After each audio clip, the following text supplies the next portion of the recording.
Good Good morning. morning. How are you? Oh, I'm doing swell. And Wilhelmer is already here. Iris, hello, Iris. My little wrench. Vinosaur, my little Dane. Miami Spice over at your channel. Oh, And she's yes, right ma'am. over on mine right after. Yes. Reindeer. Haven't seen you in a couple of days, Reindeer. Hope you're doing well. Mine's, and I'm Snaf- so, Snafu over at your place.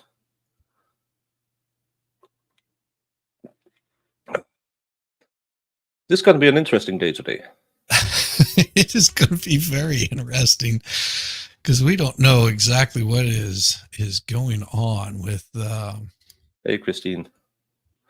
No, with in the jury room, someone snitched. yeah, that's my suspicion is someone snitched hard on them. Yeah, and again, it's a 50-50. Is it someone who really wanted a conviction or someone who really wanted a, An acquittal. yeah. It's, no one knows. No, I and, would and, think. and that's why it's kind of interesting still just sitting here and watching because it can go up, it can go down. Hey, Kim. Mm. Well, and it would be amazing to see if they got if they came back with a verdict today. That would show Yeah, that there was something shady, really shady going on if they came back with one today. yeah, and either way, if they come back before lunch with guilty or not guilty, both sides could say, well, these two jurors would have won it for us.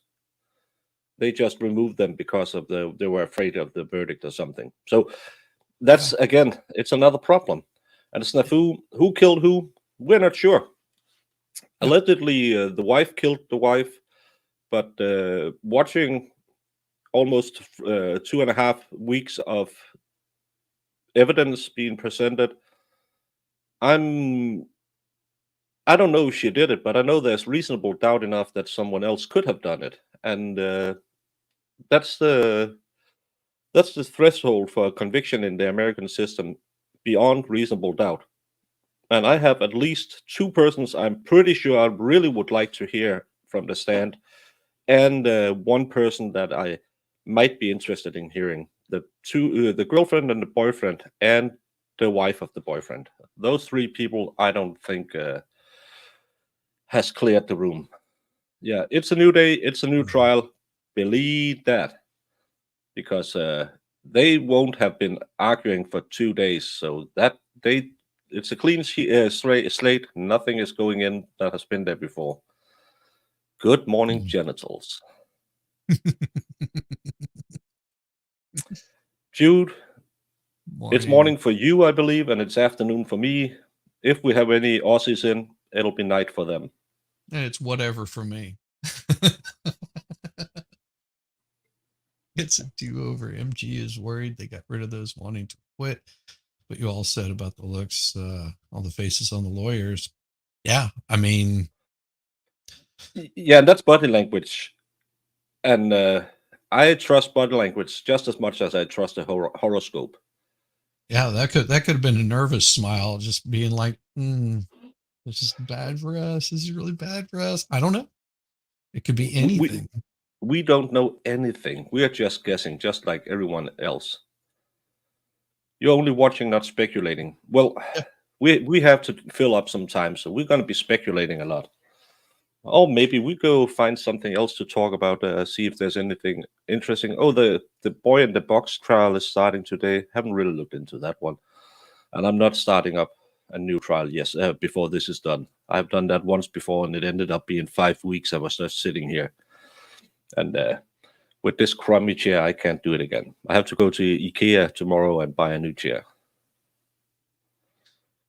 A new chair. What's wrong with your chair? The seat is it's a cheap ass chair I bought a couple of years ago, and the seat is just it's just flat, and it's it's wiggly and it's not comfortable to sit in for these long hours. So I need something with a little more support and that you because I can't lock the seat, so I can I can sit and do this all the time, but I can never just sit and lean back and be supported. So I need a new chair. How much are you going to spend on a chair? 1,200, 1,300 Danish. So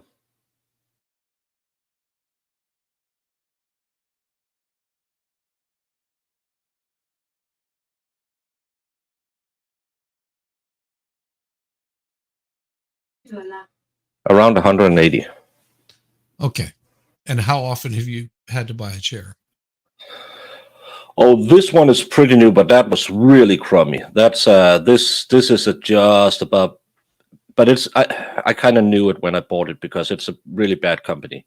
But I needed one, and Can I give you some it, advice? Some really yeah, good advice.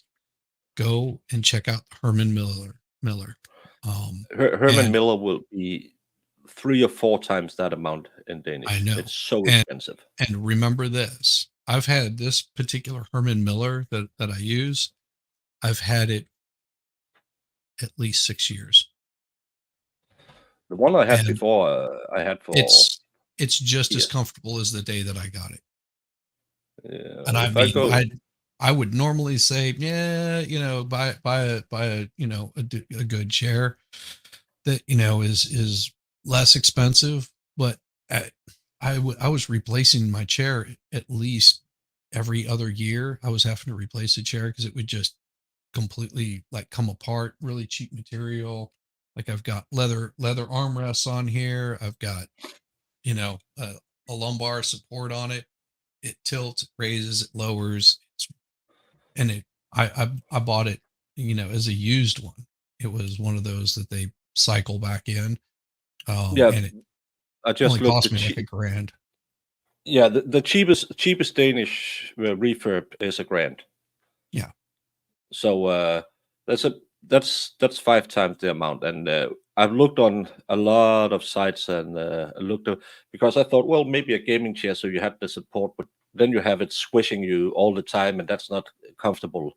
Uh, and this pleather, it's not there. You need some, like, this is mesh, so it's breathable, but this is just getting soft too in the mesh, so it's not. You don't get any support. But I looked into that IKEA Marcus, which has really great recommendation. People who have had them for 6 8 years says it's just as well as the first time, and it's a cheap chair. Nice. Again, 100 and 100. What did I say? $180 or something like that. $180. Yeah. Yeah. So it should be good, but I don't know if I want one with a high back or just one with a low back. But I'm going in there to try them out again tomorrow and see if I can find some, because I'm just getting annoyed with this because it's getting loose all over. Mm-hmm. I'm Yeah. talking about someone who's not loose all over. Yeah. Hey, Hi. Jamie. Hi, guys. How are you? So, Morning. are you ready to go? Ready to rock? Titles. Every day. Good to hear. So. Hey, Wolfram. Yeah, that's the most important part of the day, is saying good morning, genitals. Nice. Yeah, and Always. we are running out of jurors because was it 5 alternates they had, I believe? Yeah, I think that's right. Yeah, so they're down to 2 alternates. So no one should have been looking anything up when they came home. We No, always have both hands. they should only be down because they got rid of one of the alternates, and then they got rid of and take 2 two in. of. So they're down 3 alternates. Yeah, they're down 3, so they only have two more alternates left. Yeah, 2 or If 3. some I don't other know. shady stuff goes on or someone gets sick. Hopefully not. Mm. Yeah, the judge was so angry yesterday. Oh, the scene, the look on his face was just okay. Yeah, we all see. He was in his chambers, and all the lawyers were in there because I don't think he can do that ex parte. Like everybody has to be involved, and he's asking the questions, And whatever those questions were, he was not pleased about the answer. And he came out and everybody is, conversing that is, oof, yeah, this look. Hey, atheist. Strange Stories Channel, interrogation American Lieutenant. Yeah, we have to see how it goes.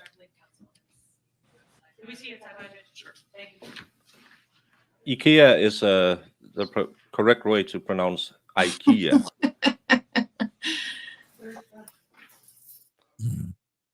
They started out with a sidebar? What? Yep.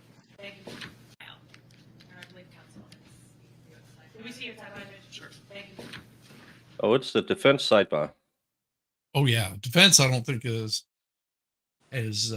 wanting to run into any bad stuff today. So they're being very, very cautious of what they do. All of them, Yeah. both sides really don't want to be here anymore, because we know every second that ticks off that annoying blinking clock is another second that the lawyers are sitting there thinking, is it going to go our way or is it going to go the wrong way? Yeah.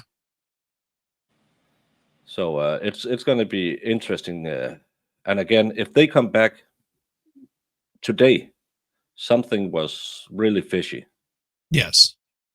One way or the other, something had to be super fishy, especially if they come out before noon. You'll know that there was some major holdup that was causing issues in that jury room, and not just someone feeling ill, personal reasons. Yeah, and thank you to all our great moderators. Yes. Hey, MG, what a Mexican law. Well, I've read the instructions, so. All right. So our view is that we object to the giving of the instruction. First of all, we submit that it's unnecessary because the court has instructed each of the jurors.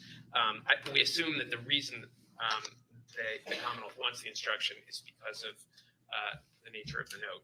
And so the court has what is the note, Daniel? Pause. To Pause.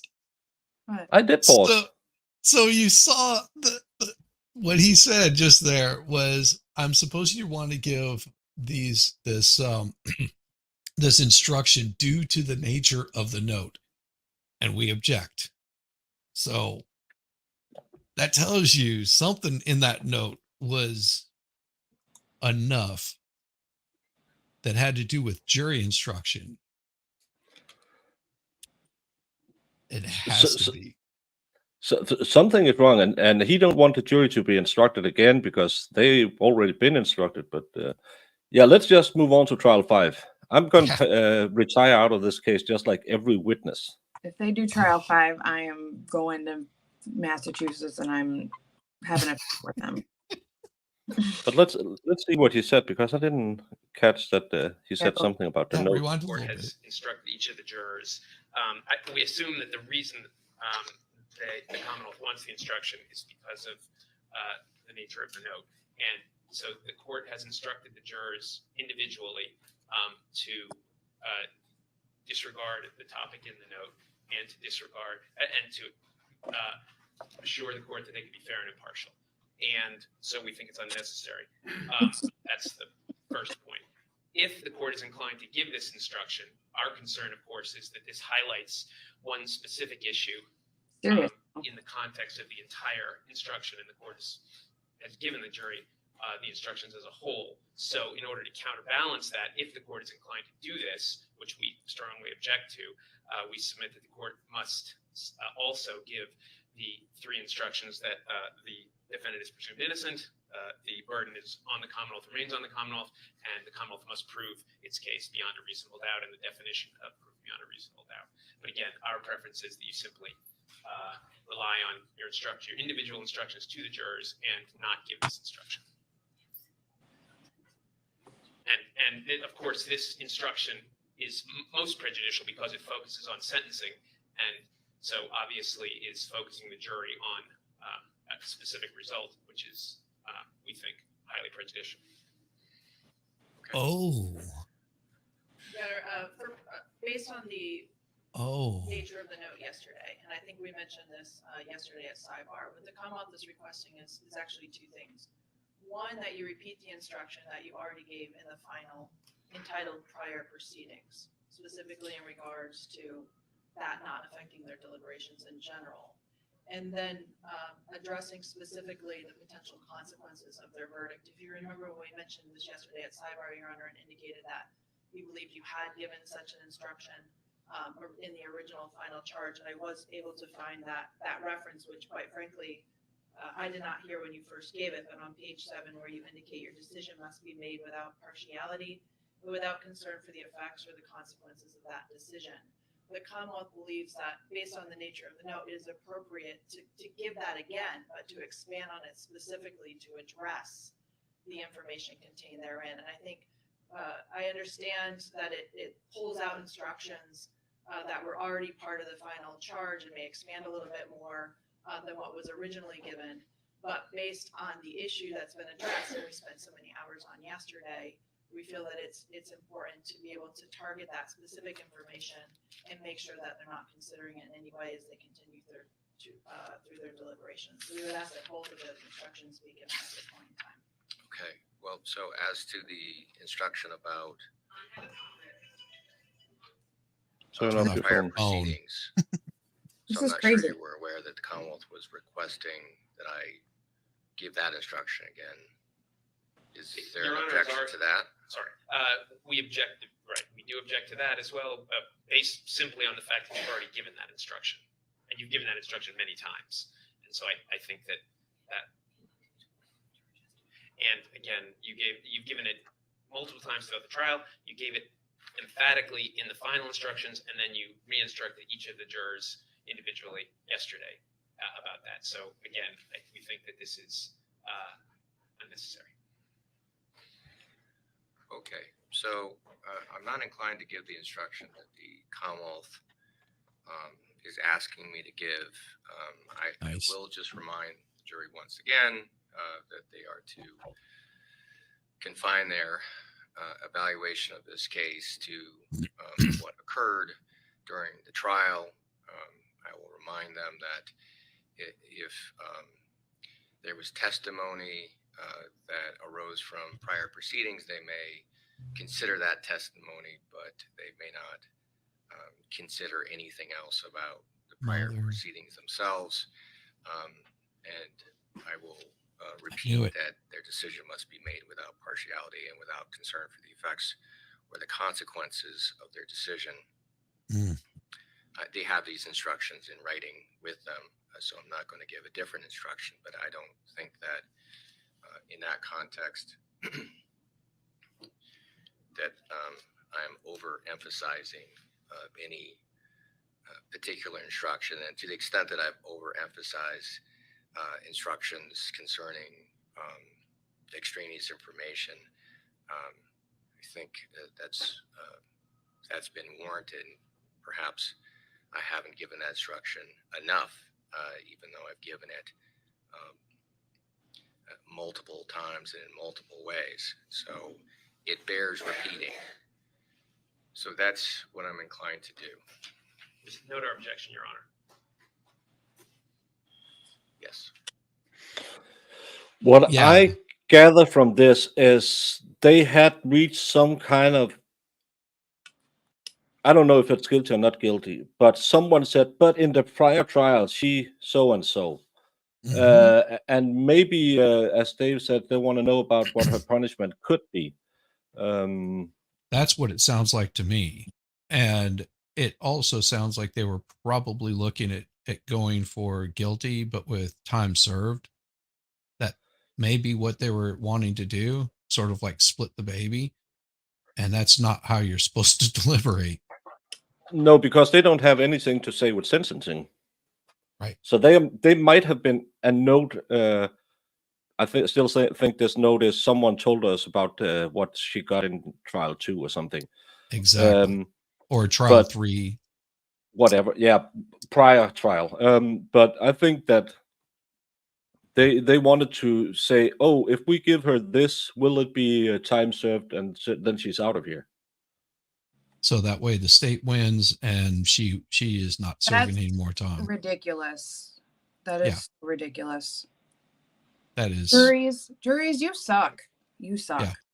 Yeah, and because you should and- be looking at the evidence. And if you find her guilty, then find her freaking guilty. And you can't be relying on prior testimony or prior acts or any of this other crap. You're supposed to be going by what was shown in this particular case. Oh my God, this goes back to what I think is, like, they want to get justice for Anna, and okay, the state has this person, and if we just let her go, will they ever get no, they probably won't, because they never investigated anybody else. And I think people think that way, and it's ridiculous. You ruining someone's life that is on trial when they clearly are not showing, there's no evidence that shows she is guilty, because you want justice for this person that, was unalived, is not fair. It's not fair, and it's not right. No. And Make the police do their job, make the prosecution do their job, and you do your job, and everything runs smoothly as the court system should, or judicial system should. If you're coming in there worried about what the left hand is doing and you're not taking care of yourself or doing what you're supposed to be doing, then it starts breaking down. This is where we run into issues. Oh, damn it. Yeah. And again, to me, it seems like someone had been doing their homework and said, well, I don't know what she got in the third trial. If she was, she must have been sentenced. But in the third trial, she was convicted of A. If we convict her of C, she'll probably be let out. Right. Someone could have been looking into what do you get for involuntary manslaughter. Yeah. Yep. And I like he's not going to give the instructions again, because that will kind of indicate they should find her guilty. What the state wanted in there. Yep. Mm-hmm. And I don't like that, but they have the written instructions. So let's get them back in court and get them back in the room.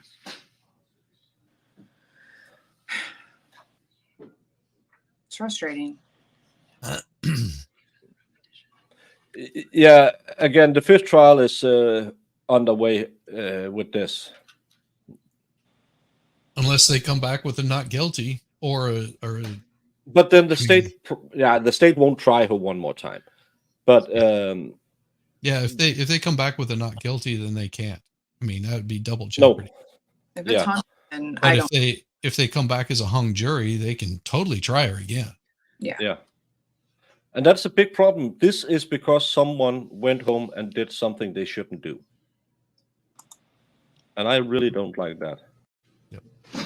Mm-hmm. Oh, he's doing all the facial exercises today. Or, like I've seen a lot of times, you got people split and they're trying to compromise, and that's ridiculous. Yeah, and then someone went home and said, what do you get if you get this and this verdict? Ask first about the instructions that I've been giving you ad nauseum, which are not to discuss this case with anyone, including and someone each other, must have told the other people, if we give her from any form of involuntary manslaughter, it's probably contact 10 to 15 years, and so she will be released. In no time at all. Like a year. Can you buy into that? It's to swing the last three not guilty voters. Concerning this case. If anyone had any difficulty following any of those instructions, please raise your hand. Yeah. I see no response. Well, you didn't see it all those other times. Back to resume your deliberations. Just again, keep in mind that it is crucially important that you decide this case solely based on what happened here during the trial itself, based on the evidence that you received during the course of this trial, the testimony of the witnesses, the exhibits, the arguments of counsel and my instructions, but on nothing else. Now, you've heard, or you heard during the course of the trial, various references to testimony that occurred in prior proceedings, as I instructed you before. You may consider that testimony, but you may not consider or speculate about any of the prior proceedings at which testimony was taken. Your decision must be made without partiality and without concern for the effects or the consequences of your decision. Right, I will now send you back to resume your deliberations. There it is. Rob Mill, yeah, he's from my town. Sernberg might have played with him when he played American Handicap. So I know Hjalte, when he was back last year, he worked out in the same gym I used to train in. So we know him pretty well in my town. He's quite famous. He's with the Cardinals, I believe. He was he with the Browns last year, and he was with. We'll be in touch. Thank you. With at some point I think he was with the Patriots. So yeah, we know him quite well in my town. But yeah, this is going to be very interesting because to me it smells kind of like a holdout. And could we reach a compromise by giving her something that wouldn't give her much time, so she'd probably be out tomorrow? But like his jury instruction said, that's not how you're supposed to be making your ruling. No, but how many cases have you watched? Yeah, I know. How many times do you think we chop the baby in half to reach a verdict? Yeah, quite a bit, which is not justice at all. Yeah. Because you have to go into the room and forget everything you did for the last 2.5 days, and then say, "Oh, I just watched the case. What do you think?"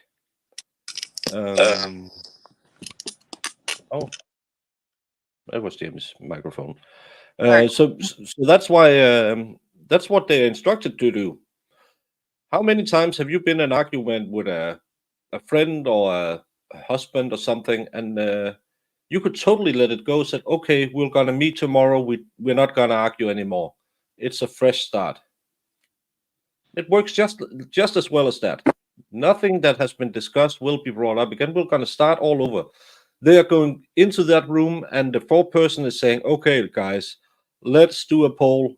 We know where 10 of us is standing. 5 is guilty, 4 is innocent, and 1 is not made up. What do you two believe?"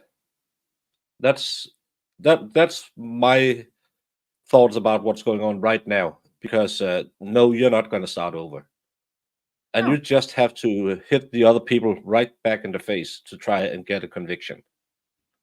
Because Swalwell brought up an interesting thing that sort of fell into that, and I wanted to sort of highlight that they can't even do that, Shizzy. The jury is challenged to start fresh, discounted all previous deliberations. That's pretty much impossible. Appeal already wins. Yeah.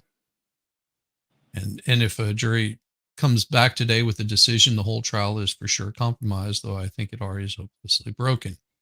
Absolutely. And I mean, that doesn't matter whether it's a guilty or a not guilty. You know, it's still shows how broken the system is and how skewed all of this can get. And it doesn't help anyone out.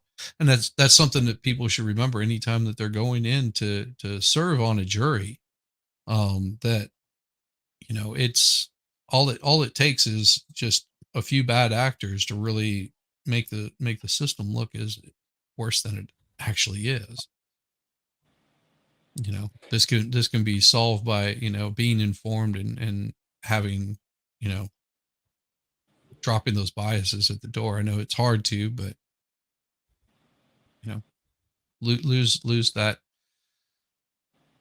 lose that true crime where you're going to solve the crime, where you're going to get justice for somebody. Well, yeah, that's what they look at it as, like getting justice for this person. But you are not getting justice when you're putting, a possibly innocent person behind bars. Yeah. Look at that whole red line. She was given life without parole in 2016. Her case was overturned in 2021. She's already served 5 years. Someone clearly knew that already. But this trial has been going on for much longer than that. Yeah, but that's the verdict she had, because the 2 hung juries, you can put that any way you want. But that's so if they're sitting in there, and I don't know what the range are in Massachusetts for convictions, but they had everything on the board from involuntary manslaughter to first degree. And if you get I don't know, let's say 10 years for involuntary manslaughter, because that's an accident. How you get involuntary manslaughter with strangulation, I don't get. But let's just say the jury said we're gonna split the baby on that one, and you get 10 years. They said, well, you normally serve 70 to 75%, so she'll be out in a couple of years. She might even be out right now because of the amount of time this trial has gone. Could we do that? And then someone has gone to the judge and said, someone told us she already served this amount of time before. They talked about the previous trial. They mentioned that Lady Death said something, and the other one said something else than we heard on the screen, on the stand, and that's why they were called in. Yep. So yeah, everyone cuts the baby in half. Yep. And especially when you're so many in a room, because we're 2 people plus a judge. So do we sometime split a hair? Yeah, of course we do, because someone can see something a different way, and we can end up on a lesser included, or someone can be talked up to the maximum, of course. But that's a conversation where you're sitting there saying, okay, are we both agreeing, well, all 3 of us agreeing that they're guilty? And it doesn't even seem like they were agreeing on a conviction, because we do both the conviction and the sentencing is our job. Right. So we do that. So the first thing we always do is we take the charges out and say, number 1, did Jamie kick MLS on Monday the 2nd? Yes or no? Okay, she did. Did MLS cry like a baby? Yes. And we go through, yeah. And we go through the list down there and say, okay, we have proven this, we're proving this, we're proving this, we're proving this. And then we talk about how much time, because kicking MLS gives her 40 days, him crying really doesn't do much. And then you talk about what should it be in the end. So the first thing is, can we find the person guilty? And in the US, that's the only thing you have to do. Right. So if someone is bringing in, well, she might just get time served.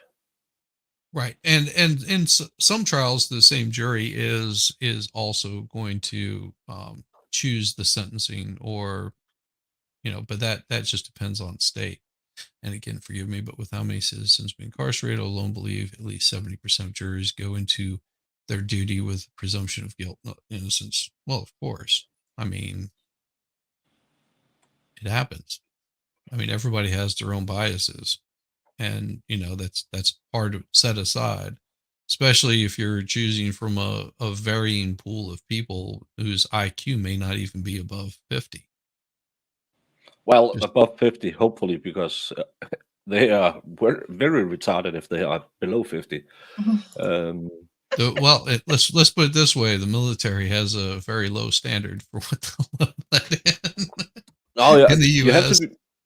You have to be above 70, I believe. Still, I think something like that. I think in Denmark the average is 100 or 105.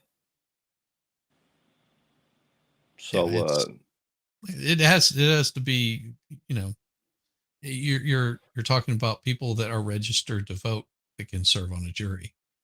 yeah, and again, how many true crimers are there? How many are sitting there thinking, "Oh, I go fishing this weekend. Oh, I should have all this time. I could have painted my deck. What? No. Yeah, And they typical might be lesbians, one yeah. of the most qualified to actually serve on that jury, but they just do not feel like taking the time to do it. And they'll do No. something to get out of it.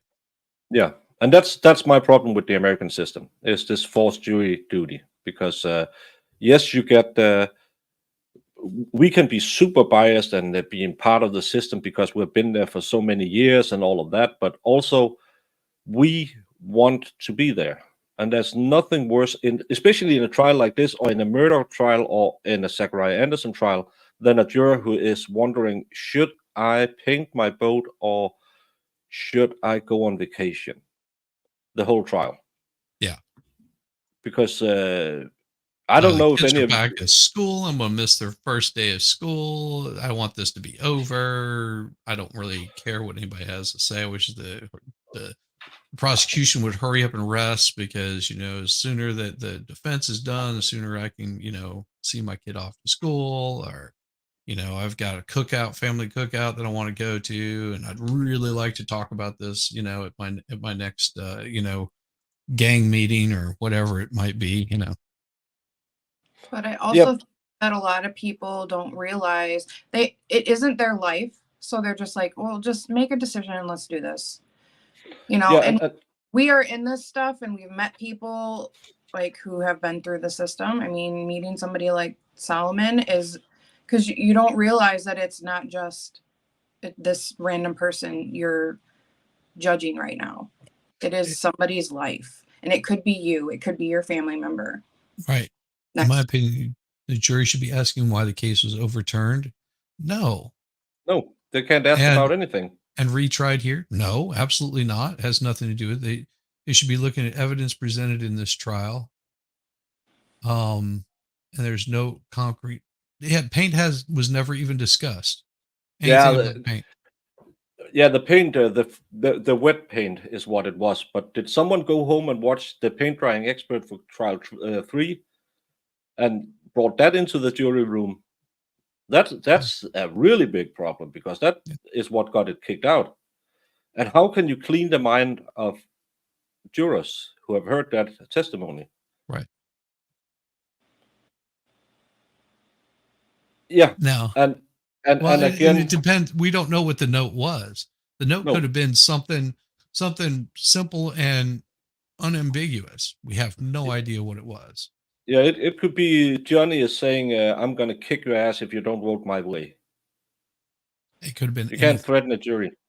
Yeah. So, Cease Router, yes, kind of.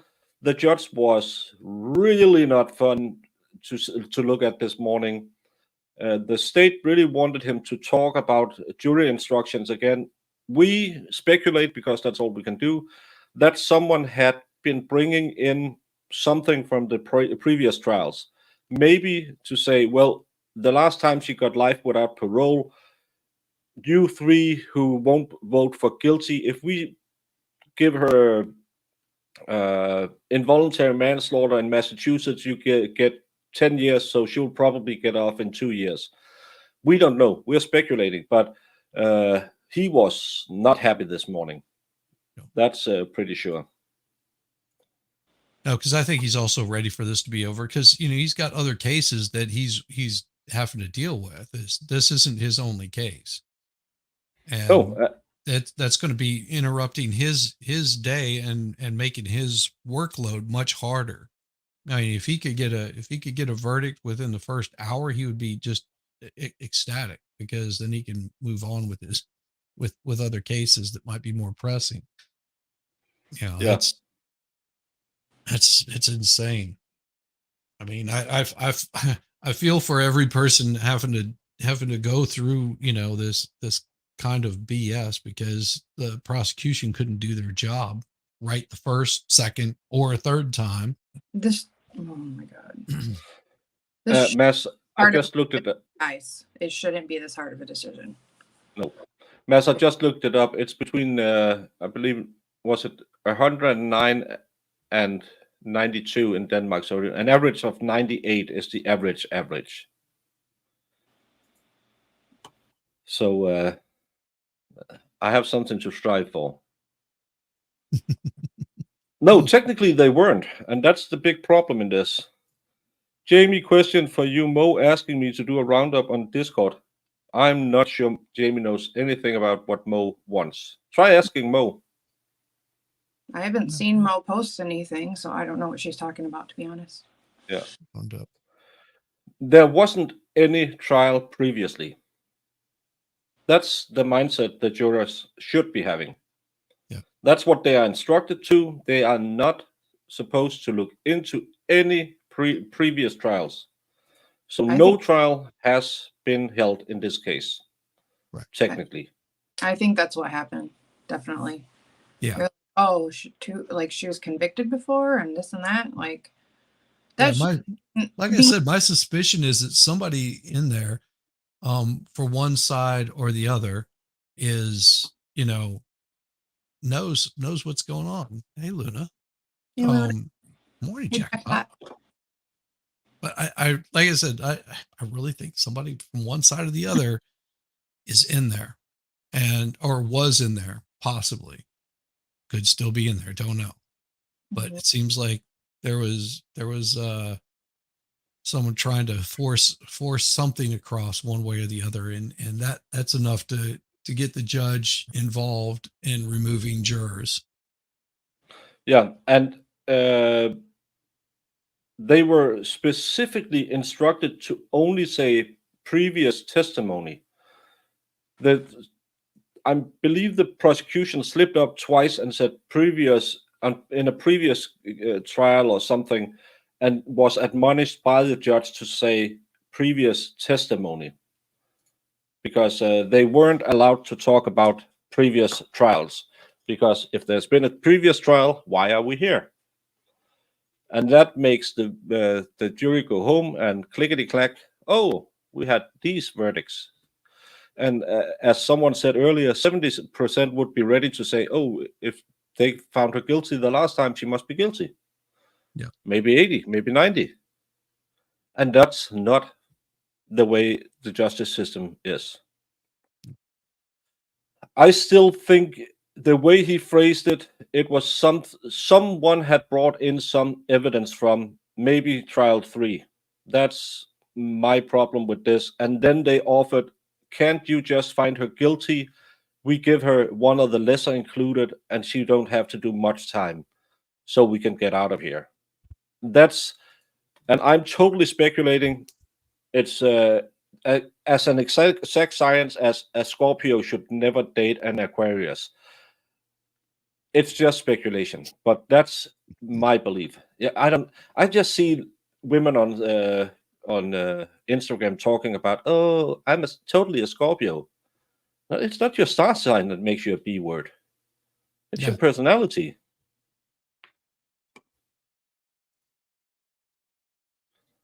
What do we think those who are finding her guilty are thinking at this point? I don't know. That's like guessing it's like guessing what somebody is guessing.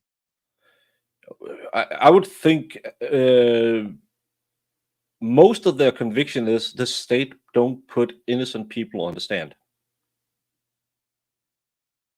That's kind of like in other cases with this very close, as they said last night on Legal Vices, that every lawyer who was with him when they gave Zachariah the verdict had his answer written down. None of them saw him guilty. So that's everyone was, how did the jury talk about guilty in this case? Because there was no evidence that could substantiate move it above reasonable doubt. And in this case, so far, I haven't seen anything, because they didn't look into Mark.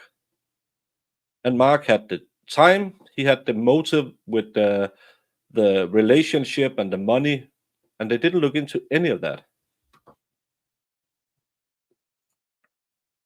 jurors get a verdict in the 1 to 2 hours. I say something fishy about the jurors expelled. Yeah. Yeah. And like I said, Either way. And I have no idea what the verdict is going to be on this. I mean, what I think it should be from what I've seen of the trial. I'm shooting for a not guilty, because I don't think they proved it beyond a reasonable doubt. But cool. I just, you don't know what the jury's thinking, what they're going through, if they are trying to go in there and split the baby. I mean, I think all three of us have said, how we thought that the evidence proved, disregarding any sort of prior paint, stuff like that. I mean, and that was, we also had the power of Google to pull up, how cold is a body? That was ping pong between both the prosecution and the defense, and especially with the defense's or the prosecution's closing should have pointed very clearly that they were trying to change the markers of whenever the time frame is that she supposedly died. So Yeah. you could see them move the markers. For me, if I was a juror, I would have been like, yeah, these guys are grasping at straws, and I have no idea at this point that I would just not agree that they proved it beyond a reasonable doubt, because that just shows reasonable doubt if you can't even keep your story straight and cognitive. But of course, I have a higher IQ than 50. I think it's 51 or 52, something like that. Well, you can almost tie your own shoes. Almost. Sometimes I have to get the wife to help me, Or just buy slip-ons. See, I'm not even smart enough to think that far ahead. Isn't 70 the lowest you can execute someone in the US? An IQ of 70? I think there's rules for how low you can go, because there was a few states who cleaned the gene pool with a few executions. So I think there's some rules how low IQ you can be. Really? I didn't think Yeah. that was. Because here in the U.S., you can be you're a registered voter as long as you're a citizen of the United States. They don't put any limits on IQ. And if you're a registered voter, then you can serve on a jury. Mm-hmm. Yeah, and you have to have the right taken away from. But in Denmark, everyone above the age of 18 who's a Danish citizen can vote. We don't have to register for anything. Yeah, but not serve on a jury, right? And we can't even lose. We can't even lose our rights to vote if we do something bad. Felons can vote just as well as a normal person in Denmark. Wow. It's only if you are deemed to be that you need a guardian to take care of your stuff, and still then sometimes you are allowed to vote, even though you can't take a loan out in the bank or anything. You're still allowed to vote. It's one of the most sacred things we have, and there's a lot of hubbub because if you live in Denmark but you're not a Danish citizen, you haven't taken that. We have some test you have to do to become a Danish citizen, and then you have to say goodbye to your old citizenship and stuff like that. If you don't have that, you can't vote in our national election. You can vote in our local elections, but you can't vote in our national elections. So, but every natural-born or who have been naturalized Danes are allowed to vote, no matter whatever you did. And everyone who is of legal age and in good standing can run for office in Denmark. There's nothing.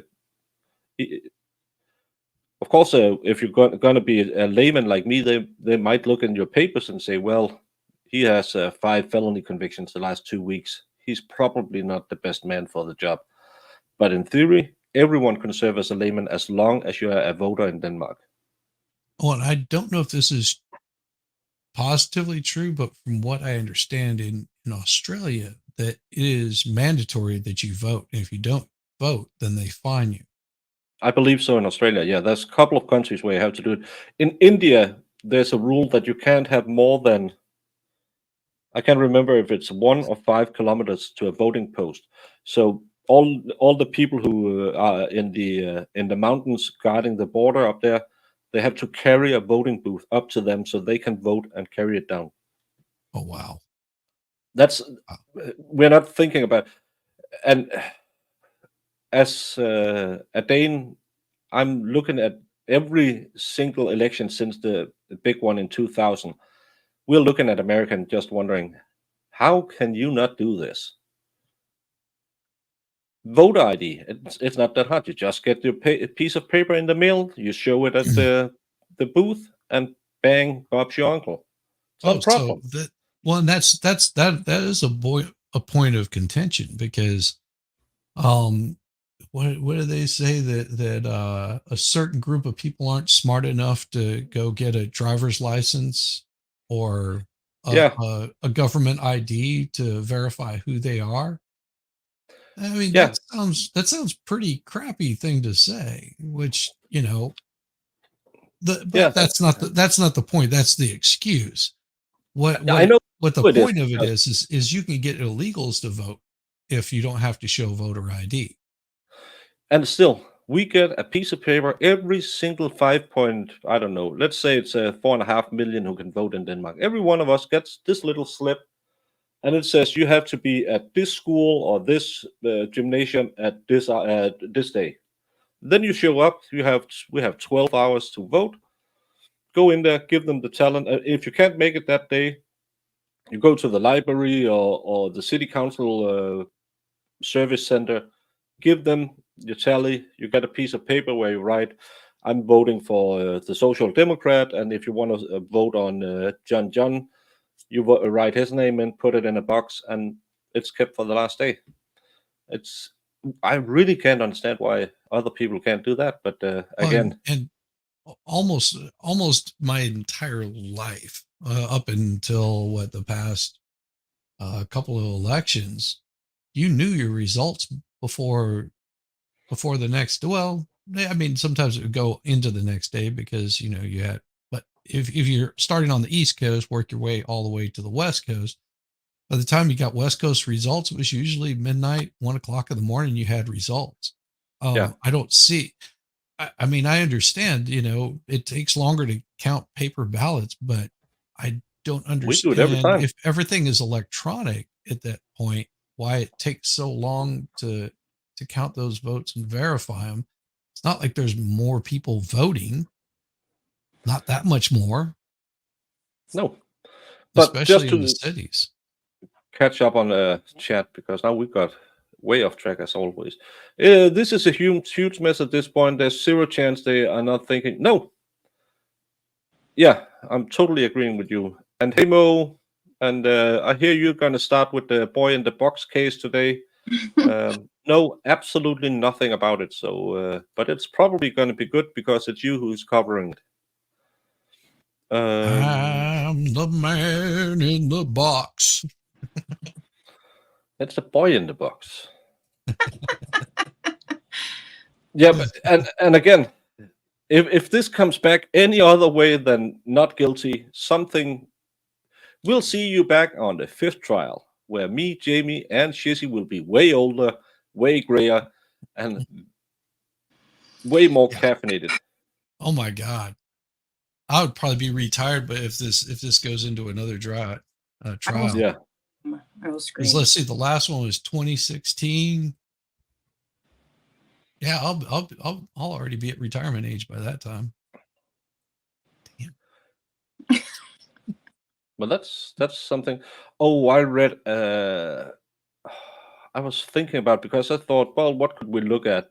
I saw a case out of Britain where I think he was 12-year-old who killed a woman when he stole her car, and he was just because we're always picking on you Americans because you have strange crimes, but stealing a car and running her over and saying, "Well, looks like I got my first kill." Well, in MLS's response there was to my poll. As I have, will we have a verdict today? Will we have a verdict tomorrow? Or I like pickles. I have movement. Ceiling. No.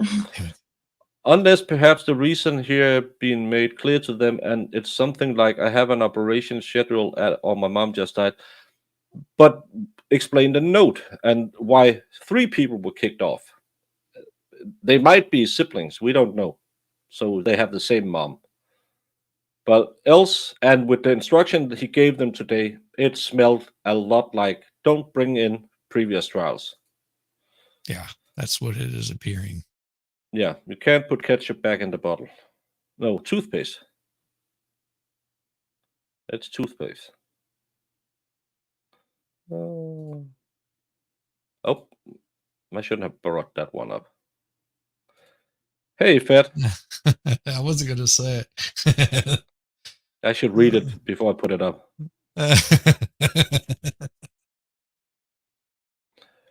I'd think that if it was a case, it had been one juror and then they hadn't been called to the principal's office for 2 hours and then sent home. Nope. Something really bad happened. Hey, Murph Turf.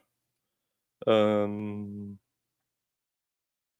Idiocracy. I just saw that movie a couple of weeks ago, and it's not just, it's all of the Western world that's really going down fast because it's kind of like the end of Rome. Pane et tisane, bread and circus, and now we're.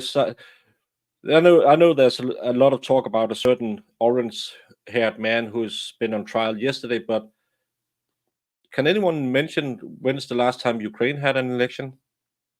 They're supposed to have one the next year, and they were supposed to have one 2 years ago. And it's okay because an EU went out because in I believe Slovenia, they elected someone who were pro-Russian, and they said, well, we have to fix that. That's not the job of the EU, because a member state of the EU can vote democratically at who they want, but let's fix that. And people is just sitting back home and thinking, well, there will be something new on Disney Plus tomorrow. It will probably be bad, but I'm still going to watch it. And that's the big problem with democracy: the two wolves and the sheep. Yes. It is 2 wolves and a sheep deciding what is for dinner tonight. We have Wolfie knows about that. Yeah.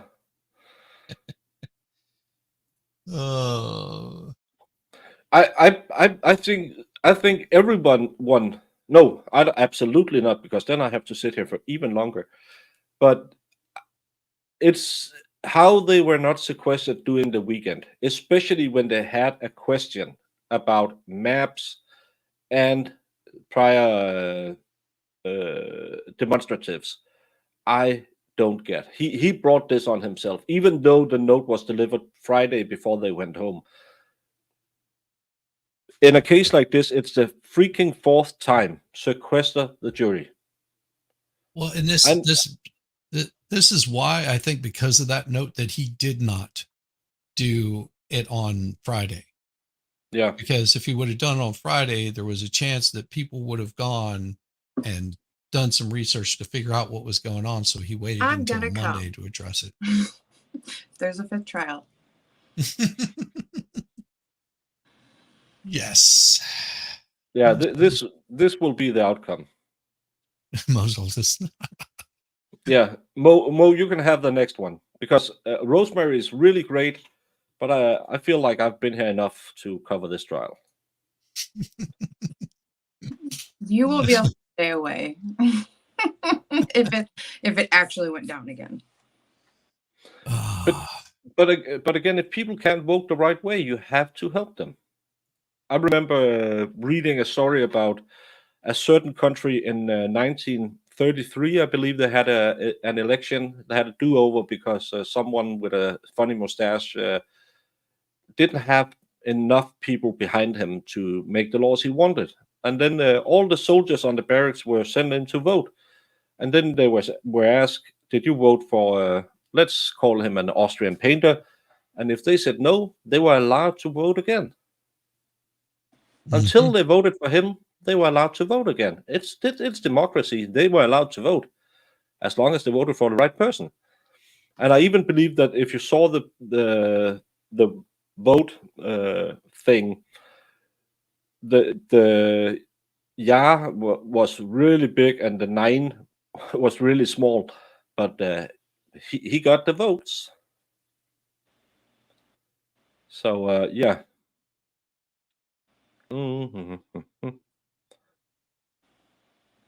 This judge, I think he lost the case somewhere along the way.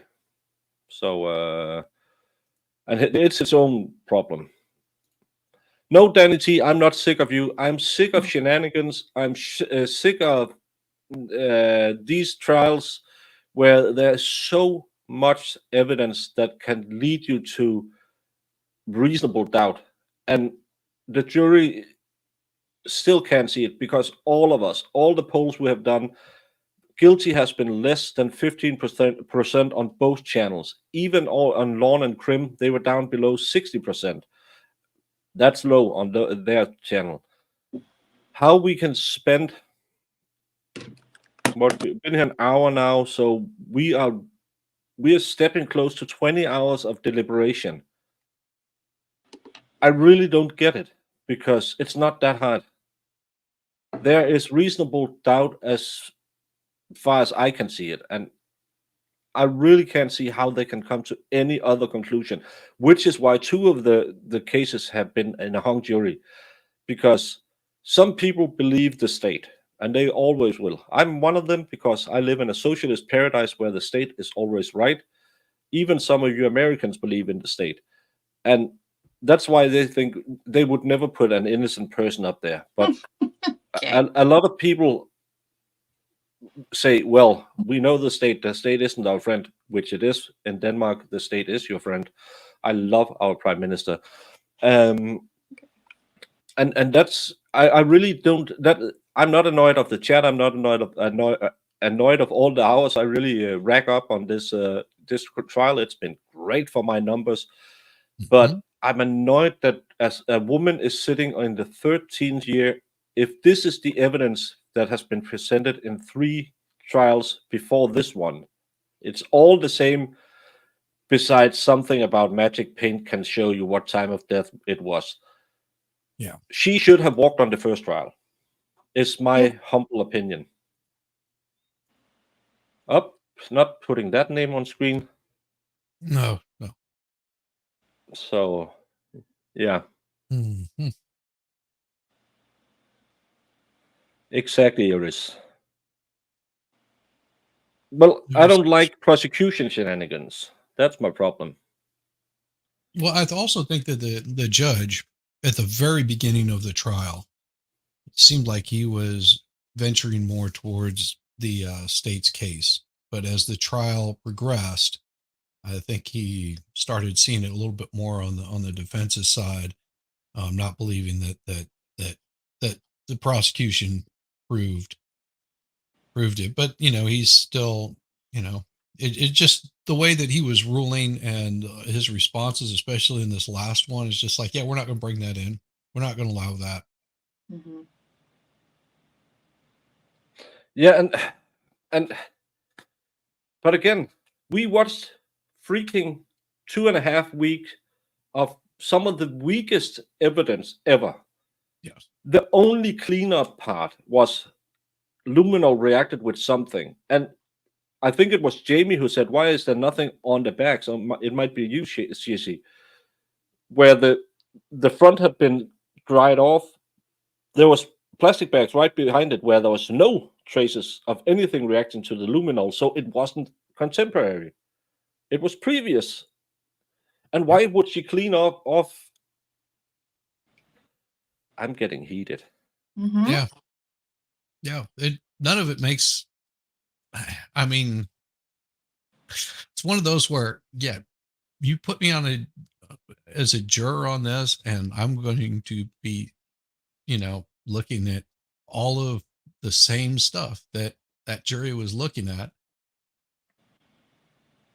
and I just can't find it. I No, mean, and there's other stuff that I've seen where it's like, yeah, that's pretty damn clear and obvious that, they're guilty. Mm-hmm. yeah, yeah. the murder trial, I knew he was going to be guilty because he was convicted of financial crimes. Hmm. He hadn't. It wasn't the murder trial. He was convicted on financial crimes, but everyone knew he was going to catch it. But in this one, there's nothing other than they were at the house at the same time where they both lived. Yeah, That's all. Yeah, that's all they had. yeah. This way up, you are never late. You're always on time. There's never, because time is just a social construct. You're always where you are when you're supposed to be there. And that's just perfect for you to be here at this time. I'm just so sick of the jury system like this, Yeah. It's and people too that go in there. I mean, again, I've never been in one, so I don't know. But I know for a fact that if I went in there and I was like, you guys, this is serious. I'm getting coffee. You. Okay. Mm-hmm. You are not. Nobody is going to bully me into anything. No. And a lot of those people you hear is, and I know a lot of people in just general because I worked in a corporate office. I went to meetings where people were making decisions, and it was like, oh well, that person's saying this. I'll just go that way so we can get out of here. I mean, it's everywhere in life. People do that sort of thing. Yeah. And again, they don't go.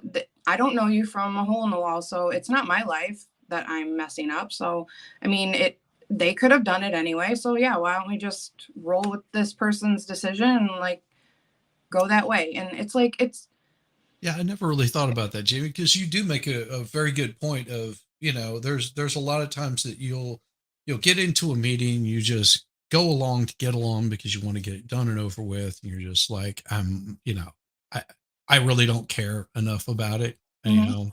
what time is the game tonight? I just don't care. Let me, I think where I can be swayed whichever way. If majority is saying guilty, I'm not going to hold up a guilty. If majority is saying not guilty, I'm not going to hold up a not guilty. So that makes a lot of sense. I don't think about it because I've never served on a jury, me either. but I'm also I guess just one of those annoying bastards that whenever we would have one of these stupid ridiculous meetings that I would sit there and go, yeah, I disagree, and people get pissed off because they're just like,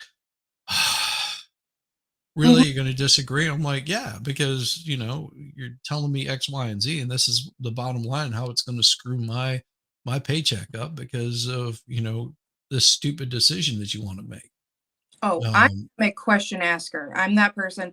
And I've had my coworkers, I mean, they joke with me, but I also am like, well, I'm not going to sit here and act like I'm not going to ask a question. But they'll be like, why do you keep asking questions? You're just prolonging this.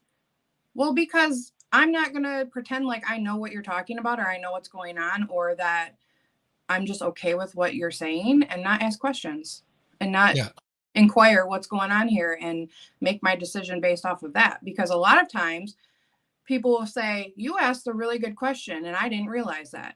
Well, you sit there and you just go along with everybody and you don't, you're just like whatever about it. Then you're never, what are you getting out of that?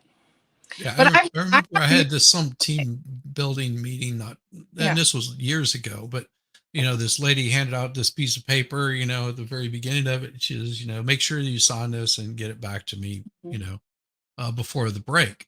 And we had like 3 breaks in this meeting, and so all these people like signed it and handed it up, and I read it and I just handed it back up, and she she gets up there after the first break, and she's like, oh, I see everybody handed the paper in, and she starts going through it. She's flipping them over. She pulls mine out. She pulls a couple other people's out, and she goes, so everybody that signed this, you owe me your paycheck for the next 3 years. And everybody just looked at her, was like, huh? She goes, that's what you signed. You just signed a contract that said you would give me your entire paycheck for the next 3 years. Mm-hmm. And because they didn't read it. Yeah. They were just told to do something and they just read it. And that's where our society is. They're not spending just that couple of extra seconds on what somebody tells them to just do the research on their own. And this is what happens with places like Twitter, X, or whatever, Facebook, YouTube. You're told something and you take it for face value because maybe you trust that person is telling you the truth without going in and doing the research on your own. Mm-hmm. And it can become a big problem not asking those questions. Like Jamie said, you ask, if you've got a question, you need to ask it, and pay attention to what is what is going on around you. And if you don't understand and somebody gives you the information, if you know them to be reliable, double check it, especially if it's going to be something as detrimental as someone's life. Yes. Or And I think of like, that's why when we're on this panel, a lot of the time, if somebody has a different opinion, I mean, that's why I asked the question, well, what is it that you're seeing that I'm not seeing? Like, tell me how you see it. And it's funny because do you notice that like sometimes people take that as like they like you want to argue with them, and it's like you're not want to argue with them. I just want to know where you're coming from. Right. Like point me in the direction, like guide me, Yeah. point me in the direction of what you're seeing that caused you to think this. Because a lot of people will like shoot back at you. I mean, I've had a lot of discussions with like family members and friends about stuff like this. And I'll be like, well, why do you think that? Well, why do you think I think that? Well, no, I'm not trying to argue. I'm just asking questions because, I mean, we need to like, that's how I feel. And I feel like that's what people do sometimes is they get in those situations. And if you have a meek personality, you're just going to be like, well, that guy seems like he knows what he's talking about. So I'm just going to like, I'm really just whatever about it. So I'm going to roll with that way. And that's one thing that I do like about my wife, even though she's on the opposite political spectrum of me, that she she'll say something that I'm like, why do you think that? And she'll pull it up and she'll be like, this is why. And sometimes it's like, oh, okay, I didn't see that before. That's really good information that can easily change my mind. Yeah. And then it's upon me at that point to research it a little bit further and find out if what she's reading is true or if it's something that somebody just made up. Because it's not uncommon for left and right to get bad information because you've got bad actors in there. I mean, like currently, because of my cult streams, like I had this last night, there's somebody that sent me down a rabbit hole of a person I need to be looking into that is it's pretty dark. You'll have to wait for next week. But just doing the research and following those little paths, you'd be surprised the kind of stuff that you can find out. Things that cross over. Oh yeah. Truths, lies, misinformation, disinformation. And if you don't ask the question, you just go along with it, you're going to get sucked into stuff that you had no idea how deep that rabbit hole went. You were just riding on the surface, skating on the edge of it. Oh, exactly. Thinking that you were right. Absolutely. And Old Line Rad, me and my dad butt heads so much. It's funny. We have such a, like, I'll argue with him. He's like the one person I will argue with. I'm like, what do you think about that? And he'll say his piece. And I'll be like, well, you're wrong. And then we just it's a fun fight, but. My wife usually would get upset to the point where she'll like storm off, get really angry, and just be like, I don't want to talk anymore. I'm not talking anymore because I'm sitting there like showing her like things. And I'm just like, no, this.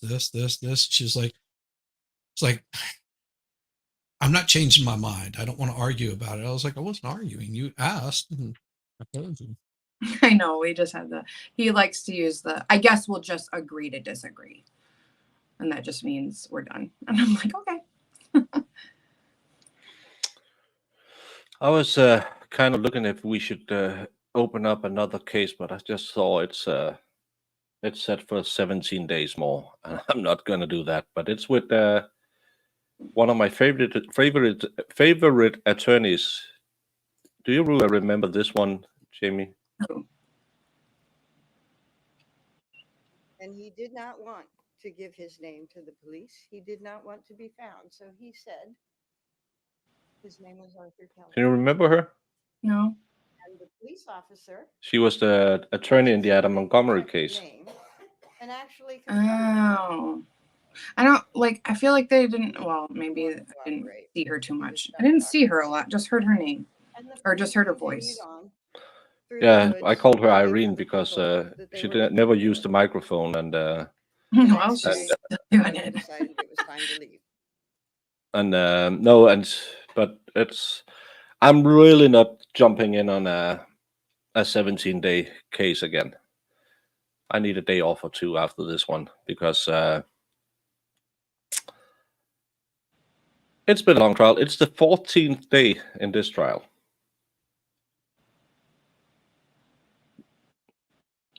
That's a lot. It really is. It is, ridiculous how long these trials last and how much junk they put in these trials. It really should, like Dave said a million times, a real criminal case usually only lasts 3 or 4 days. That's all you should need to prove your case. And I think they're doing this more and more because they are just padding everything down with just a bunch of BS to just make you think look at all this evidence I have. Because if you truly have the evidence that you need, you won't need that long to prove it. No, and this case moved really quickly. But then we have had four days of deliberation. Hey, Farrell. And I should have been on duty yesterday, but my co-layman had, I don't know what you call it. We call it omgangssyge. It's just where you kind of, it runs out of both ends of you. I don't know what you would call that. It's not nice to have. So I'll be going back on I believe it's next Thursday, in 9 days. We have to do it there. So I'll have that one on the 12th, and then I have another one coming up on the 2nd of November so far. So right now, I have two. One I need to finish, and one we have to start up. So, but this one, it's kind of annoying that we couldn't get it finished yesterday because when I was standing, I arrived at court before they called me and said he was sick, and I was standing there, and then the defense lawyer came, and the defendant was brought in. He's incarcerated, so he was brought in as well, and that's just annoying when everyone has to go back home. Mm-hmm. And but then I had a little time to work on my second studio, so I had a lot of feelers out on Marketplace to try to get some. I hate people putting stuff on Marketplace. You write them, they see your message, and they don't respond. Say no, it's not for sale, or say I'm gonna call you back in a couple of days because I'm busy. I'm trying to buy stuff off you. You should do a little customer service. Mm-hmm. Yeah, I'm going to do the retrial on this one when I'm way older, way grayer. Yeah. If they get this, they're right. If the 2 new people go in there and then all of a sudden they have a verdict today, that's shady as AF. Shady AF. Yeah. The biggest problem with all this baking, because I was looking into a few things, amongst one of them cheesecakes without cheese, And Cheese a cakes lot of it, without a cheese? lot of, yeah, because I don't like cream cheese. I know, but that's a thing. What is it then? What do Yogurt or something. Okay. But baking takes a long time because you have to rest the dough for hours, and so I have to figure out either I should just film it, or we should have a trial running or something, and you can be the second chair and talk a lot, and I can move around and work and cut in when I have something interesting to say. Really haven't figured that one out yet, how to do it, because making a normal, let's say I'll make cinnamon buns. That's from you make the dough till it's out of the oven, that's like an hour and a half. Wow. Yeah, because the dough has to rest. You make the dough, you put it on the table, let it rest for 15-20 minutes, then you cut it up into pieces you need it to be, do the stuff to it you need to be, then it has to rise for 30-45 minutes, then you have to bake it 12-15 minutes, and then you can't even put glaze on it at that time because it has to cool down. So I have to figure out a way to make it interesting. Maybe I should put word on screen or something, because I think I can learn a lot of people a little bit of how to do it. Well, I'll have to press this one. I'll have to make it interesting while people are waiting for the dough to rise. But I think, kind of like the White Rabbit said, I should do like a week before I put up all the ingredients needed, and then everyone can bake along at their home if they Yeah. want to do that. I like that idea, Um, honestly. but then I should try to go for something that's easier, like cookies and stuff like that. But again, if you want to make a no bake cheesecake, you have to rest it in the refrigerator for 3 hours. It's No baked cheesecake. kanelsnegl. Cinnamon is kanel, and we don't call them buns, we call them snails. So cinnamon snails, kanelsnegl. Cinnamon snails. Yeah, because we make we roll out the dough, and then you put on the filling, roll it up so it looks like a snail. I know you call it buns, but Yanks. Well, we also just open the little pop cans, put them in a pan, and put them in the oven. You get all fancy, make it from scratch. It's not fancy, it's easier. It's cheaper. They're like $1 at the store. And the icing's with it and everything. Pre-make a dough, yeah, that's ready to use, and then make a new dough to show how it's done. That's then I had to do like they do in the Danish TV kitchen. It was really famous back in the day. They had this little sound clip, and they took something out and said, "Oh, I pre-made this." But you can do that. I could make a dough while the other one rests, and then I probably have friends who would like a little extra cake. I know someone who will, so I could do that just to show it. But then we can't finish at the same time. But I have that's been a problem of mine for a long time. I missed out on a whole lot of that conversation. No, he just slipped that one in there. Just, Yeah, just Farrell, let it right clip in. that. Yeah, resting the dough. You could put on a cloth, a little damp cloth, so it can expand, or use plastic that keeps the moisture in. So yeah.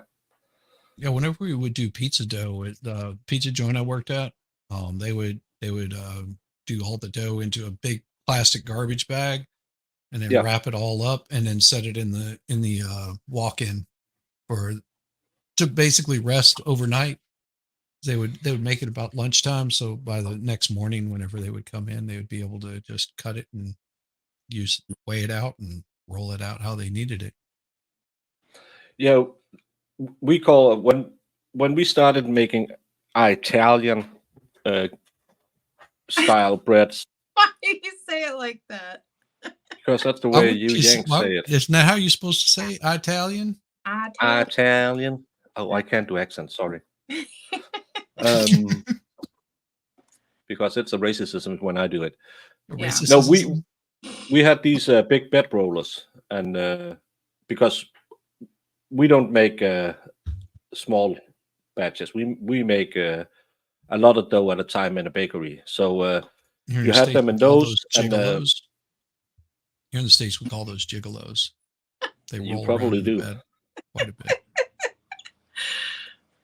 but and then you put in the beginning we didn't do it overnight. You just let it rest for a couple of hours, and but then we got into these low yeast, slow rising doughs, and you just eat them into a fridge for 24 hours, and then you do it the next day, and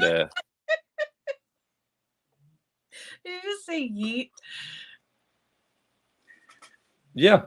I love that you're using like slang, American slang. And Well, I've been watching some of this. it's just making me laugh. Yeet it into the fridge for a couple. Morning, Farrell. Yeah, Italian. Italian. I was watching someone who goes and remake all of Julia Child's recipes. Oh my god. Those recipes are kind of crazy. It's way old school. I was thinking about making we call it old school apple, not pie, but apple cake, and it's not really a cake, but it's with you have breadcrumbs, toasted breadcrumbs, and then you have you make like an apple sauce, apple porridge with a little chunky, and lay it kind of like a trifle, and then put whipped cream and a little marmalade or jam on top of it.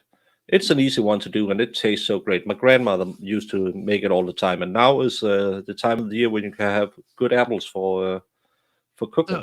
Let me ask you: have you ever tried using a instead of breadcrumbs, graham cracker crust, like crushing out the when graham crackers and using that instead? when I do it, when I made some Mississippi mud pie sometimes, and then you use it with a little bit of butter in it to combine it. So I've done that, but the other one is just kind of layers you make of apple and breadcrumbs. It's kind of like an apple porridge, but in a cake Okay. form. It's great, especially in the afternoon. Yeah, for Or afternoon in the because we call this after year. In the autumn, spring is the Autumn. other one. in the autumn or fall. Yeah. Now, see, ex-coomer. Of course, he's an actual baker.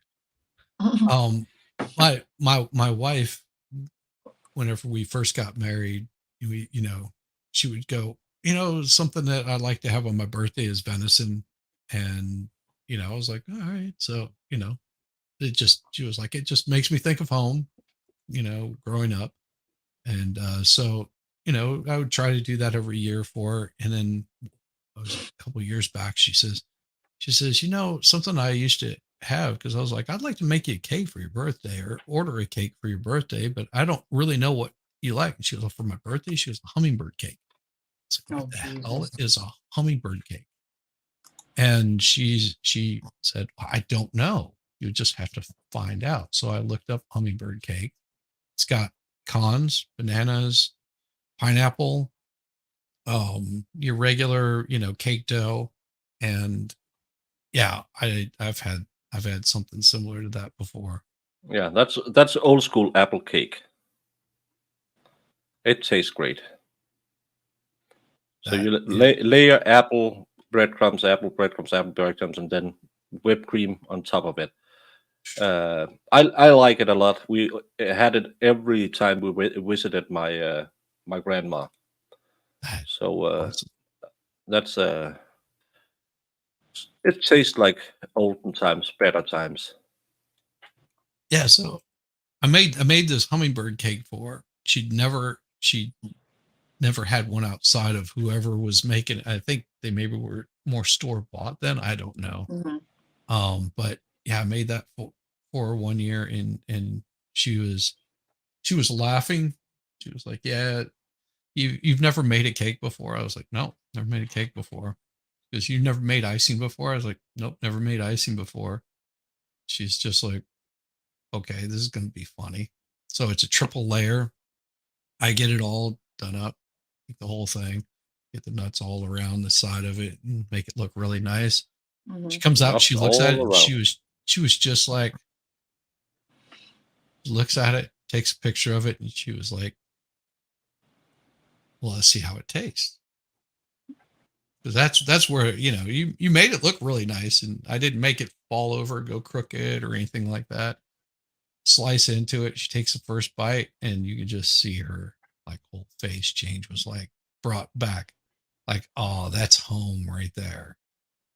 That right there is whenever you've done it right. Yeah, Hummingbird is different because one of my best friends, like, she was like, "Oh, I love those cakes. I'd never heard of it in my life." It's a lot of things, but it's pretty tasty. Yeah. yeah, I could. But vanilla crunch is something we make for Christmas, so maybe I could make a Christmas special. But still, I have to fix my my baking studio, and I Yeah, and don't with this really have trial a going on, you don't have time. no. That's why you just need a little break. He won't be able to handle it though. I swear to God, we'll be done with this and I'll hear from him like the next day and be like, "Hey, I found this thing." No, no, no, no, no. Oh, don't Yeah. I mean, and don't lie to yourself, Baker. if they do finish this thing today, my suggestion is take like 2 or 3 days off, get your little studio set up, and shoot a email out to Jamie and say, "Hey, I want your opinion on what this looks like." Instead of like getting a trial, just be like, "I need you to jump on a stream." You just create a test stream, and that way she can sort of view it and see what's going on, and if she sees any like things that are glaringly wrong, she can point them out. See, Farrell knows. I should do that. Have a dough cam. Oh, that would be awesome. A Watching the fun dough dough for rise. yeah. That's and maybe I can make a paint cam so we can watch paint dry. I Fun dough thought for about that. doing that. Guys, Yeah. though, would you not love to see Baker watercolor his his famous paintings for us? I'm telling I you. would. I'd watch it all day. Oh my Yeah, god. well, that's another thing. That's why I have to get the studio set up so I have enough lighting. That's and again, I've been on Marketplace asking about a lamp today, but this woman hasn't returned my call, so I can get a big diffuser light over my table. So yeah. You could also Hey, just get some LED I have a new lights one that here. I have to say hello to her. Hey, Mary Bernie, welcome to my chat Mary. room. Hi. I know Ho- that name, Mary Burney, from The Expert, if I'm not mistaken. well, the expert knows the best people, so she's one of the best. I'm sure of it. Please contribute as much as you can to the chat because we are just sitting here waiting for the verdict. I don't know if you've been following the trial, or else write it in the chat, and then we'll give a recap of what have happened so far.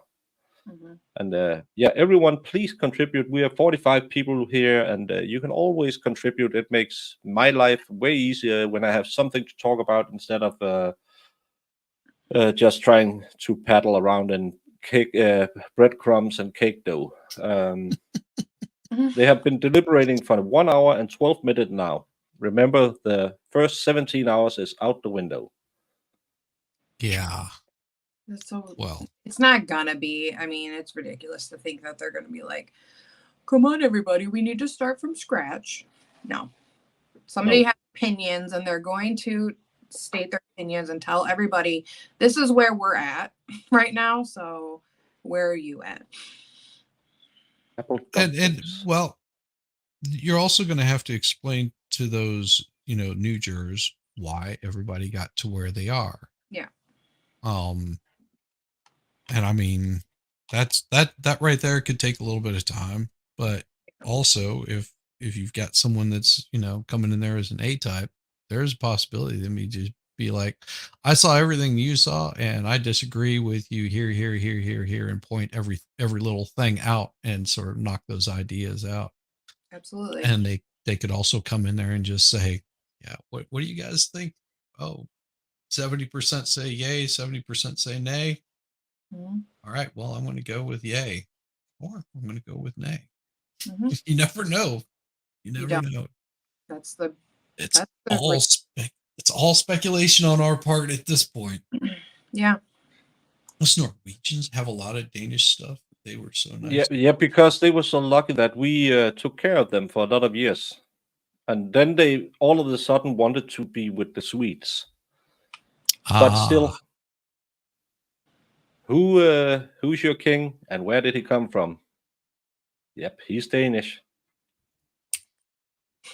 Because they didn't have a king when they were freed from the Swedish, and they wanted to go on their own. So they was asking for a king. So we had a spare prince running around. So they got him. Håkon. Um, Mary Burnley is a Michael Malloy fan. Oh, I like to see Michael Malloy. Yeah.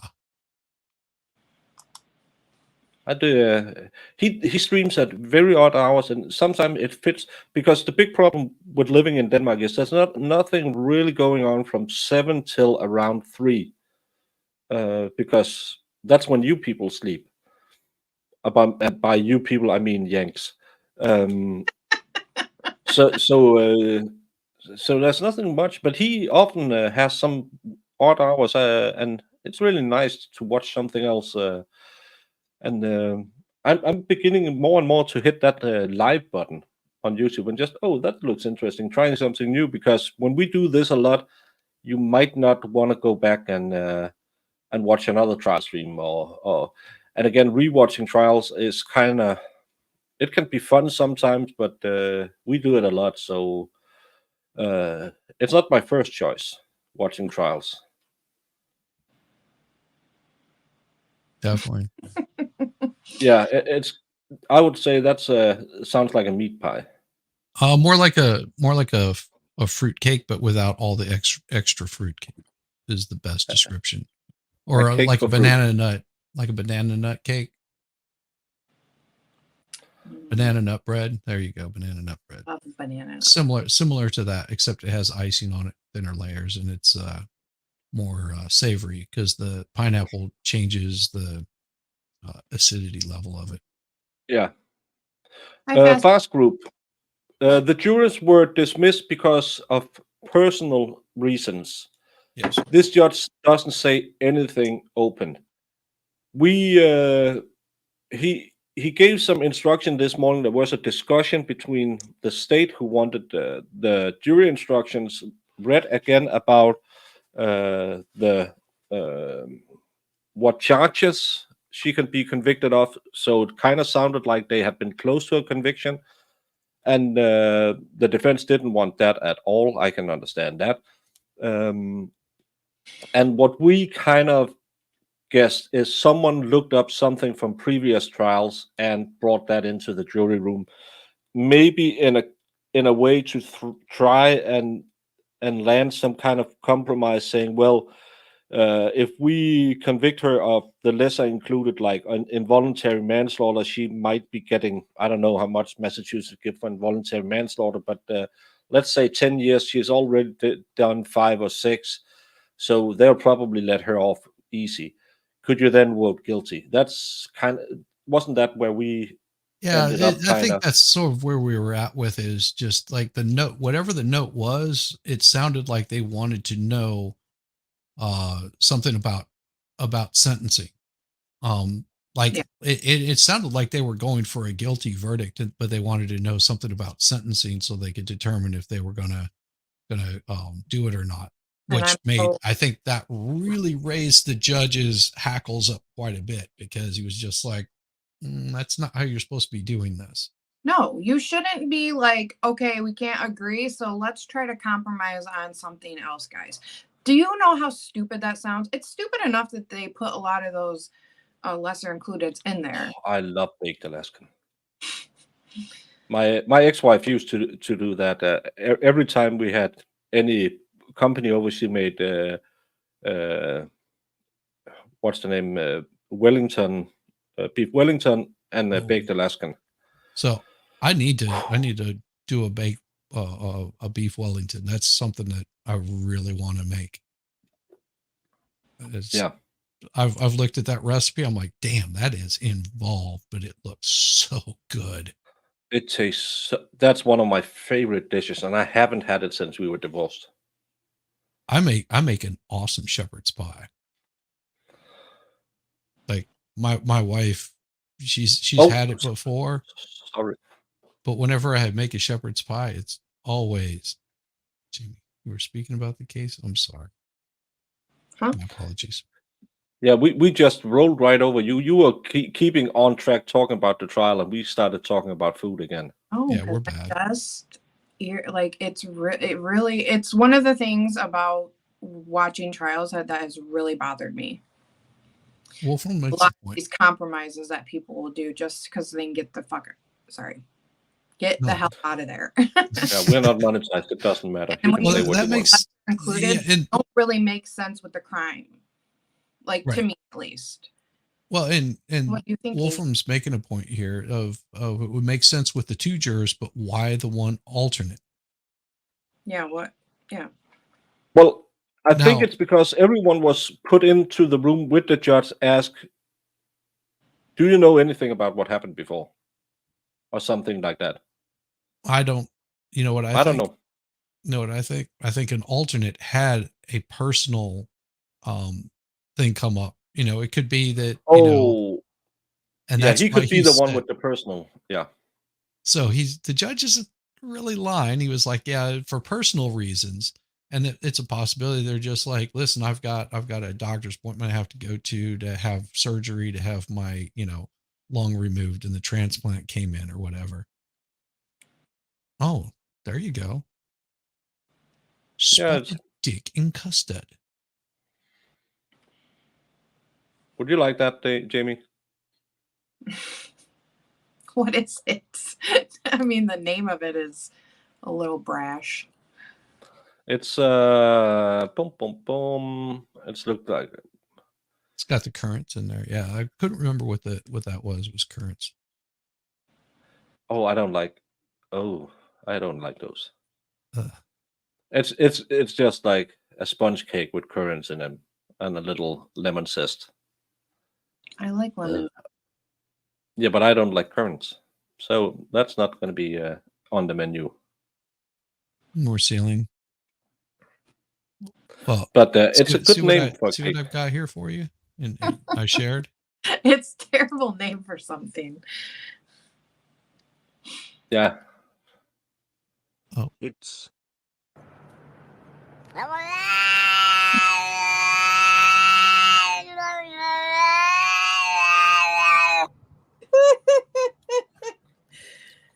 We don't say it like that. In It's Sweden, more like the last we place. say, Choklad. in Denmark, it's.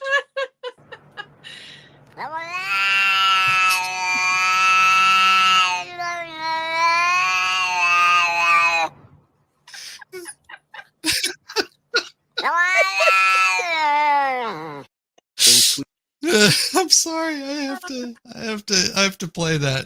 Just whenever. Oh my god. And that always, you know where that comes from. That always comes from Nick. From Nick. Nick. Shame on you, Nick. Yeah, but we still Showing me say that. we don't say chocolate. We just say chocolate.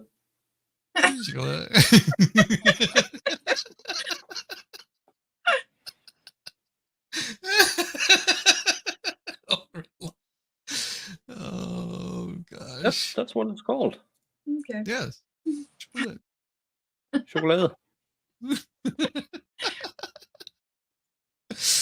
Oh, hey, Sean. Yeah, no, I wasn't offering. I was asking if she would like some of that because I have to figure out what I should bake. I mean, it'll bring an audience in. Or you could just switch out the cumin, not the cumin, but with chocolate, and it'll still be a little spotted for those who like Yeah. like it a little darker. Yeah. Mhm. Hey, Jacob, So, do you prefer dark chocolate or milk chocolate? I don't like dark chocolate. Hey, Jung. Bye, Jung. Hi, John. That was quick. That was She quick. said that yesterday. She came very quick.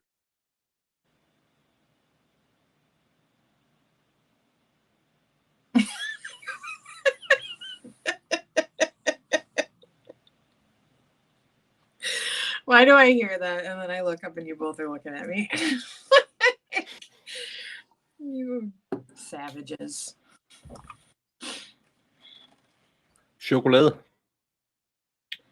It's one of the few words where I pronounce the C like Nicholas does.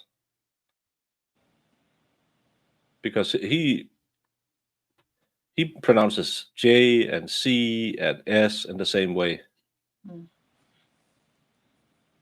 In Norwegian, guide, or something like that, close to that. They speak weird in Norway. They made a new language. Really? They had a perfectly good Norwegian language, and then they made new Norwegian. So we had to learn to read both of them back in school because we are Scandinavian people. So we had to learn that. Just talk Danish like in the good old days. There's this guy that I used to game with who was from England. He could speak like 15 different languages. I do prefer if I'm going to drink like a mixed alcoholic drink, it tastes like coffee because I love coffee. Yeah, this way up, you're in Britain, you must have had your fair share of spotted dick. Maybe. Oh, the Germans make something called Stollen at Christmas. And I used to live in Jutland, semi-close to the border, and one of the guys who worked in the bakery said, "Oh, did you ever have this? This is the most amazing Christmas cake ever." And I thought, well, no. Yeah, I'm buying it in Germany because it's so amazing.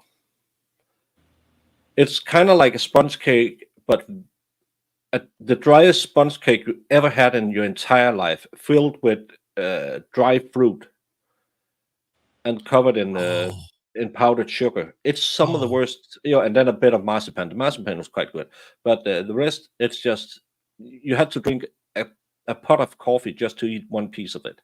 It was some of the worst cake I ever had. That's like fruit cake. You know what fruit cake is good for? Regifting to people you don't like. That's what I hear.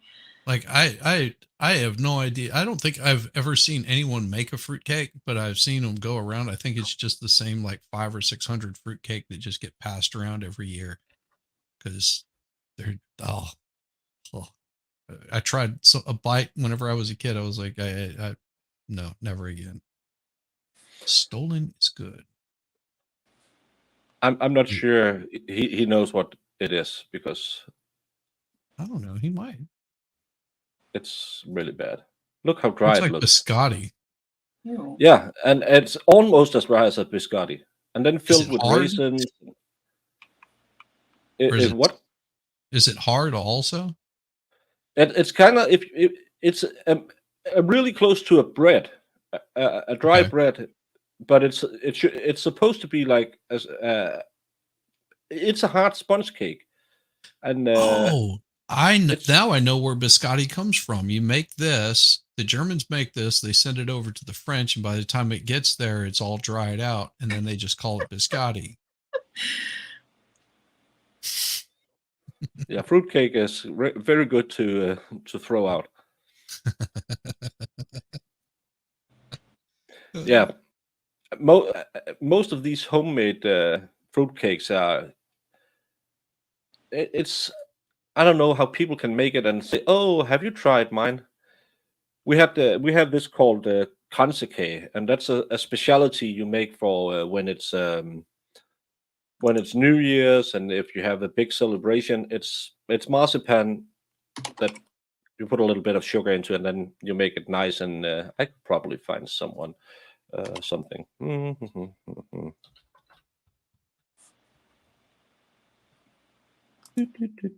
See, this is why Baker would be good at a baking show. It's kind of like I know stuff about cakes. I know, it's Kind of amazing. like you know stuff about baking. Now something like this. This is a when you have a fancy party. This is a kanseke tower, and it's marzipan that you bake and put some sugar in it. And I used to play in a marching band, and we were out playing for birthdays and stuff like that. And we were at a retirement home for he was a young man, but had a blood clot in his brain and had to live in a retirement home. Kind of sad story, but his grandma had made one of these, and she was so proud because when we were given back the southern part of Jutland from the Germans in 1920, she had baked this cake for the king at the time, or her mom had. So it was a very famous family recipe. And my mom said, "Oh, my son just started as a baker." So she said, "Oh, try it out." And I'm not a truthful person. I'm a great liar sometimes. I said I would live with you and love you till the end of time in a church once, and I didn't get struck by lightning. But I bit into it, and she had replaced sugar with salt. Oof. That turns it into some of the hardest you ever bit into, because the salt will just suck all the moisture out of it. You can't eat it. You will break your teeth. And still, I looked at her and said, "I understand why the king loved this. This is some of the best cake I ever had. Thank you so much for making this for us." And my mom just hit me when we got out and said, "You shouldn't be lying so much." Well, I made an old lady happy. Yeah. My grandmother came to visit us, and she would make sweet tea. And whenever she made sweet tea, it was like 4 or 5 cups of sugar, and then the sun what do you call it? Sun tea, where you basically put the container out in the sun with the tea bags in it, and it just like soaks it all in over throughout the day. But that 2 or 3 huge cups of sugar that she thought she was putting in there, turns out it was 2 or 3 cups of salt. Oh my freaking God. And my grandmother didn't drink the tea, so she had no idea. And she just stirred it all in. And of course, we all come in from a hot day, and she's got like 2 gallons of this stuff. I was like, You 4 can or kill 5 someone cups. with that amount of salt. Oh yeah, and I tipped that thing up, and I immediately threw up. I mean, it was just gone. And my grandmother was just like, "I don't think the tea was bad." It's just my mother saw me like hurling, because I was the first one to drink. Saw me hurling. Comes in, she takes a little bit of the tea. She's just like, "Oh my God, that's salt. What container did you use?" "What grandma is this one right here?" She goes, "It's salt, sugar, right?" He says, "No, it's salt." That's why I do the taste test. If you don't, I'm not sure. The funny thing about Sandy Toksvig, who apparently is Danish. Toksvig is a Norwegian name, so her family probably hails from Norway, and but have some kind of Danish root. She speaks a kind of Danish. I've watched her a lot on QI. Sorry, so she speaks kind of Danish, but it's a weird kind of old Danish, because I think she's been in the States. She grew up in the States and in Britain, but she still has something. But Toksvig wouldn't be a name you have in Denmark. It would probably be Norwegian or from the Faroe Islands or stuff like that. So that's a weird. Yeah, I'm in the mood today because we are now back to 1 hour and 1.5 hour of deliberation, even though we were at close to 17 hours. Fresh version of Stollen, more regular bread, only sweetened. We call it julebrød. Yeah, it's very yummy with butter and that brown goat cheese. It's you have to try it a couple of times. It's a sweet cheese. It's weird. Nope, don't be starting no problems over here, MLS. I love my marzipan. My mother was asked to ice a wedding cake for a friend. When she delivered it to be iced, she said it was a bit dry, so she added brandy. Well, it's really hard to ice something if you're floating it in brandy, because that's kind of does the opposite.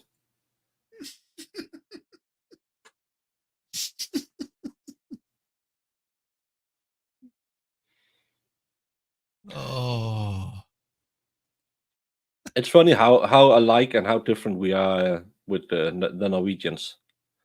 They should just come back under our crown because they have all the oil and all the money.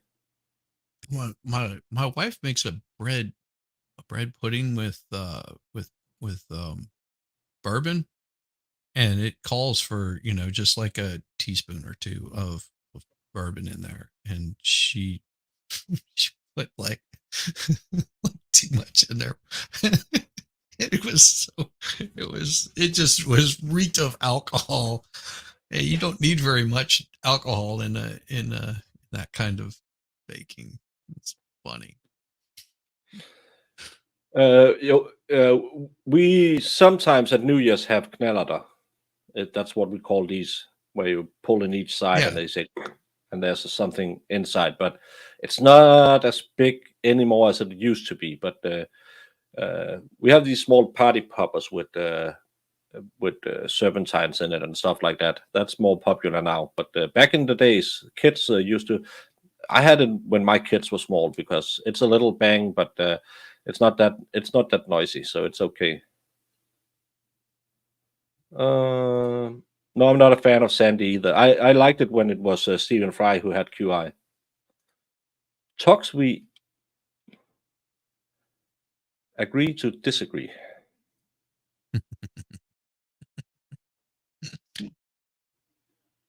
Yeah, that could be it. But let's settle on Icelandic then, because Tox is not really something we have. Back to the case. Yeah, that's the gist of what we saw too. Some of them have been doing their homework and Which brought you're it not into the supposed to. room, probably trying to land some kind of conviction and say, couldn't we agree on this? That's the part because he was talking about the sentencing, or the defense was saying we shouldn't talk about sentencing stuff. Right. So I think they have been saying, well, let's just find her guilty of the lesser included, and then she's out of here, so we can go back home. In a way to split the baby. That's what I think it is. I'm not sure. No one knows, but again, that's kind of my idea.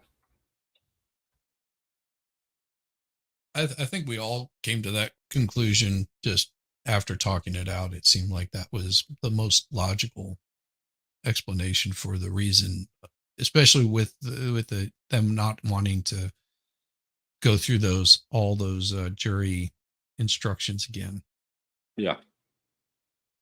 Yeah, because both sides, yeah, the state really wanted them, uh, um, read again with the focus on the conviction part. So they must have had a feeling they were really close to a guilty verdict, and they don't care if she's going away for life or if she's going away for 5 months.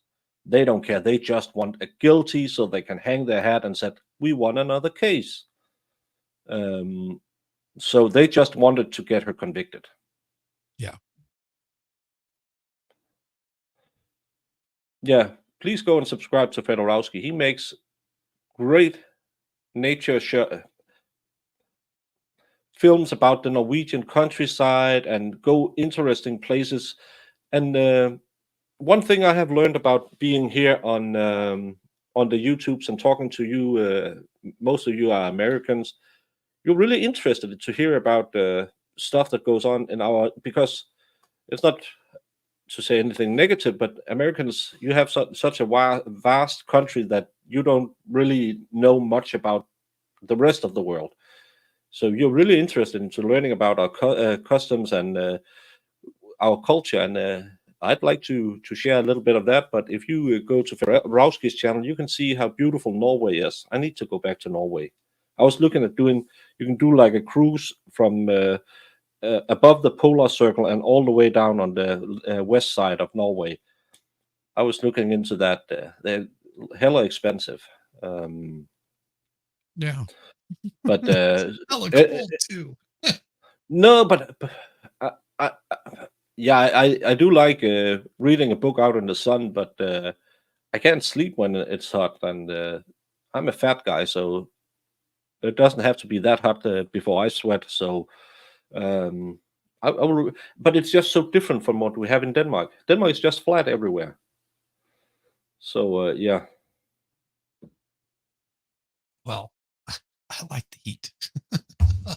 My wife. Yeah, my I'm pretty wife- sure you can do that on board as well. Yeah, my wife wants to do a cruise up the to Canada, or not Yeah. Canada, but Alaska. I was like, Yeah. "Mm, My okay." my sister-in-law's sister worked on one of those cruises. Yep. So yeah. Yeah, I think you start over on near the Finnish border and then go all the way north of Norway and down to, I believe, Oslo, and fly home from Oslo. Wow, that would be a pretty cool cruise. Yeah, that's why you should know about. That's a good thing to know about the rest of the world. Just to know who to bomb and who not to bomb. Because but again, it's just it's nice to learn about, also for us Europeans, to learn about the differences of all the states in the US, because we see America as one country, but it's not. It's 52 states, I think one of the former presidents said. And they're vastly different, because I've been to Illinois, I've been to Tennessee, I've been to Delaware, I've been to Washington, I've been to New York, and all of those places are different, good or bad, I don't know. But then you talk to people on here who's from Texas, and we just know Texas from John Wayne, and everything is bigger in Texas, and something about the stars come out at night in Texas, and then you have to clap or something like that. Weird people and snakes. So, and then of course Florida, the Australia of America. So that's another thing that's kind of fun to learn about by doing all of this YouTubing. Learning that the world is way more different than you think, because we have so many stereotypes. You Americans are just big and loud and obnoxious and annoying and really not that bright and poorly educated. But when we you when we described me talk to to a you, T. You're awesome. yeah, How did you manage? yeah, No, I mean, I have a guy that I gained with in Canada, and he was just like, so it seems to me that in America everybody's just armed and willing to pop off at any minute and shoot people, and I was like, no, you're describing like the Wild West or some crap like that. It's not really like that. I mean, there's quite a few people that are armed, but the ones that are armed legally generally are not too quick on the trigger. So you get those misconceptions of what America is like, because you watch some short on the YouTubes or on Twitter, and you get this impression that people are a certain way. Like a perfect example Bastille Day in France. We were there the last like for that whole event in Paris, and stood on this bridge, hung out, talked with the French citizens, and they were just having a good time. Everybody was chill. And whenever I got home that night, somebody had posted, "Oh, did you see this riot that broke out and all this kind of crap?" And during Bastille Day, and I was like, I don't think that was Bastille Day, because I was there and I was actually standing on that bridge that this supposed riot was breaking out, because I remember I noticed the background. I was like, this is not true. They're like, oh, the French people hate Americans. I was like, actually, they really just don't care. They think we're silly and stupid, but they really just don't think too much about us. They're more concerned with their own internal politics. I mean, they view Americans as a little weird and strange, a little how do you put it? Um, Inconsiderate. One of the things that I noticed, like going into any place in outside of Paris, is whenever you would come in, you would actually greet people as you come in. In America, it's opposite. Usually, you're expecting them to greet you, and then Yeah. you return the greeting. But in France, it's just backwards from doing that. Not good or bad, but it if you don't know the custom, then it's not very polite to just walk in and just expect them to greet you, and they usually will be assholes to you if you are. Just different culture. So, I don't know. Yeah, and again, it's different because people who come to Scandinavia will say we are so cold and you can't, we're not friendly, and we push everyone away, and we think we are nice people, but we just choose a few friends and stay with them for a long time. We don't go around and uh, and maybe see Americans as overly friendly, as you're kind of you're fake friends. Uh, oh, I love everyone. I'm hugging, kissing, stuff like that. And again, it might be somewhere in America that people are like that, um, but it's not. Oh, that's why I need a new chair. That it just keeps going down. But because but some of the nicest people I met when I was in Illinois, the people who had my sister staying as an exchange student said, "Well, fly over, stay with us." And he rode home 45 minutes every day to take me out for dinner. Went back to work, and when I went to Delaware, this is our exchange student. She was here in 2001-ish, I believe. Yeah, it's around no, maybe before I was deployed, so maybe in the 90s.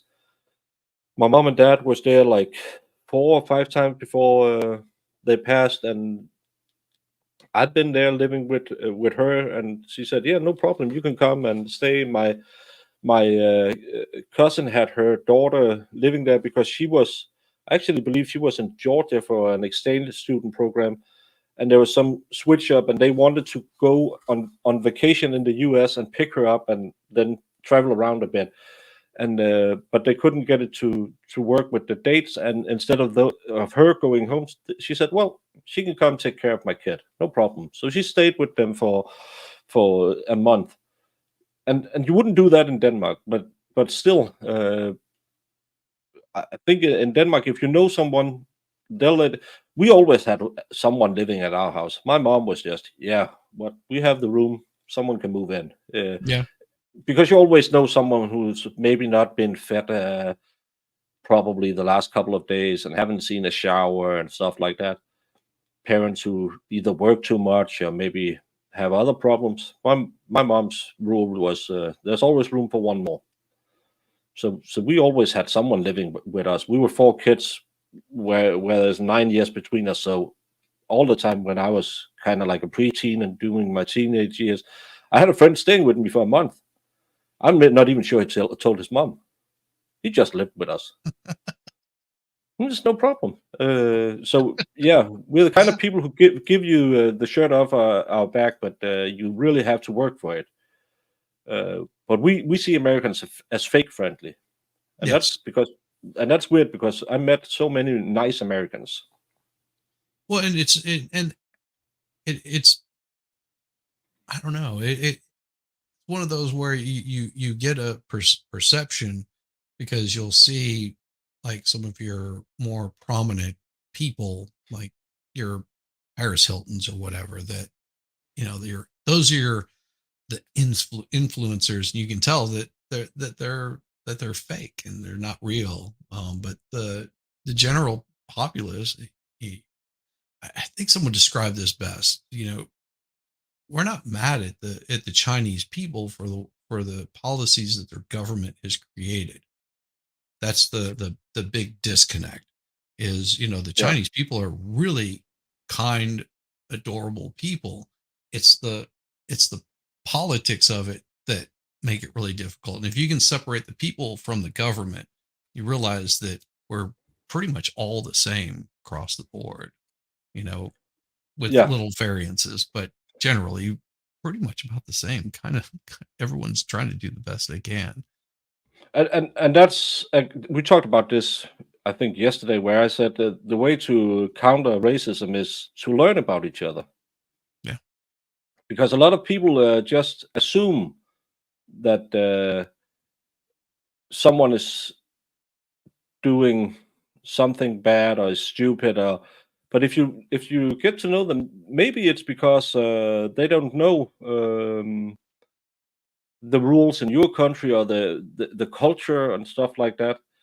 Dave, you don't have a link for Jody Day on your stream, That's right. It is on the Jody live Day time. chat. But we will go to words on stream while there's Jody's trial, so I can make dinner and you can go watch MLS or Nicholas talk about Jody, the three-hole wonder. It'll be in 47 minutes, so we will. I forgot to put it on fast. Well, That's we can okay. still do it. Yeah, we'll it'll still do it. works. But we will be taking a break while there's Jody Day, so everyone can go and hang out with Nicholas and Dave, or stay here. And you have to be in my chat when the word on screen is on, so you can participate in the shenanigans and guess all of them words. I will have the iPad on, so if anything changes, we'll run right back and pull it off. So yeah. Yeah. He's getting up the link right now. Look, somebody already put it up there. Okay, because I was looking at his channel, I couldn't see it. Eris put something up there. Travel through Europe. From my experience, the worst attitude was in France by a long way. And that's always a Totally possibility. Everybody has different experience. I mean, yeah. But I've been to, I've been to Norway, Sweden. I don't like Swedes. Germany, Czechoslovakia before it was separated, Bosnia, Serbia, Ukraine, not Ukraine, Hungary, France, Italy, Switzerland, Spain, Belgium, Holland. Been to Liechtenstein once, I believe. Monaco, and the French are just weird people. yes. I don't like. I've been. I think I've been to Paris like 5 times or something like that, playing music. I just hate Paris. I don't because like Paris at all. La Parc de Triomphe, La Tour Eiffel, Le Champs-Élysées. Yeah, get out of here. Let's get some beer. But I like the countryside. It's amazingly beautiful. If you go through the part where they had the lavender fields, and you're just riding through there, and the smell and those flowers, it's amazing to watch. But the people, I don't like them because they. One of the things my friend from Delaware's husband said this. He was so afraid coming to Denmark, talking to my parents and stuff like that, because how could he do anything here? And everyone just automatically switched to English when they figured out, oh, he's a Yank. So, and it wasn't like, it's just okay. We're going to speak English now. In France, they look at you like you have dog doodle on your shoe, on your face, if you say bonjour, can I please have a beer? And I don't like it. I don't like it. I would say France is by one of the worst places I've been. And I didn't like Paris. I did like being out in the countryside. It was a little more secluded, away from a lot of the foolishness that I found in Paris. I also found the people a lot nice. I mean, we went to this guy that was a craftsman, a wood carver, and he was just so chill and very interested in U.S. politics. And I can understand a little bit of what French, and I would say something to my wife so she could translate it, and she would basically the translator between him and I, and having a hard time explaining like what stainless steel is and things like that, just because it's a different word in French, and just so there's like that communication breakdown in that. But once we started talking, it was like, oh, this guy's actually pretty based kind of guy. He just gets up and does his wood turning, and people come by and they'll order stuff, and he'll create what they ask for.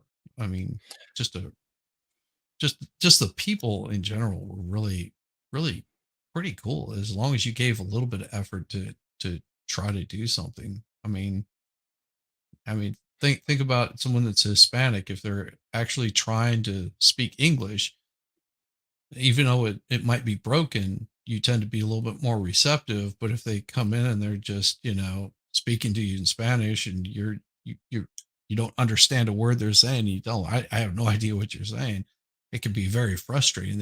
You tend to be a little bit more of a ass towards them. But someone that gives some effort tend to be nicer, kinder. So many folks say, bless your heart. Well, there's a reason why Romania is very safe, and I shouldn't say that on stream. No, don't do it. That would be a racism. Yeah, we had. I remember when I was in Aalborg as a soldier back in the day, when the Norwegian girls came down to party down there. They were fun because they knew we're never going to see each other again. Betsy's underpants. In your France, did you see Betsy's underpants? Oh, England, France, I can see you on. Isn't there some kind of child thing going on with? I see parents. I see France. I see Betsy's underpants. Yeah. I guess.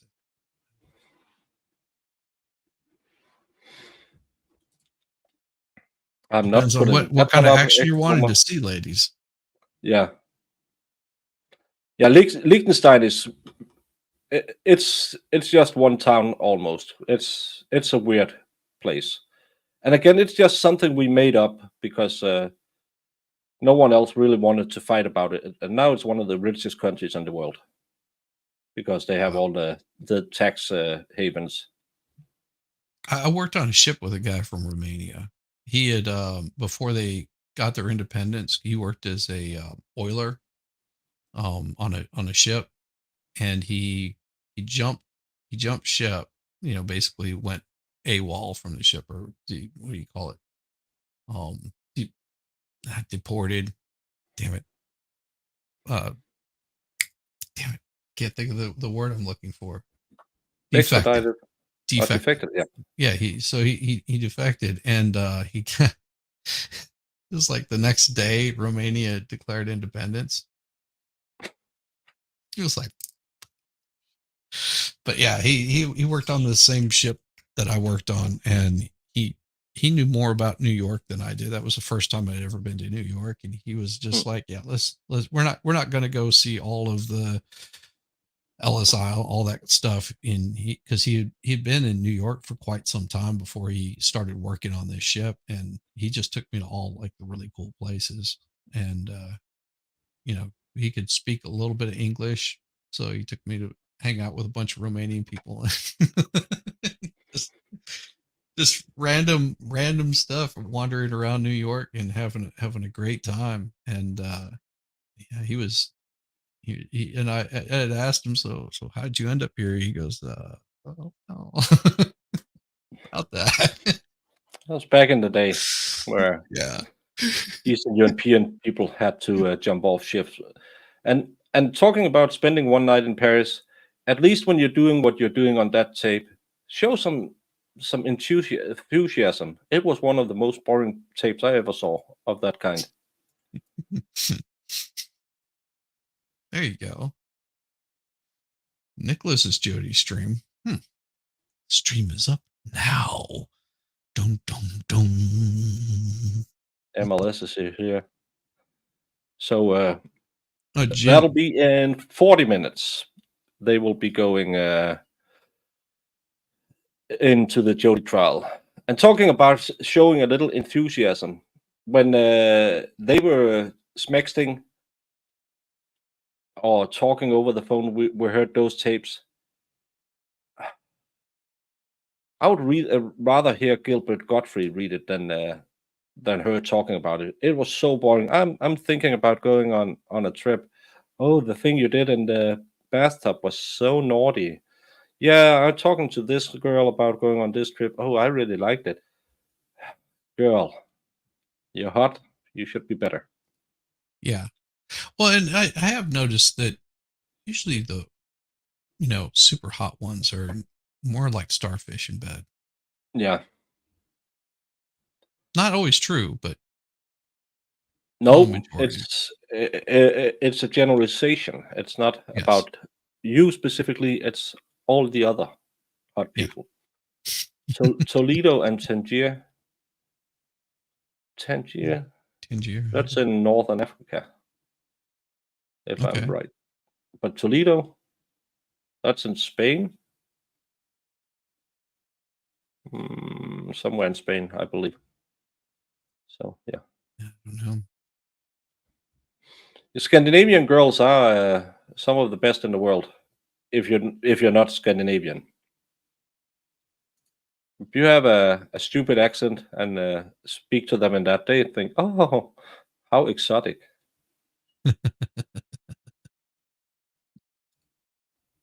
Jamie is having a meeting, so she's listening to us and imagining what it's like to have a baker. I'm gonna come.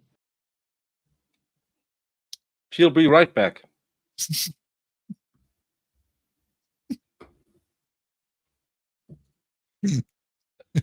If you go to Copenhagen, most of the people working at McDonald's or working at jobs in the airport or in the shopping centers will be Swedes.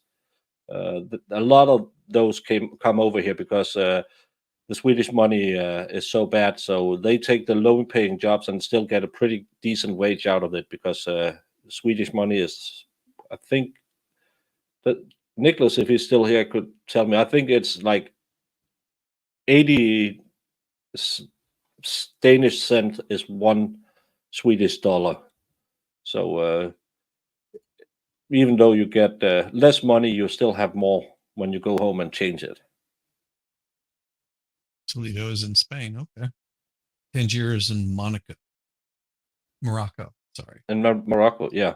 My dad went to Morocco that was while he was a soldier. So it had been in the 60s, right after maybe before they had the big kerfuffle between France and northern Spain. And he said that that was some kind of experience because that's before you really had tourism. And he was just, well, I'm young, I'm dumb, I'm gonna go down there, see stuff. and it was such a weird place. It was back then. It was very backward. Also, it was maybe 100 years behind, if you can say it like that, behind Europe, because it was before you had the big oil booms and stuff like that down there. So he went there, and he said that it was such a strange place. It was nice people, but he was I think they were trying to rob him like 3 or 4 times, young kids, and then he just, again, he was a young man, slapped them around, and the police said, yeah, that's okay, no problem, they shouldn't do that to tourists. So that was fine with it. So, but that's Yeah, that was MLS got it up. Okay, good for you. Sometimes you need that little bit of enticing. Who else could entice you like Feral Housewife? She's had practice getting it up. yeah, but that's because we have real money, and the Swedes are just Swedes, so they come work for us like they should. Hey, Lexi. Hey, Lexi. Welcome.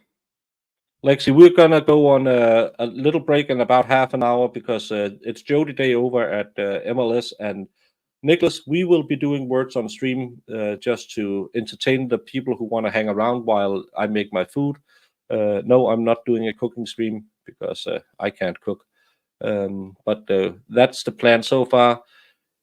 Today they have started deliberating from scratch because there was 2 jurors unseated yesterday and an alternate sent home. So 2 jurors were sent home. We don't know why, and an alternate was sent home. There was a little talk about the note that was passed on Friday, and they were instructed again that they couldn't look into previous trials in this case. So some of them, in our opinion, must have been looking into to what happened in the previous trials. We think because they were talking about the verdict and the sentencing that it could have been because they might be heading for a hung jury, that some of them were saying, well, if we give you the lesser included, will you vote guilty? And then she's maybe only sentenced for 10 years and she's already done 6, so she'll be out in no time. It could be something like that. We don't know. We're just speculating because no one knows, but it seemed like something shenanigan had gone on in the back room. Yeah, and the judge did not look too happy about it. If a judge isn't looking happy about something, I'm telling you, that's that means that something went on that shouldn't have gone on. Yeah, and he's just looking at the number 5 because he don't need another mistrial. Because at what point will he just declare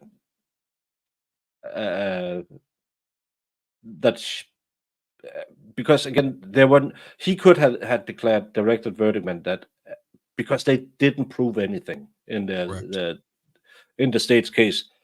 So if they're going for the 5th time, I think the judge will just let her off, because again, today it's 2 hours. Before that we had 7-14. We had 14 hours, so it's 20 hours so far that they have been in the verdict room. And the last trial where she was found guilty, sentenced to life without parole, I believe, we heard earlier, it took them 27 hours to reach an agreement. And they had some of their evidence struck down in the Supreme Court. So this case is weaker than the one they got a verdict on in the 3rd case, logically, because they couldn't bring in the expert who could testify to some kind of timeline with the paint.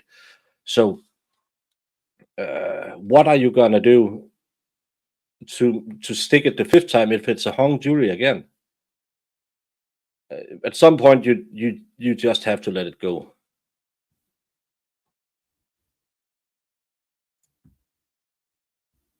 Yeah, I think because, as we said, they were close to maybe bartering a deal about a guilty verdict. If we give you a lesser included, she's guilty, and we know that sentencing in Massachusetts is this and this for involuntary manslaughter.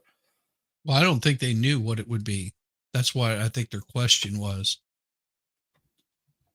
And I think that's what set the judge off. It's like, yeah, you're not supposed to be judging it on this. You're supposed to be judging it on whether she's guilty or not guilty, and then we handle the sentencing after that. Yeah. And I think that came out in his jury instruction at the very end. He didn't brush on it, but very lightly. Because if you listen to the last little phrase that he said in his jury instructions, and he said, this should not be determined on sentencing or what the sentence is going to be. This should be determined on guilt or not guilty. Did the prosecution provide enough? Yeah. Yeah, you shouldn't look into stuff like that. But involuntary manslaughter is up to 20 years. So that's probably not that. But can we see some sentencing guidelines? Maybe.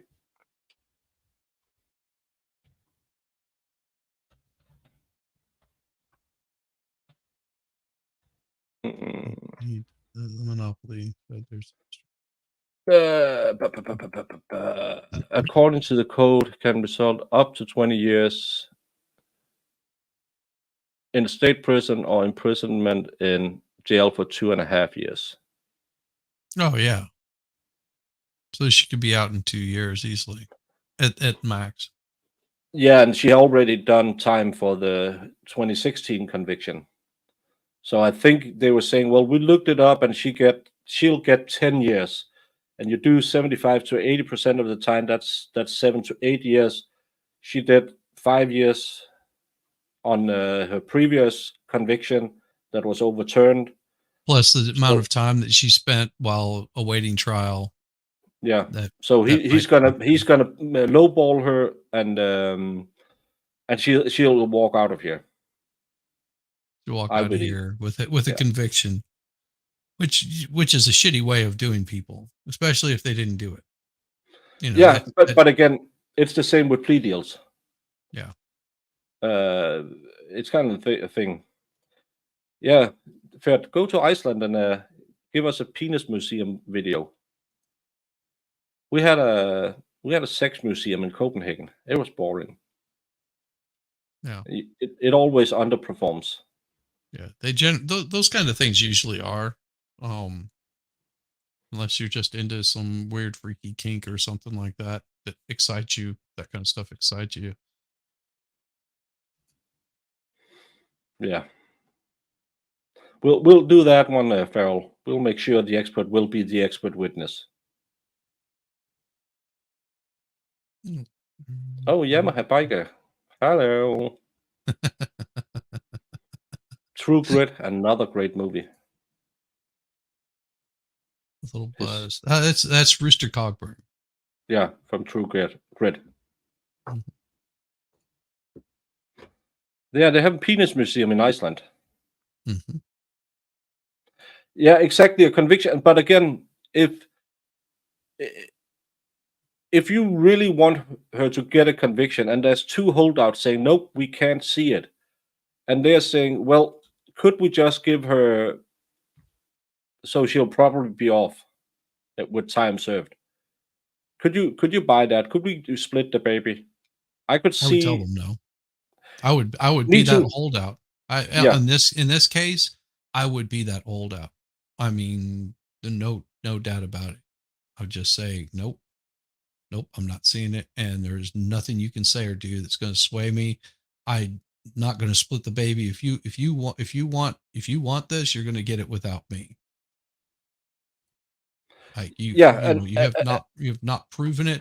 State has not proven it. I can't take into consideration any of the other prior convictions, any other prior testimony, unless it's telling me, that this is beyond a reasonable doubt You've got two conflicting experts saying that when rigor mortis can set in and how rigor mortis sets in, what time rigor mortis sets in. I can't see her being there. I see that there is a possibility that there were other people that they didn't even look into. And if there's even that slight bit of doubt, just the slightest bit of doubt, you have to say, no, I cannot find her guilty. Yeah. Like, you should have brought a better case and you should have had all your ducks in a row. And, not even knowing anything about prior testimony of people that didn't show up because they didn't enter that stuff in because, well, they wanted to, but they couldn't. But none Yeah. of that stuff would have brought it in. So you're taking away all of that prior information, the paint drying, all that stuff. Just the information was provided in this trial. I don't see that they proved it. Absolutely not. And I don't see why we are still here, because you can't tell me that 12 people are sitting there. And again, yeah, I know 50-60% believes that you must be guilty or else you wouldn't be put on the stand. But then you have to sit there and listen. And we've been going for 14 days, 10 days in court. Nothing was presented that said absolutely 100% she didn't do it.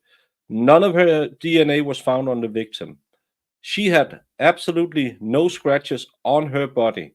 There was no lead into it. It was her wife who were angry that day, and they didn't look into anyone else. I would sit there and say, well, the state blew it.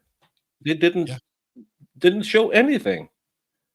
And that's that's the way I would watch it if I was on the jury. But again, I've done many a jury case. I've done many a trial.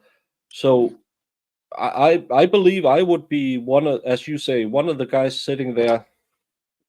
You're not getting it. Let me try to tell you why I don't see her guilty.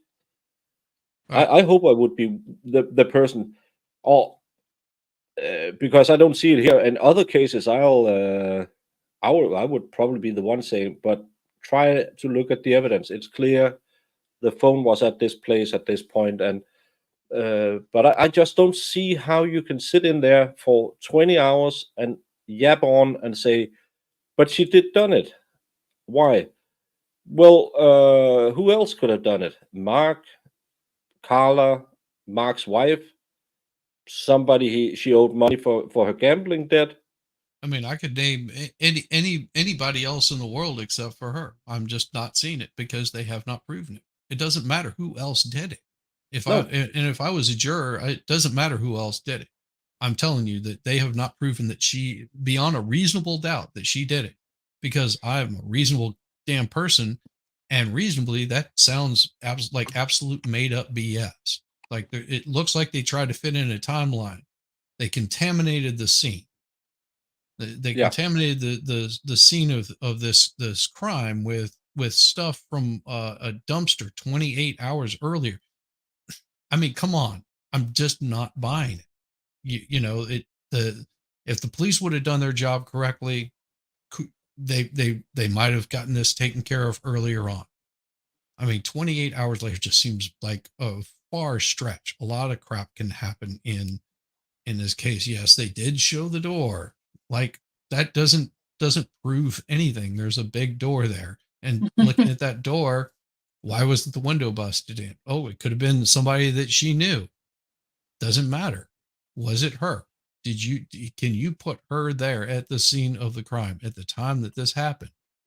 Knowing what about the rigor mortis. I mean, what we just pulled up in just a couple of minutes. But if you eliminate that out of there, you have two different experts trying to place her there. And at the very end, that closing argument just said, well, we're like, changed their window of time of putting her there. I mean, it was so disjointed in their closing arguments that I think Rosemary did a really good job on presenting stuff. I wish she would have put more things in there, but that's Monday morning couch quarterbacking, or whatever the hell they call it. Yeah, you can always argue, did they do enough? But the defense did enough because the state didn't do their job. Right. And as long as the door didn't take the stand, I would have voted not guilty. Yep. I think they made some kind of deal with the door, so it didn't take the stand. The door knew. Well, the door got a new paint job. Yeah. Using the paint that was on the floor. That's yeah. I really don't like that the door was in the courtroom all the time, was able to listen to all the testimony, because if it had taken the stand, it could have done big harm in this case. Who says the door didn't do it? Oh my God. Yeah, I mean, there's always a possibility. It's just a windy day. The door and the shovel got together and knocked her down the steps. Don't piss off the door. No, and there could be some maybe we saw there was this dog leash in the stairwell. The door in the stairwell could have been in on it too. Yeah, dog leash could have just wrapped around there. She was trying to get that dog leash off. It was. Yeah. I'm going into the jury room now and said, did you ever consider the door and the dog leash? We saw the dog at the scene of the crime. The police never tested it. And the door was so bad that they had to bring it in to testify.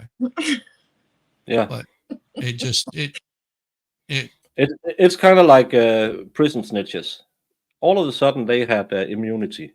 Yeah. Totally unrelated, but totally, yeah. It's I mean, the door just stood there, wouldn't say a word. Plead the fifth. Plead the fifth. And it attacked the defense table. Yes, it almost did. It tried to attack. Like, yeah. Oh, you're gonna blame me for this shit now, huh? I'm gonna kill all of you. I'm gonna open up a door of kick ass on you. Is what I'm gonna do. Yeah, you won't be my first victim. I'm pretty sure we heard it whisper. I can do it again. I can do it again. Yeah, just wait till you come home. Yeah. My cousin lives right by your front door. So we ain't playing. We ain't playing. Touch my knob one more time. You know what's gonna happen. Going down those stairs.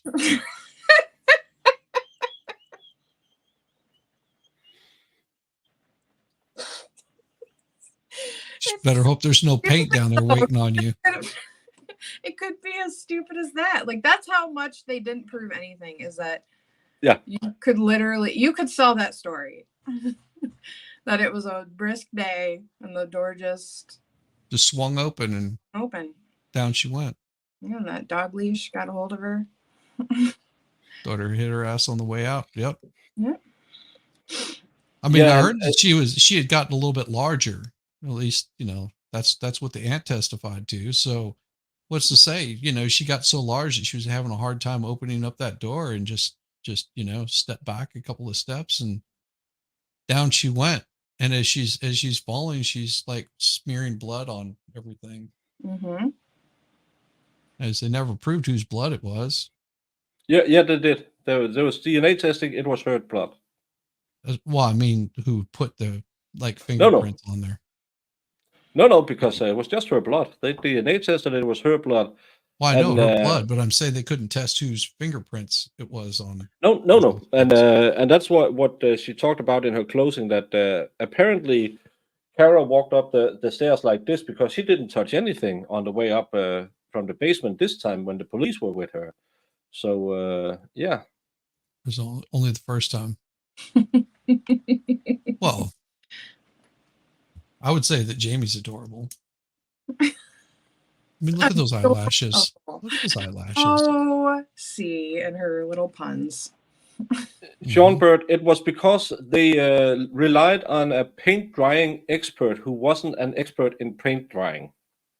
That's why it was overturned, because they also tried to do it in this case, trying to use the paint to establish some kind of timeline.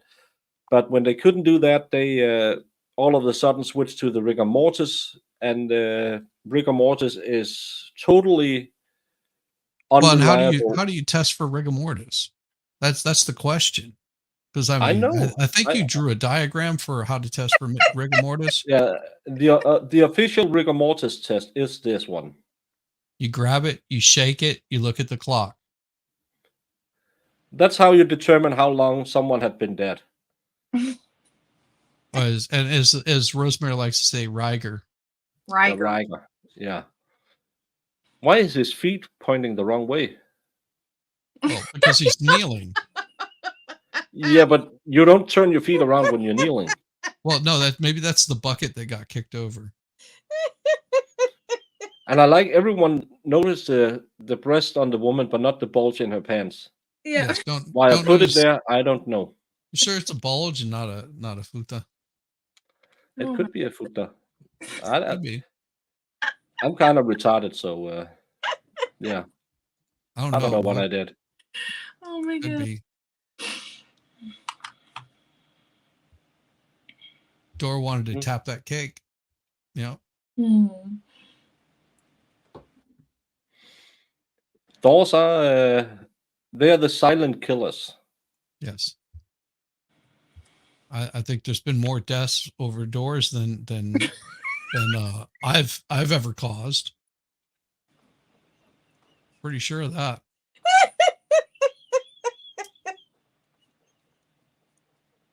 Of course, that might just be white privilege. I don't know. Oh my god. Mm-hmm. I can't. It's with you. because she was in rigor, and everything seizes up when you're in rigor. It gets So harder. yeah. Yeah, call it a front butt. The 1 feet, the one buttock. Pete Right, Spioni, so- I don't know how many of my drawings you have seen. There are children in the first grade who do better jobs at drawing than I do. That's what I'm saying. I've never caused any, so any one that a door caused is more than I did. Yeah. I never been convicted of doing it, so I never did any. Never. Oh my gosh. It's only crime if you get caught. That's No, it's always a crime. It's just you never are charged if you don't get caught. It can't be a crime if you're not convicted. True.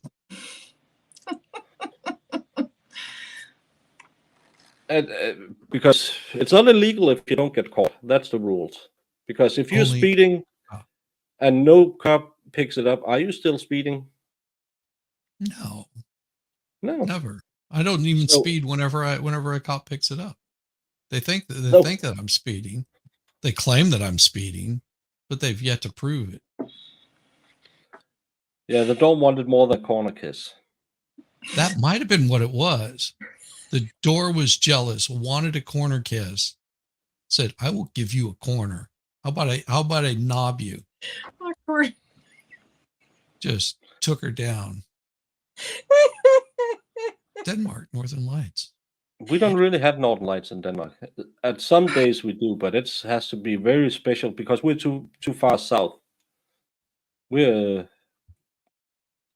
have to go up somewhere in Norway and places like that to see the northern lights, or Iceland and stuff like that. Mhm. We can sometimes if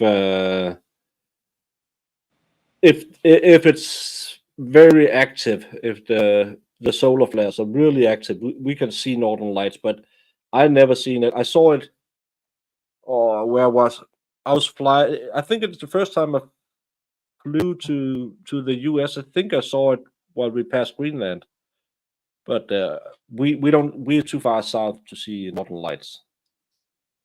We're the same parallel as Nova Scotia or something like that, I believe. Okay. That makes sense. Yeah. Lexi, I didn't say she was slobbing on the knob at all. That's not what I said. Well, I know that she did like to, step out. she played on different teams. Yeah, she played on different teams, but I think a door was just a knob too much for her. Yeah. It could be,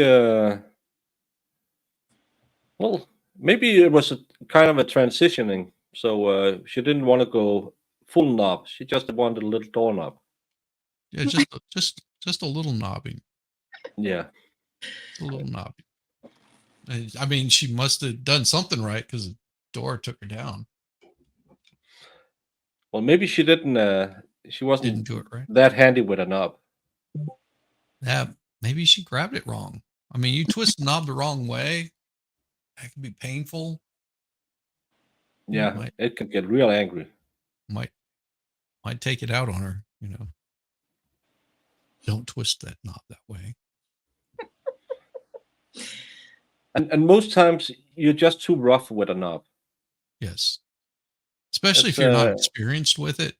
Yeah, you think it's just like I don't know, we just have to force it all the way around all the time. And no, you really need to feel the knob.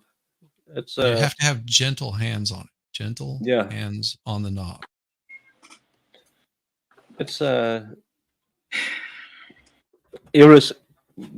I don't know what you're getting to, but because we're talking about doorknobs.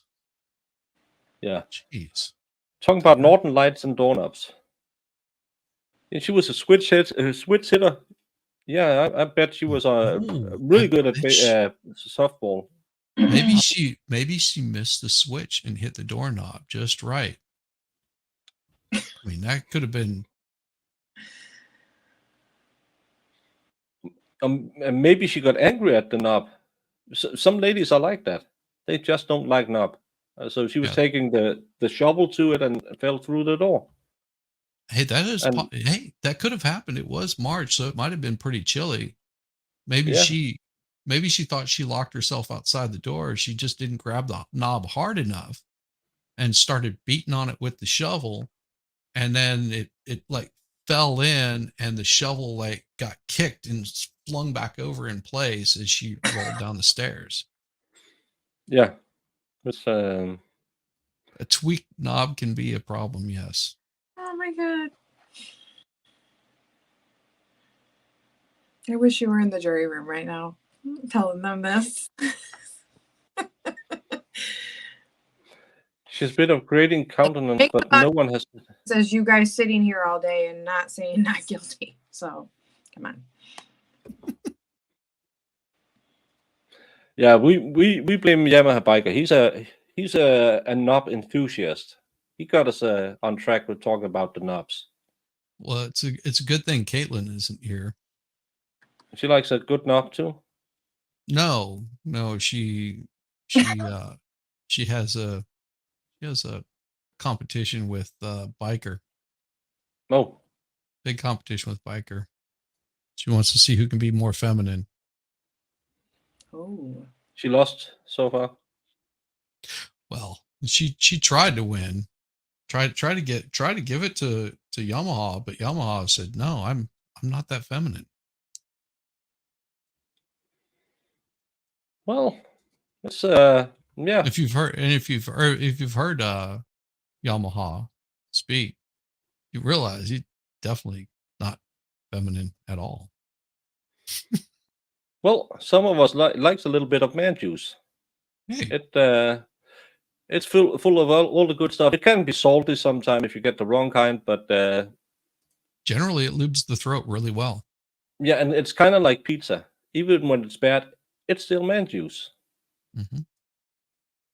Yeah, especially if you have the soft hand and really twist it the right way, it can escalate really quickly.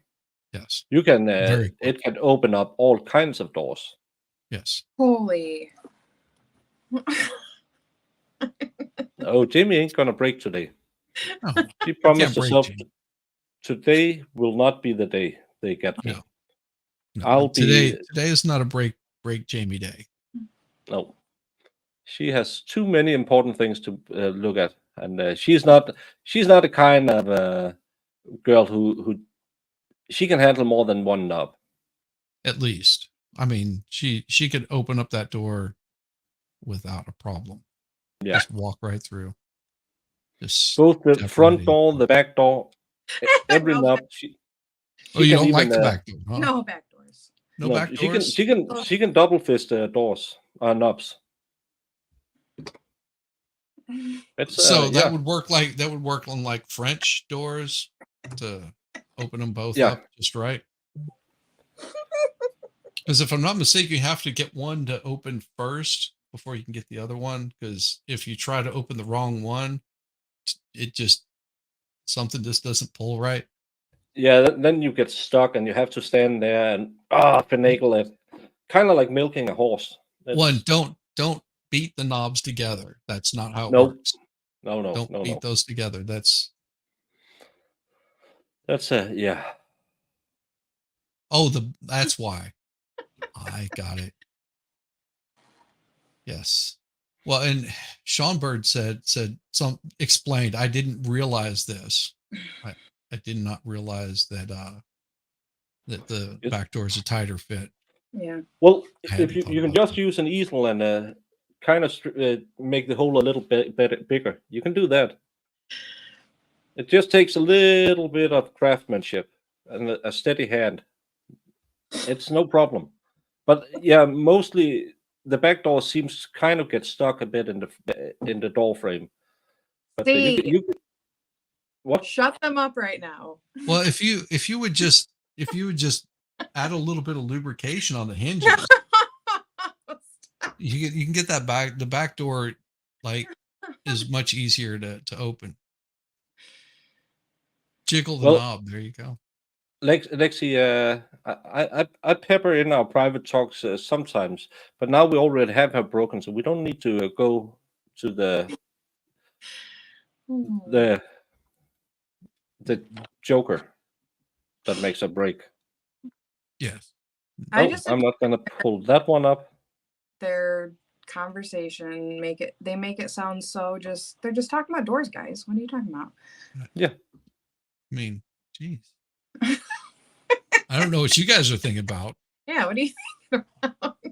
Oh, the house has to swing that way for the door to open. I got it. Yeah. Storm doors, they are often banging a lot. And loudly. You have to watch out for storm doors. Really keep them moist or lubricated, because they can get stuck, and when they starting banging, it gets so loud. So hey, maybe it wasn't the door they brought into court. Maybe it was the storm door. So she opened up the main door, and then the storm door caught her right between the eyes. That would explain the wound on the side of her head. Jesus Christ. But yeah, I have to because sometimes I just read the first part and think, oh, that's okay, and then some of you degens has a dirty mind. I don't, because I'm kind of nice that way. But other people in this chat, and talking about other people in this chat, MLS is going to jump on Jody with Nick. They're going to double team her in about a minute. So I will do a little word on screen. I will go make me some food. Same. I will be. I'm making a roast beef on Swiss on a ciabatta roll with sautéed mushrooms. That's my lunch. That sounds really good. Share with Jeez. My God, Shizzy. And I got to add the horseradish, just right my horseradish on it. And it'll be horseradish, not that mayonnaise stuff that you like to call horseradish. Jamie, should we be feeding the dogs while we're away, or should we do a little night driving?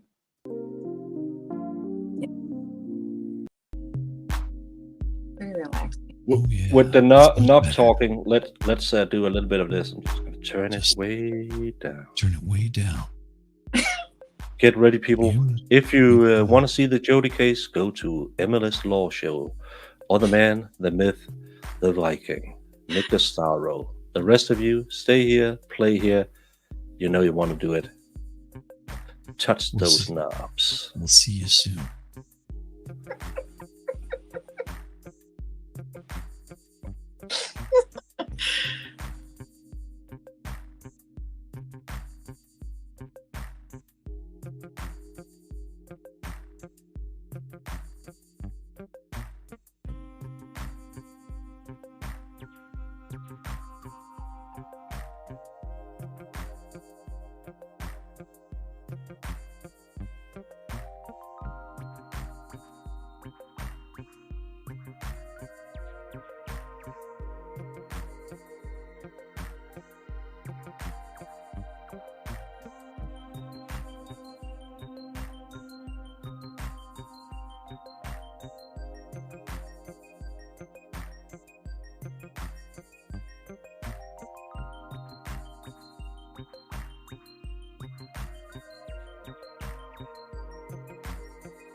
Oh, the easy listening music coming straight to you from Baker's bedroom.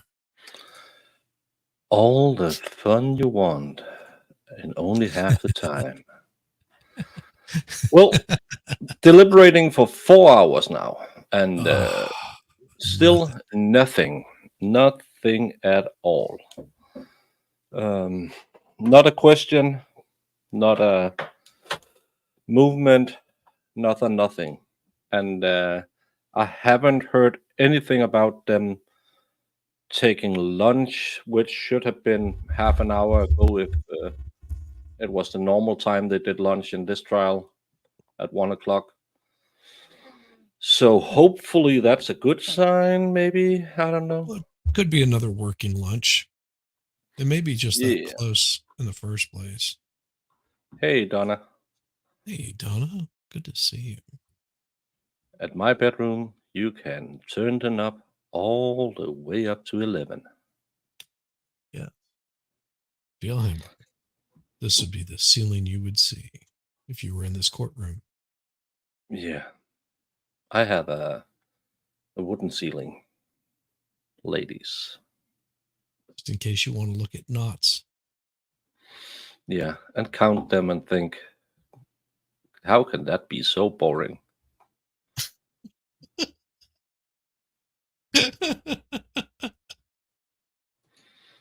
That's a good one. Yeah. That's I don't know if it's good or it's telling on myself. No mirrors. It's not like in the Randolph, I believe it was, case where they had, you should have seen that monstrosity of a bedroom. It was a guy who, he was on his sixth wife. Only two of them died mysteriously. But in their bedroom, they had like, it kind of looked like a fold-out bed, and behind it, they had this big. It looked like something you would have in your living room back in the early 90s, with cupboards and a big mirror in the middle. It looks so bad, but yeah, he got life.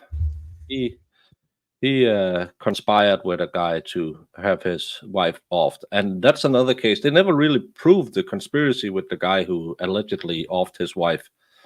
So again, another trial where the jury heard something that we didn't really hear.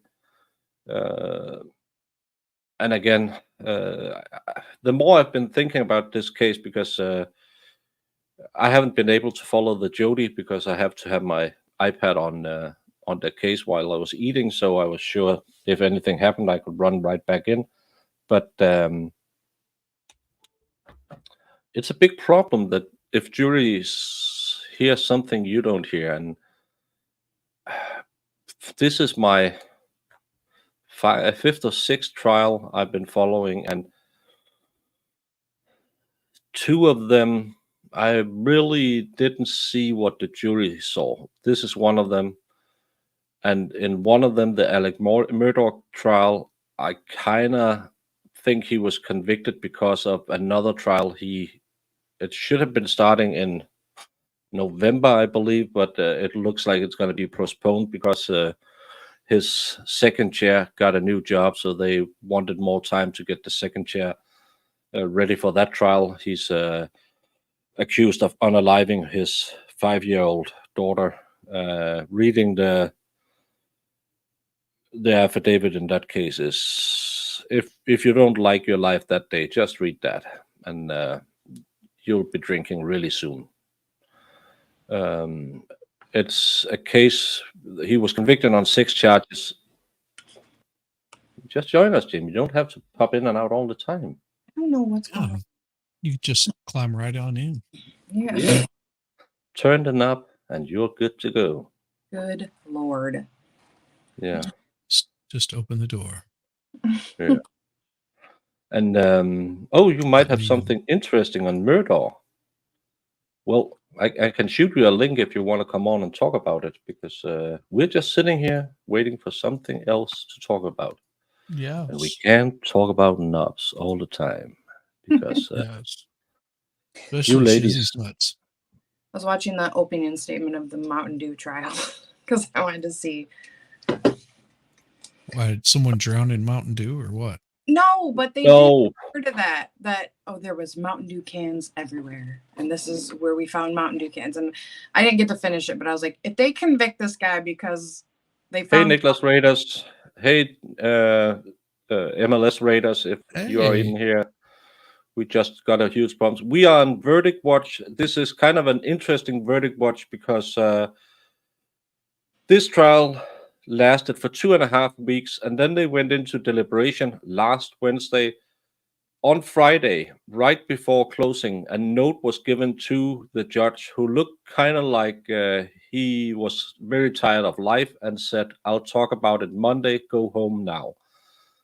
Yesterday, he started the day talking about he needed to talk to the jurors one-on-one, and doing these proceedings, I should just turn off my phone so I don't make too much noise. He dismissed 2 jurors and 1 alternate. Today we heard a little talk about they wanted to have new instruction given to the jury, but it seems kind of like some of the jurors might have been doing their homework and looking, because this is the 4th trial against Cara Rintala. 2 hung juries. She was convicted, given life. In the 3rd one, it was overturned because of a paint drying expert who wasn't an expert in drying paint. And this is the 4th trial, and it looks like someone had been looking into the previous trials and brought that into the jury room, which they are absolutely not allowed to. We have been speculating, because we've been sitting here for 4 hours with nothing on the screen, that it might be because they were at an impasse and wanted to land a compromise conviction of saying, well, we're giving her a lesser sentence, and then she might be off with a short time in prison, or might even be let go because she done 6 years or 5 years, 5 or 6 years already in prison on the 3rd trial. So we were speculating that it could be that someone put in what had happened in earlier trials, and with that in mind, and I've been thinking about that too, why didn't he dismiss the entire jury? Because everyone in that room heard that. So I'm curious because I don't know when was the first trial? It's 13, Okay, and the second trial 14. Hey, Pramna Ocha. and I believe it's third trial 2016. 13, 14, 16. I believe it was. Yeah, 13, 14, 16. And how long did it take for them to overturn it? Like 5 years? Turned over in 21, 20 or 21. She did 4 or 5 years in prison. I don't know. That just seems like a lot of time between each one, Yeah. especially the second and the third. It seems like a lot of time in between the second and the third. Yeah, but they had to go out and find that paint drying expert. 2 years. Man, you can just take your ass to, any Sherwin-Williams. Well, they have Sherwin-Williams here, or Home Depot, and find a crew of Mexicans. They'll tell you how long it takes to dry paint. Yeah, but they will probably not show up in court. Well, you don't have to. You can pay them by the day. Yeah, but You can get a whole truckload of them.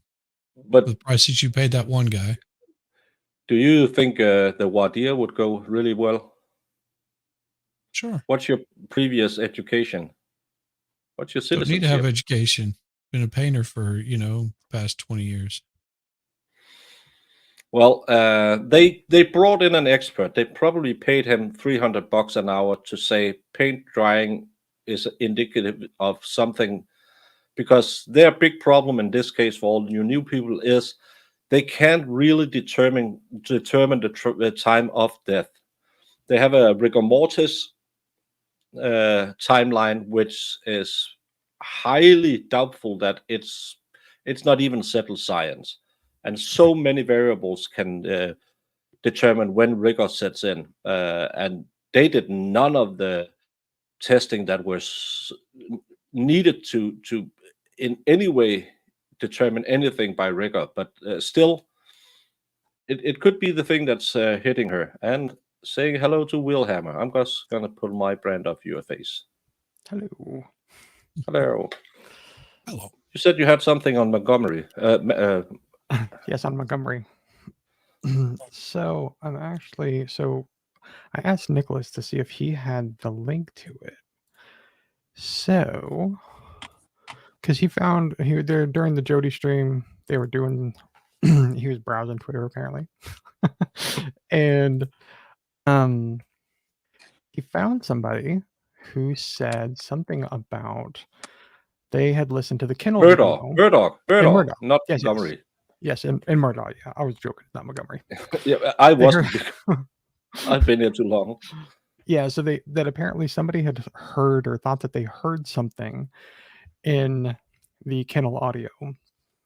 And so I found the raw footage on YouTube and started doing a little magic to it. And I dropped a link in the private chat in the back. I just uploaded it. So the first is unedited, and then it goes right into the edited. You'll clearly know a difference. And there is another voice in it. Oh, yeah, you would be able to tell that by the wavy things you audio guys looks at. Yes, but I also removed the noise. So by removing the noise, you can hear the people better that are speaking, right? So when you, because you'll notice, so when you listen to the unedited part, it's really, really noisy. And then as soon as it goes into the edited part, you're going to know a significant difference. So, and the part where there's the extra voice, I repeated it, I think 8 times back to back, so you can hear it kind of over and over again, because there's definitely somebody there. Because as you listen to it, you can hear Alec, right? You can hear Paul, and you can hear Maggie. And if you think about it, as to where they are in the kennel, they're all right in the same vicinity. The other voice, though, is not. It is behind them somewhere. Oh. Because it's faint. Yeah. So go ahead.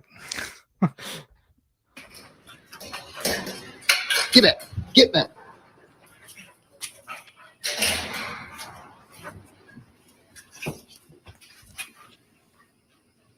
Quit, Cash. Quit. It's okay. Come here. Come here, Cash. Shit. Come here. Close to it. Cash. Hey, he's got a bird in his mouth. Bubba. Hey, Bubba. It's a guinea. This is a chicken. Come here, Bubba. Come here, Cash. Come here, Bubba. Cash. Quit. Right there.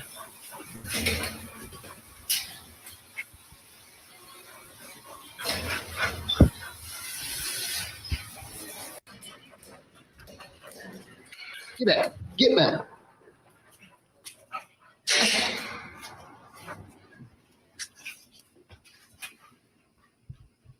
Quit, Cash.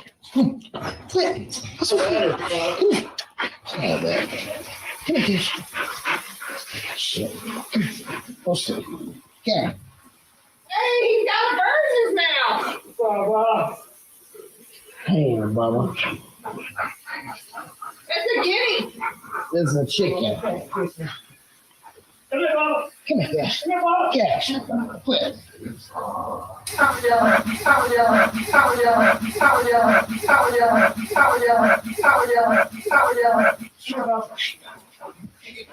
I don't know what it is. I can't tell what it is. Because at first I thought it said "Sup, y'all," and then I thought it said "F y'all," But then it also kind of sounds like they're saying stop. I Yeah. can't tell what it's saying. No, it's kind of weird. It's not clear what, but there's something there that's not them. Yes. Mhm. I remember hearing that in the trial, but people were like, no. Yeah, because it's definitely not them. Well, and there's always a possibility that that was not a voice, but a door that was making a squeaking noise that gives off the impression of a sound of a voice. I had a door that would do the same thing, and my wife thought there was a ghost in the house because whenever a door would open at a certain speed, Mhm. you get this noise that sounded like a voice. Yeah. And that could be because, based on the timing, allegedly, right? So if the timing would all line up, then because that's where Pawpaw, right, would have gone over to that little corner side shed thing, and that's allegedly where he was killed.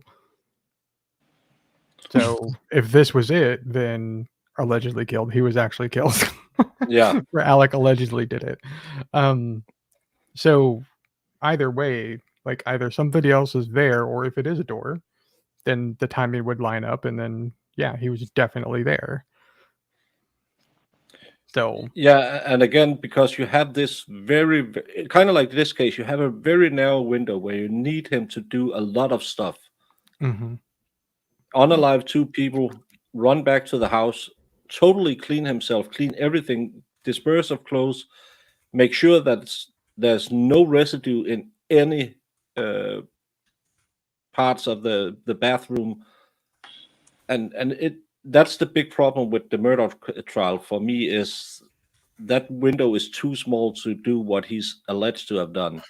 But again, he was convicted on a financial crime, and yeah, it could be real fun if they could, but I don't know where that trial is heading, because all of the corruption, or what you would call it, with Miss Betsy, that's again, why all the shenanigans? If you have the evidence, show the evidence, and don't Yeah. lie about it. Yeah, I mean, I think that and this is just personally, I think that Murdoch probably did not delete them, but I would suspect he knows something about it, or suspect something about it, but he can't prove it. No, That's just and me, it's just me personally. yeah, and again, if you had what was his habit, 50K a month or something like that, he would have known people. If you have that much product going to your house, and again, you don't use that much, is my, I don't know, I never done drugs, so I don't know how much you need of that, but still, if you buy for the amounts that he claimed he used, someone somewhere might have been getting a little bit of it. So I don't know. Always a possibility. Yeah, he could have been in something way over his head, and GG. him saying anything about it could get him in big trouble. I don't know. I mean, Yeah, this is my theory. He's protecting Buster. He's been told that you go down for this, your son stays alive. You sing, he flies with the angels. mhm. And that's I don't know, and that's why I think that there's more to the story than he will ever tell. And again, he knew he was going down for all the financial stuff. He pled to most of it. Yeah. So don't sing and let his son, and probably that's why he tried to unalive, or have his stupid cousin unalive him. So Buster didn't have to sit through this trial, and he was sure that Buster would survive. Yeah. It's interesting. There's clearly something there. Can't say what it is, but there's clearly something there. It sounded like it. It sounded like it when they played it, Mhm. but you made it even better. So it was just like, And oh, yeah. and even if you slow it down, like if you slow it down and like if you sounds weird, but if you close your eyes and you listen to the voices, you can hear which ones are Alec, Paul, and Maggie, and then this other one comes in. That's why it's so weird. But yeah, there's something there. I don't know what it is. Doors, No. people, something. But again, that's the good thing about this YouTube thing, that people like you can come in and do stuff. And we saw it in the JD case. Oh, there's some light changes on the Ooh. ceiling. Ooh, I'm getting excited now. Is he gonna say? And I pulled it down because also it's just a white ceiling. But we saw in the JD case as well, someone came forward and said that's not true. And again, Murdo is a bad egg, and I'm pretty sure he knew he was gonna fry no matter what, and he just thought, well, get me out of this and let Buster keep whatever money he can salvage, and let that stupid cousin who couldn't hit him do it.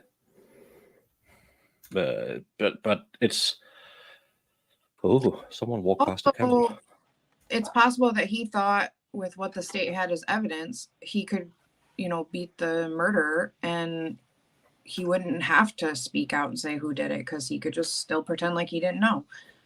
You know what I mean? And he knew he was going down for the financial stuff. So Yeah, and he probably missed a payment of 3. And again, if you're shipping that amount of money into your system, I believe it was 50K a month. He said that he had a drug habit that took 50K a month. I And think that's right.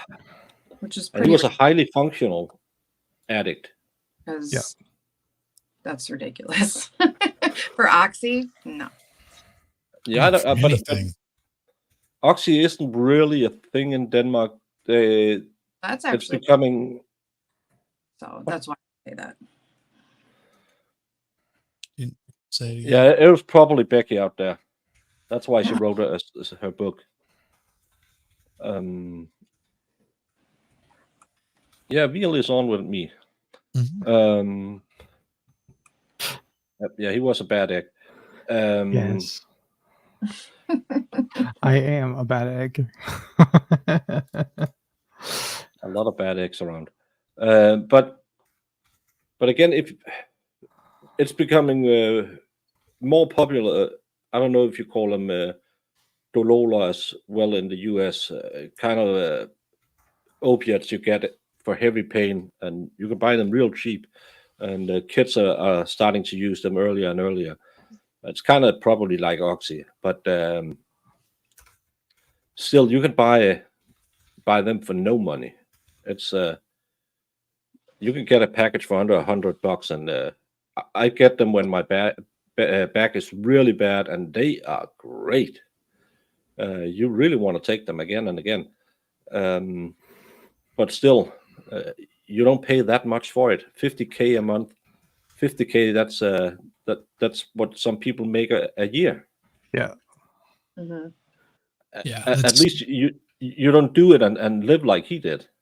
No, you're taking that amount of painkillers. I mean, you're not a functioning person at that point. No. I mean, I've in my time as a musician, I've run into some, pretty heavy drug users, and that level of drugs is like for an entire like band and its crew, because that's Oh, it's 50K a week. Yeah, that's even worse. Yeah, it's like a whole record company's drug addiction. John, we were talking about Wilhammer found the audio from the Murdoch trial in the doghouse, where he found what seems like a 4th person on the video. It could be a door opening because doors are a big theme in this stream, and we know the door did it. But it again, sprinkles a little bit of doubt into that case, in my opinion. Yeah, there was already a lot to begin with. Yeah. But yeah, The 7 weeks of a murder trial with 6 weeks consisted of financial crimes. It's again, if you don't have the proof, don't do the case. Hammer him for the financial crimes. yeah, He's For not sure. be getting out anytime soon for his financial crimes. Yeah, And that way you can build your case against him on the other stuff, and go down those rabbit holes and see if something doesn't come up. And go at it as not knowing who did it, have a suspect, and if you feel that you've got a solid case, then yes, prosecute. But if you've got as shaky as that stuff is, I mean, yeah, you would think you would want to win against someone like him. yeah. It just none of that case didn't make any sense. It just didn't. I mean, the guy's clearly a scumbag, right? I think we can all agree. But it's like I would have guessed. I mean, if I was in his position and I didn't actually do it, I wouldn't want to go, die with the moniker that I killed my wife and kid. That'd be a little weird. Yeah, just like that stuff doesn't really make a whole lot of sense. Of well, I'm going to delete my wife and kid, although I'm already going down for these financial crimes. I mean, None of it makes sense. Like I like I can't remember who came up with it, the cartel idea. I mean, that seems like a logical choice and a reasonable explanation. I mean, yeah, because $50K a week or a month or whatever, that is a lot. No matter how much it is a week or a month, that's a crazy amount of, especially if it's Oxy. Yeah, Oxy is not that. well, see, that's the thing is like this is the thing that I kind of disagreed with what the prosecution said. So like the way that they were saying is like, oh, that's like 120,000 pills a month or something like that. It's like, yeah, from a pharmacy. It's like the price goes up when you buy it on the street. It does. Not necessarily, It's no. like, well, depending on what it is, yeah. But not that much. But Oxy is a lot cheaper than like crack, heroin, stuff like that. So yeah, but that's why still, he's even because like obviously I work for a pharmacy, so I see what it costs to just dispense it, and it's really not that expensive. I can't imagine they're charging that much out on the streets because I don't know what they're charging on the streets, guys. Are you sure? Yes. Are you sure? I mean, you do live in Michigan. Yeah, well, she knows what she charges on the street. I know but, what her competition. Gotcha. Yeah. Competition. Well, Murdaugh's been taken care of. Just slowly working her working way your way down the through. line. Yeah. I remember I looked it up because in my system just when the trial was going on because I was like, I wonder how much it costs. Mim, no, there was no other explanation, but that's not to the job of the defense. They said it couldn't add up with the evidence shown with his timeline with the GPS and the phones moving at different different times, because he was in his car when his wife's phone moved the last time, if I'm correct, and it was totally different location. So they're thinking about him having it in a car and holding it perfectly still and then throwing it out the window, and it didn't turn around anything when he threw it out of a moving vehicle. That alone is some kind of doubt you can raise against it. So, of course, you just have to pile on more evidence to take that doubt away. So, Jazz gonna say Jackpot says the more that they listen to it, it sounds like Saw Dylan. Is there a Dylan that's associated around this somewhere?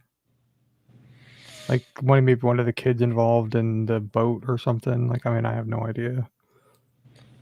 Yeah, and again, in this, it's not as important what's said as if there was someone saying it, because that will again move the evidence. Someone else were near the doghouse. I don't know, but they could have been told they couldn't point the finger. We know that from other cases that Zachariah Anderson wasn't allowed to point the finger at someone else. Yeah, it's just, yeah, that's wild. The whole thing's just crazy to me. Yeah. Well, I But- mean, the state's case was built around he did this single-handedly, and I don't know how anybody in their right mind can look at the timeline and the two, guns and everything and be like, "Yep, that makes lots of sense." Yeah.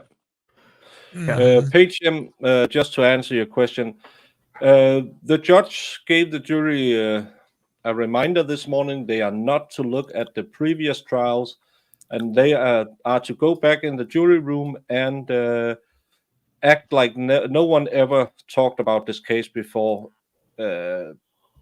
other than in the courtroom. Yeah. They've been going for close to, come on, it's 4.5 hours now. So Yeah. we don't know if they will be just as long as the other one. I bet they did a poll as the first thing when it said, "Hello, you new two. 5 of us is guilty, 2 of us is innocent, and the rest is undecided. Where do you stand?" That's, even though they're not allowed to do that. But what do we know? Yeah. Yeah, that boat thing. And have you watched the Netflix thing about it, which I thought was really, really bad? But again, most of their trial coverage is really bad because they're so biased. But there was a lot of animosity against that family. And again, he was a liability to his firm also when that boat thing happened. Mm-hmm. And if he was helping someone ship drugs through the area, again, another liability. So a lot of people had a reason to take stuff away. Yeah, I think there was so much more going on than we know. Hmm. I also think that the firm was in on the whole stealing money too. I don't think he did it single-handedly. I think they knew exactly what was going on. Okay, what name are you guys saying? Because it sounds like sperm. Firm. Oh, is it Dylan. Midwestern? Saul accent? Dylan. Saul Dylan. Oh, Saul. Okay, Jesus. Oh. I was just like, Well, what the heart is wanting, the ears hear. not quite. This is a Well- good time to play that clip from Jamie. No. No. We've been nice to. We're not going to do that because we're saving that for when Jamie is really needing of a laugh. Don't come. And on cue. No. You're using it well now. I think it's funnier when you pepper it in at the right moment. Yeah, because just doing this, Mhm. I'm gonna come. that's Okay, it's funny at first, but then it's like, all right, calm down. yeah. Yeah. It's Comedic It's kind of timing. like I don't like women. you have to use it sparingly, or people get tired of it. Yes. You know who we haven't seen in a while though? Glenn. Sunbird. What's Glenn doing? Glenn, I don't know. He might be hanging out, having a beer, being asked if he would unalive mother-in-law. You never know how Glenn is doing. Glenn is a cool guy. I just have to find out where the hell. While I'm waiting for this, did you, whether it's true or not, believe that Mr. Randolph had slept with your wife? I wouldn't care. You wouldn't have cared? No, Did you believe he had slept with your wife? no, Did you believe he slept with your mother-in-law? probably did. Everybody has. So there. Everybody has. The judge is like, the hell did you just? That's why we do trial coverage. That's why you sleep with someone's wife. What? No, I mean, yes, everyone has. Everyone has. Everyone slept with his mother-in-law. I Well- mean, They could be, but they didn't find them, and that's again. it's kind of like me wondering what's going on in this jury room and why they are not back after 4 hours, because they've been yakking it up for 23 hours so far. Well, Yeah, they've only been 23 hours. yakking it up for 4 hours because this is, Yeah. they're starting from scratch. Allegedly. Exactly. Allegedly. Yeah. But we can speculate about the top that was a raincoat that was a top. Again, there's so many things you can speculate, and you can do that in every trial. But again, on the end of the day, we have to look at what's presented in the case. And again, this is what my big problem was. He didn't do it alone, because it was a high cash flow business. With those bonuses they racked up in December every year, he was almost broke, and all of a sudden he was flushed with a couple of millions. That's and if you have those kind of money running around, someone will get interested in skimming a little bit more. I think they were all skimming, and he just skimmed a little more. I mean, but he brought in so much money, and I think he just got a little over his head. And then once everything was found out and had to be,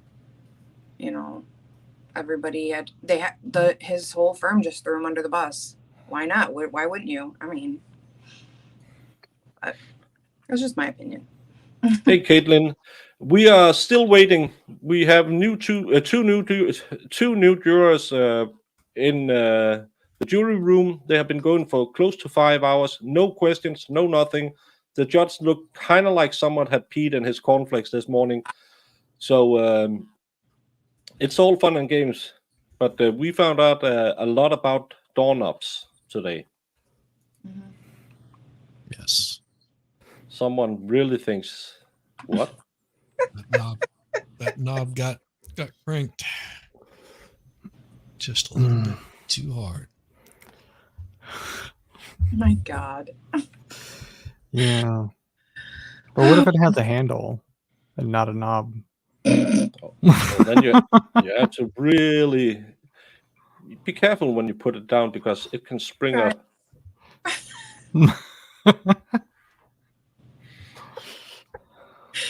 Yeah, we have two new jury members. It's my accent. I can't help it.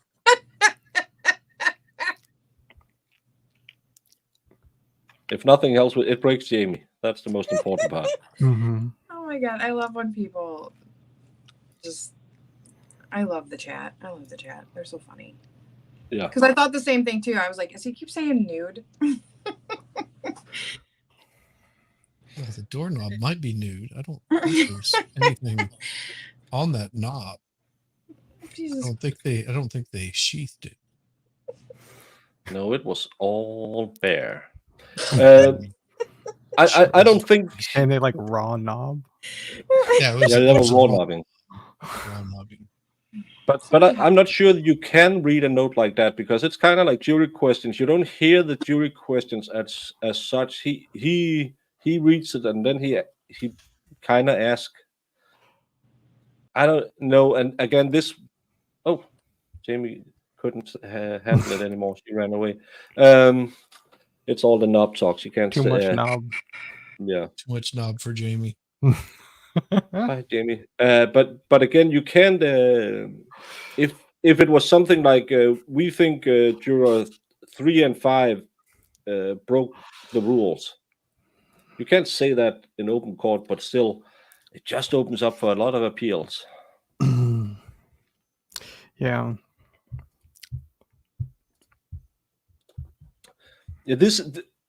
We said that on Friday, but again, if 2 of them were already tainted by then, but that's the judge's problem, because Thursday he was asked about if they could see a demonstrative and a map over the western part of Massachusetts.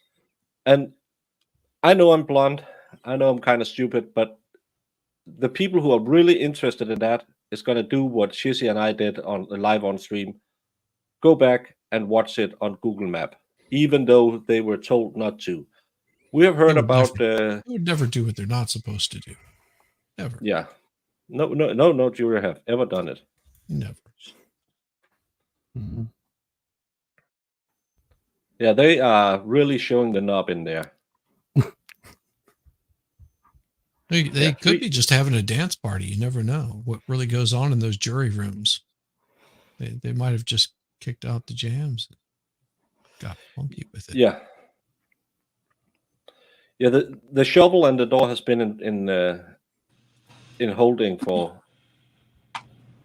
13 years. They just want to go out and live their life. The door want to go back to banging, and it's just The stuck. shovel just wants to make holes. Well, the shovel Yeah. was just it was a little rusty. I mean, Mhm. you got to give it some credit. You're that rusty at punching holes. Well, you have to put a little gotta- oil on it to make sure it doesn't rust, right? Well, Yeah. got to keep it well lubricated. Yeah, exactly. I mean, there's a few ways you can keep it lubricated. You Mhm. could, either keep some wax on it, Yeah, or you wax could, works well. put some oil, Mhm. rub it in nice and deep. Yeah.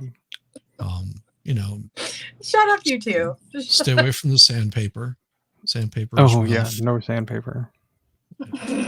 You want it to glide on nice and easy. Smooth. It's got to be a smooth shovel.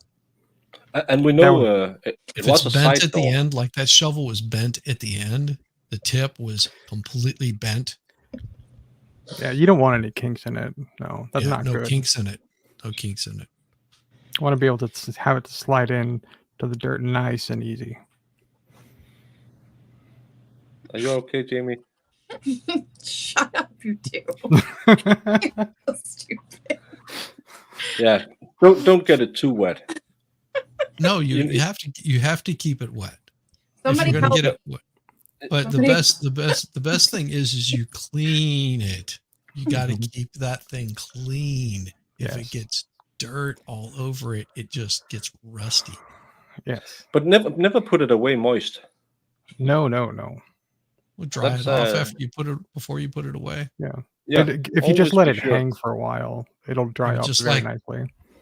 Wipe it on your shirt or something. You can always bring in a t-shirt or something if it is a little too moist.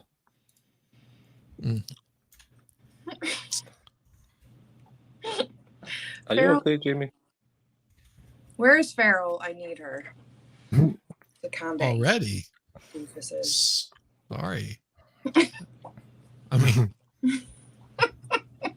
you need a couple of you. I need another lady.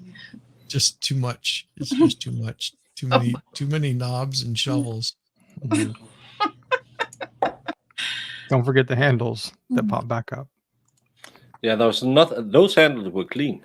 There was Mhm. nothing in them. So someone took care of the wood. Yes. That, It's- I mean, that they didn't find any DNA on those handles is amazing. It would have been really bad though if you would have got glass on your knob. That would have been really bad. If they would Yeah, have went in that way. it's painful. Yeah. Paige, we are talking about this case and the evidence presented in this case. I take offense to people thinking this is some kind of sexualization of this case. No sexualization. here. Yeah, not at all. No. Not at all. No. But No. I don't know. Should you be banging the door so hard that the wood chips? Well, It sounds Jamie kind of wants painful. Jamie wants a door that swings both ways. That's what somebody in chat thinks. Yeah, well, Irish is You just like your door to swing one way, Jamie. a freak a leak. And I love it to that. swing one way. Don't stop. And I love that because I'm kind of stupid. She now is named Irish instead of Iris, which is her proper name. Shelley, I'm sorry. don't stop. Just keep talking. Yeah. MLS, the verdict is that you need to keep your tools nice and lubricated and air dry them. Don't wipe your t-shirt with your tools or your tools with your t-shirt. And keep your But knobs polished.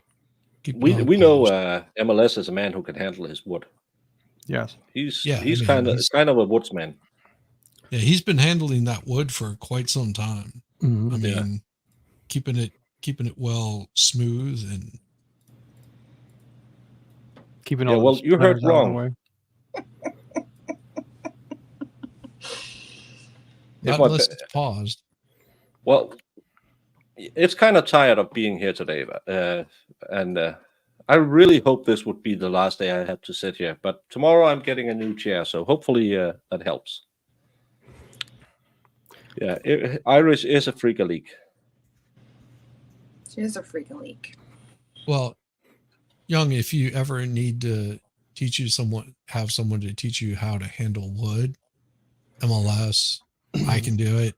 I mean, there's plenty of guys out there that will offer to teach you how to handle wood. I know my There's way around maple real well. probably a few women out there might be able to tell you how to handle wood also, especially if they're experienced in handling wood.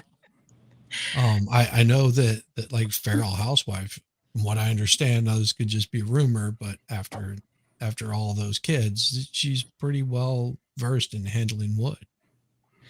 Yeah, but again, I like Puffer's.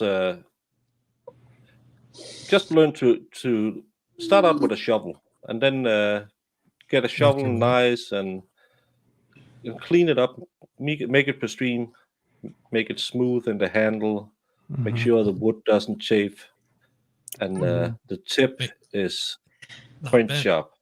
Make sure the tip is not bent on it. Yes. Well, a little kink doesn't hurt, but not too bent.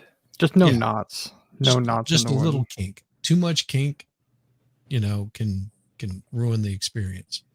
Yeah, it can kind of get hurtful to shove it in. Mhm. Yeah. Just make sure you definitely don't have any bugs. Yeah, no rot in the wood because Yeah. it gets kind of limpy. That's not good. Investor Dylan Hightower with the 14th Circuit Solicitor's Office. Did Murdoch know him before? I don't know any of these people. I just watched the trial, so I don't know about people who testified or did. But I kind of have the idea that what's the name of their special unit?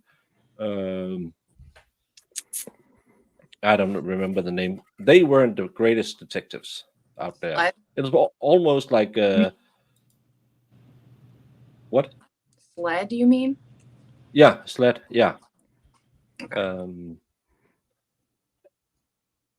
And it's kind of like the lady investigator down in Florida with the Rudolph case. Did you look for any evidence? No, no one told us to. But aren't you supposed to be the one who looked for evidence? Yeah, maybe if people do it, you can always fail upwards. That's a good thing. Yeah. And they failed upwards pretty well. And that's a big problem because these people go on to be lead investigators, go on to be higher ups in the police, and sometimes you just need a good correctional slap in the face and be told you did a bad job instead of saying, well, the circumstances and stuff like that. Because if this is the fourth trial and they still don't get a conviction, if you've been in a private law office, you've been kicked out of that faster than Jamie can turn a knob. But in the government, you're probably gonna get a promotion and a raise in 2 years. Yeah. Because you're just in the system. I mean, the prosecutors do like to throw the wood at people. I mean, yeah, but not the people who works for them. It's always people they're trying to throw in jail. well, they're the ones who grow it, right? They're gonna grow this trial. No, it was the side door. It wasn't the back door because they looked at the back door and it was closed. It was exit only. Well, was it a back door or was it a side door? It was a side door that did it because the Okay. back door was a sliding door. Oh, that's right. Mm. Much easier. It was. I remember seeing that back door just it opened really, really wide. and which is amazing that they didn't go in the back door. I believe in that household it's exit only. You I mean, guys. it's almost like a gaping hole. I mean, You're taking Yeah, this but I serious. I thought we were having a serious conversation. We are having a serious We are having a conversation. The serious back door Yeah, was okay. Sure. was very. It was a sliding back door, so it had a larger entryway. Why we couldn't figure out why nobody went in the back door? Why wouldn't you bust through the back window instead of trying to take a shovel to the side door? I mean, It did they makes ever think of just sense. knocking? Well, I think they were knocking with a shovel. Why is that funny to me?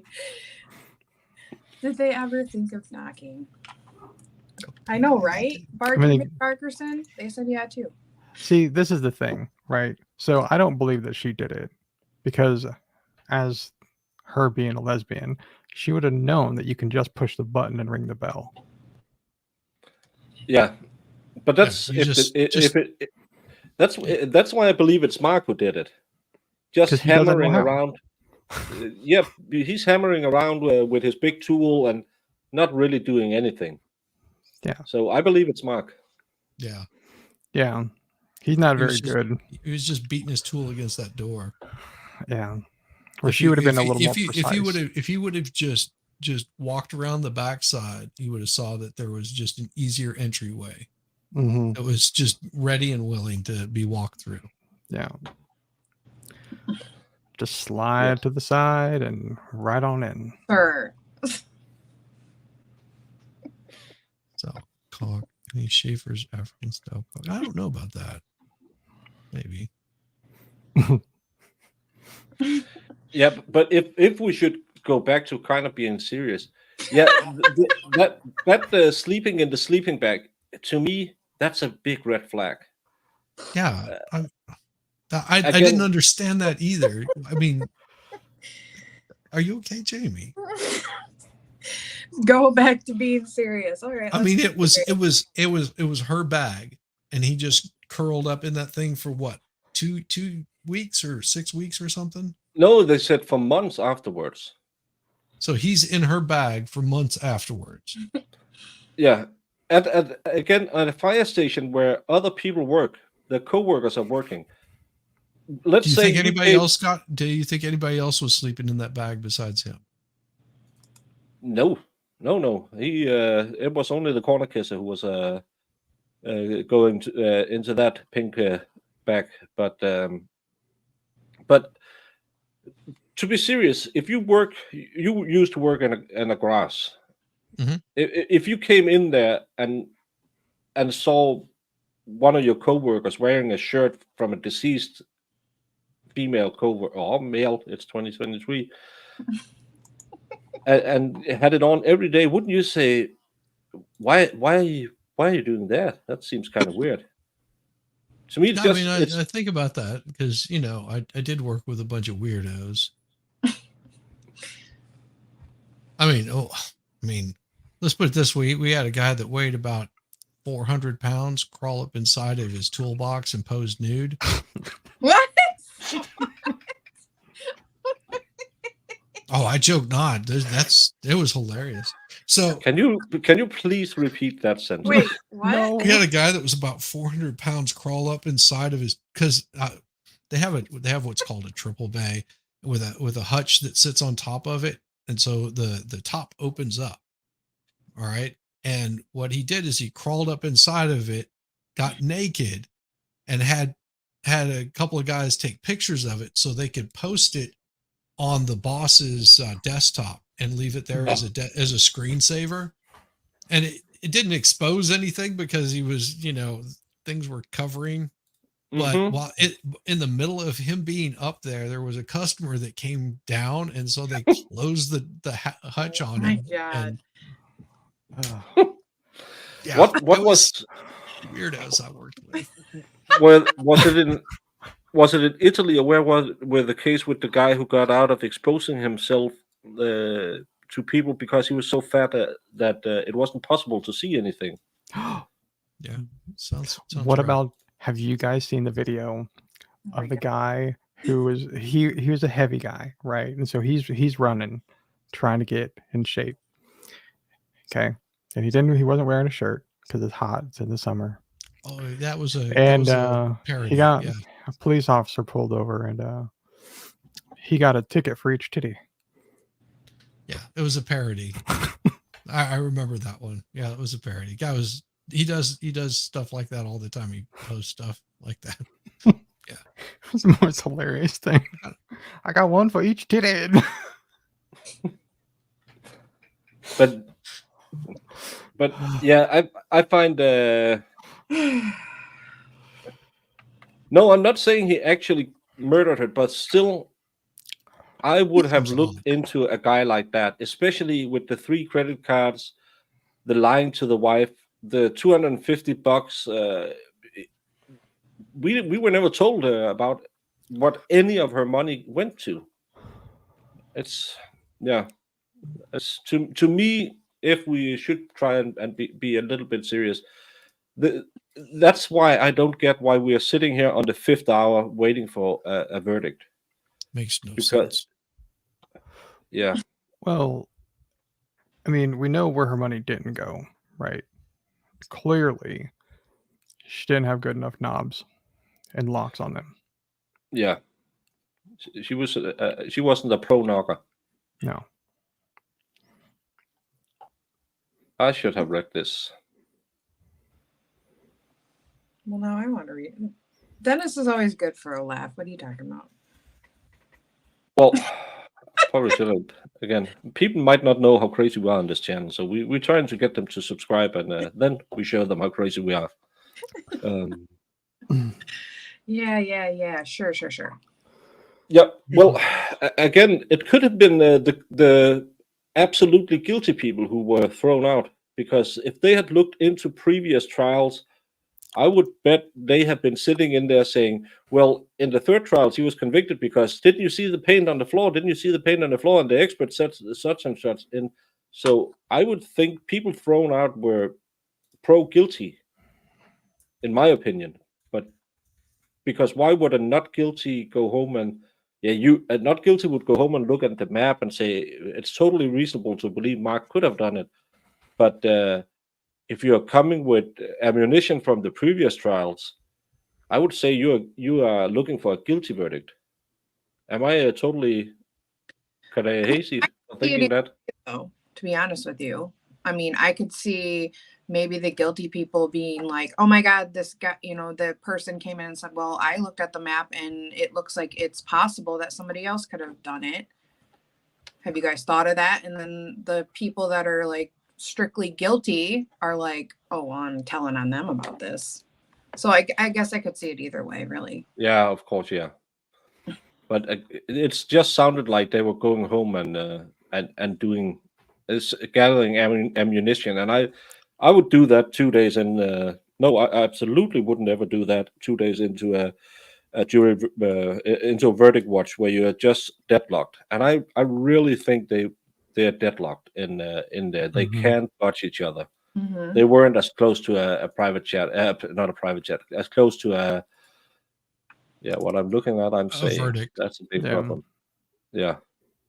Yeah, they weren't as close to a verdict as you thought at all. No. I mean, they were close. They were close, but somebody screwed it up. I guarantee it. Yeah. That's a pretty good one, Baker. That's solid. They just need a little bit of time to get warmed up to it. But again, you get the 2 new into the room. You say, "Hey, let's have a poll. We were 5-4. What do you say?" And then you go from there. And then then they can go back to the judge and say they didn't listen to us. Man, 31-year-old Dwayne yes. is charged with indecent exposure and disorderly conduct on several occasions, dating back to November of 2018. And you see, that's what the problem is. Now, it's a beautiful day. This guy shirt off, and I was just jogging, trying to get my body back in shape. And all of a sudden, I get like I'm on Madden, just boom, out of nowhere by a cop. It scared the hell out of me. I was so scared, y'all. I would just like to say he was way thinner when he was standing by the police car. We better probably stop sometimes so we don't get copyright struck again. Oh, I didn't on myself. And I'm talking about I was wet. I was wetter than a well in a bubble bath drinking a bottle of water. Okay? And to myself, I said, indecent exposure? Hold up. Wait a minute. Something ain't right. What you want me to do? I'm a man. You want me to put on a bra? Man, that bra strap will snap like a bungee cord. Just go. I love that.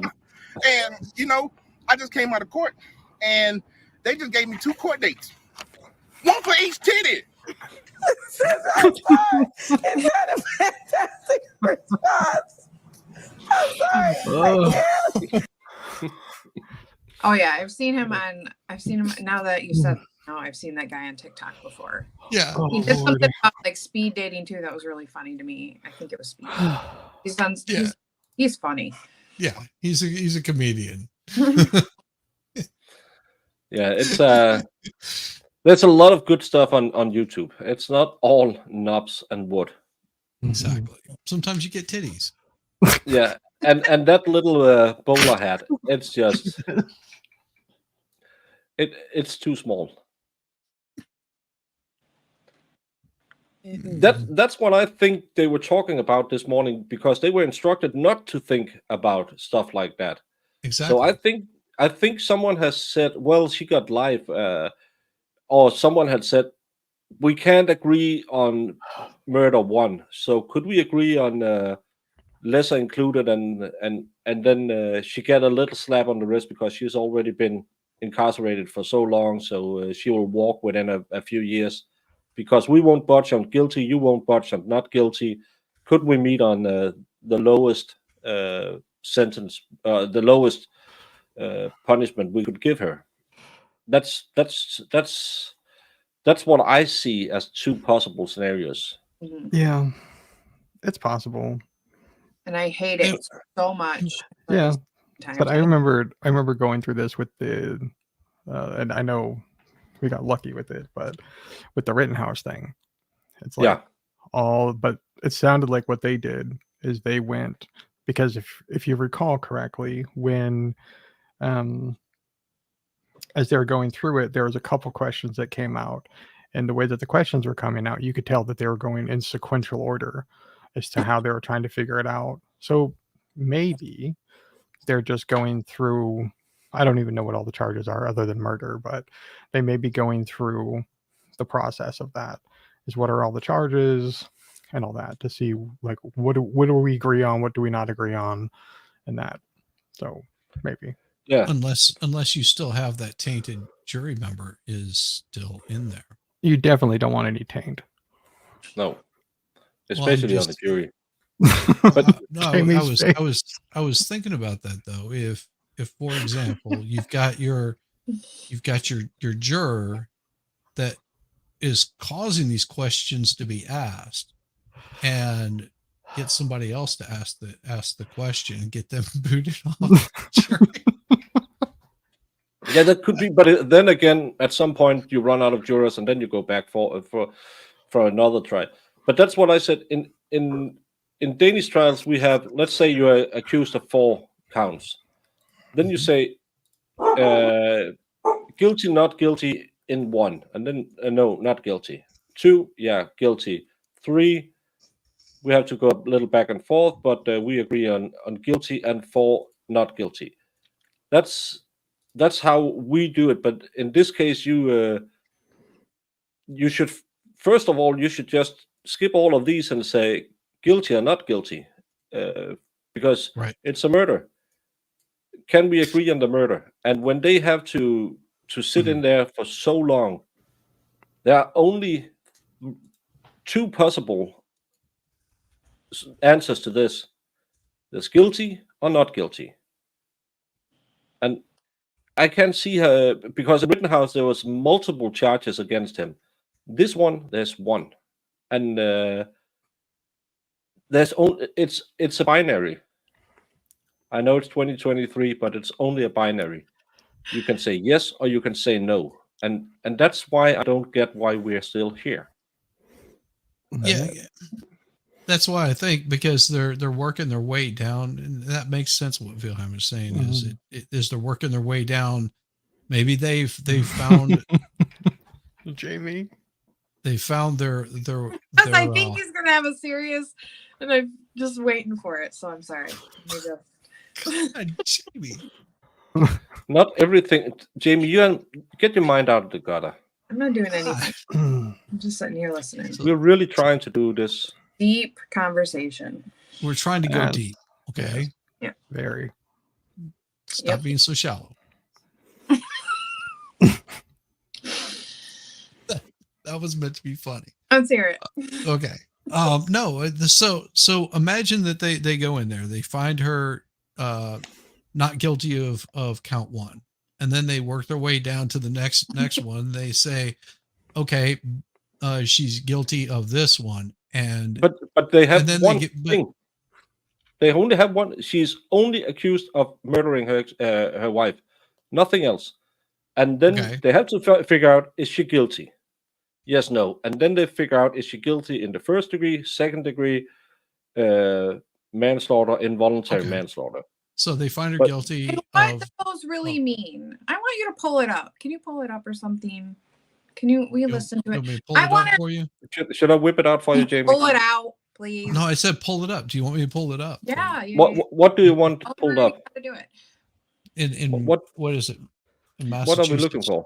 It is the Massachusetts version of each of these charges. What does it entail? I want to know. Well, involuntary manslaughter means oops, I didn't mean to drop you on your head. Commits an unlawful killing that resulted from the defendant's wanton or reckless conduct, or commits an unlawful killing as a result of engaging in a dangerous battery. So, but I would say the strangulation kind of take the battery out of it. It could have been a sex thing gone wrong. Yeah, they have lots of those around. So that's involuntary manslaughter. Is that one of the lesser charges? Well, yeah, that's the least of a guilty verdict she could get. Yeah, if I'm not mistaken. Okay, so what's the was it manslaughter 1? But it's a woman, so she's not guilty. Oh, she can't have been doing manslaughter. Well, and she was hitting those knobs pretty hard. Oh my god, I hate you guys. No, you don't. That's why you love us.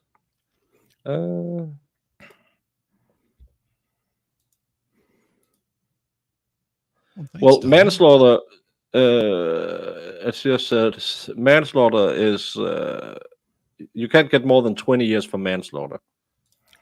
So, and involuntary was up to 20 years. Okay, so manslaughter is that would be the highest level of No, that would be murder, wouldn't it? I don't know. I'm not a lawyer. I think it depends on the state, right? Because isn't there capital, and then I think there's like, yeah, and then some have first, second, third, then manslaughter, involuntary. Yeah. My question is, like, what factors do you have to get those charges? That's what I mean. Because it's like easy for somebody who doesn't understand that stuff to be like, oh, well, this is the lesser one. Let's just pick that one. But if manslaughter is, I don't know, like whatever. Yeah, if it's involuntary, she's only got one count. You said she's only got one count, right? Faces a single count of murder. So and that's it. No lesser or included charges. Yeah, there is lesser included because they. That's what I was asking. They talked about. You said no. She's just got one charge. Yeah, she only got one charge. You have to figure out did she do it? Did she kill her? And then you look at it. Was it murder? Was it involuntary manslaughter? Was it manslaughter? What was it? First of all, the first question is, did she do it? Mm-hmm. And then you figure out, was it an accident or did it do it on purpose? Right. But that's what I meant. How do you choke? Because like with Rittenhouse, there was multiple things he could have been guilty of. There was guilty of murder, and they were charging him with murder in the first degree with the lesser included charges of committing it with a firearm. Yeah. Okay. And those lesser and included got removed because on some of them, because the firearm was not obtained illegally. But if I remember correctly, though, because I remember there was a discussion towards the end when before they gave jury instructions and all that, as to whether or not they were going to include not just the lesser includeds, but they would also have it so they could, okay, if it's not first, then it's second. The jury could decide that. So if it's not first degree, they could say it was second or third degree or whatever. And like, I don't know if that's something that's normal by state, or if each state has their different set of, I think this is what Jamie's trying to get at. Yeah. Is like, what are the rules within the state of Massachusetts that a jury could potentially have to decide on, because it's different in every state. Yeah. But that's really hard to find out. But I can tell you that in the 16 trial was the first time that the prosecution asked the jury to consider manslaughter. So for the first time, the prosecution in the upcoming blah blah blah is asking the jury to consider convicting her of the lesser charge of manslaughter. In the previous two trials that ended in hung juries, jury were only instructed to consider a first-degree murder. Is she charged with Is that what she's charged with, manslaughter? She's charged with murder. With murder. Okay, so included. I have manslaughter up here for the state of Massachusetts. So it's whoever commits manslaughter shall accept as hereinafter provided. Oh, that's the actual punishment. That's not the definition of it. Shit. Yeah, like what does it mean? Because like my example for like the stalking in Wisconsin for Zachary Anderson, like you had to be terrified. You had to be aware of it. It can't just be something. You know what I mean? That's what I was kind of meaning. Like what? There you go. Yes, I got that. So here's a jury instruction. So involuntary manslaughter caused by wanton or reckless conduct. Okay. So wanton or reckless conduct is an intentional conduct that created a high degree of likelihood that substantial harm will result to another person. Wanton or reckless conduct usually involves an affirmative act. An omission or failure to act may constitute wanton or reckless conduct where the defendant has a duty to act. To prove that a defendant is guilty of involuntary manslaughter because of wanton or reckless conduct, the Commonwealth must prove the following elements beyond a reasonable doubt. 1. The defendant caused the victim's death. 2. The defendant intended the conduct that caused the victim's death. 3. The defendant's conduct was wanton or reckless. 4. Where there is evidence of self-defense or defense of another, the defendant did not act in a proper self-defense or in a proper defense of another. So that is the jury instruction for manslaughter. I will see if I can find the ones for homicide. That's what I was. That's what I was thinking. The elements of that charge. I will find the homicide one here. But if you look on section 1, chapter 265, section 1. Murder committed with deliberately premeditated malice, aforethought, or with extreme atrocity or cruelty, or in the commission or attempted commission of a crime punishable with death or imprisonment for life is murder in the first degree. Murder which does not appear to be in the first degree is murder in the second degree. Petite treason shall be prosecuted as punished as murder. The degree of murder shall be found with the jury. So it's the jury that decides if it's 1 or 2, but still you have to reach. You have to reach the decision. She did it, and then you go to murder 1. Can we agree on that? No. Murder 2, manslaughter, involuntary manslaughter. Right. Yeah. And that's what I was looking at. That's what I was asking, because it makes sense that you're going down through it. It's just like, okay, if they don't find her guilty of murder, then they can't decide what is manslaughter, involuntary, or anything like that. So you have to first of all find her guilty of the first one, and then you have to decide which. You can find she did it, but then you can say, did she do it involuntarily or was it intentional? Mhm. Yeah, and then you can say, I don't believe it was murder because it didn't seem premeditated. Okay, is it murder too? No, because it could have been an accident, a fight. She tripped, fell down the stairs. Then we're down in manslaughter. Yeah. Manslaughter is when you run someone over with your car when you're drunk. Yamaha Yeah. Biker says, just look up the revised statutes. That'll tell you. Yeah. That's what I think that answered my question though. That's all I was asking on that, because it you know, I like I said, I thought in Rittenhouse that there were these lesser and included that only if you were found guilty of this, that you know that they can still find you. Like, for example, Yes. they could have found him not guilty of murder, but they could have found him guilty of possessing a firearm illegally across state lines or something of that sort. But some of those got eliminated pretty And then early on. I can't remember the word for it, but then there's also factors like that actually would increase the thing too, right? I can't remember what that word is. It's not mitigating, it's the other one. Enhancements.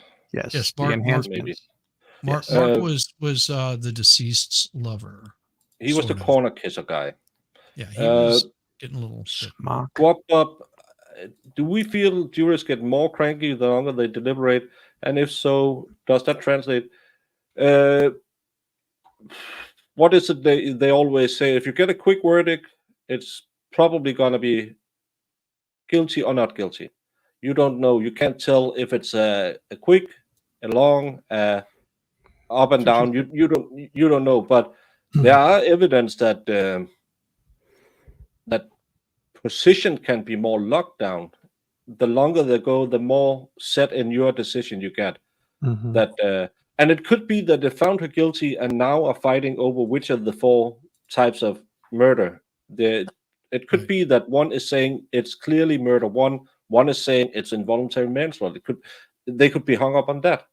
We just don't know. But I would say the longer you argue, as one who used to be in politics, the more set I get in my own decision. I'll fight even more if I've been there for hours. And hey, Solomon, great show last night on legal vices. That was a good show. Really good show. I got to catch part of that. MLS is clarifying here. So possession of a firearm is not a lesser included to murder. A lesser included means it is the same act, but with one element missing. Thank you. That's what I wanted to know. Thank you. That's why you ask lawyers. I know. No, but this is where I am talking about when I say I think a lot of people will start like they will switch their opinion, and then maybe maybe they're switching their opinion over to guilty because everybody else is doing it. You know, you only got one person holding out, but they could care less. I'm sorry, but that's what a lot of these juries do. And then they're kind of thinking, oh, okay, which one does it fit under? You know, well, let's compromise and give her the lesser one because we'll go guilty, but let's give her the lesser charge. Mm-hmm. Yeah, that's kind of what I read into it. It's, but because if you have a what would you call it?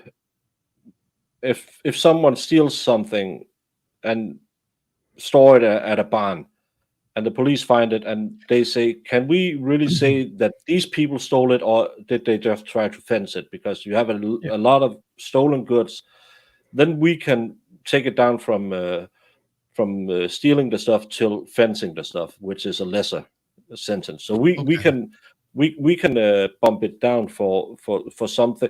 It's the same if we have 244 is normal violence, 245 is aggravated violence.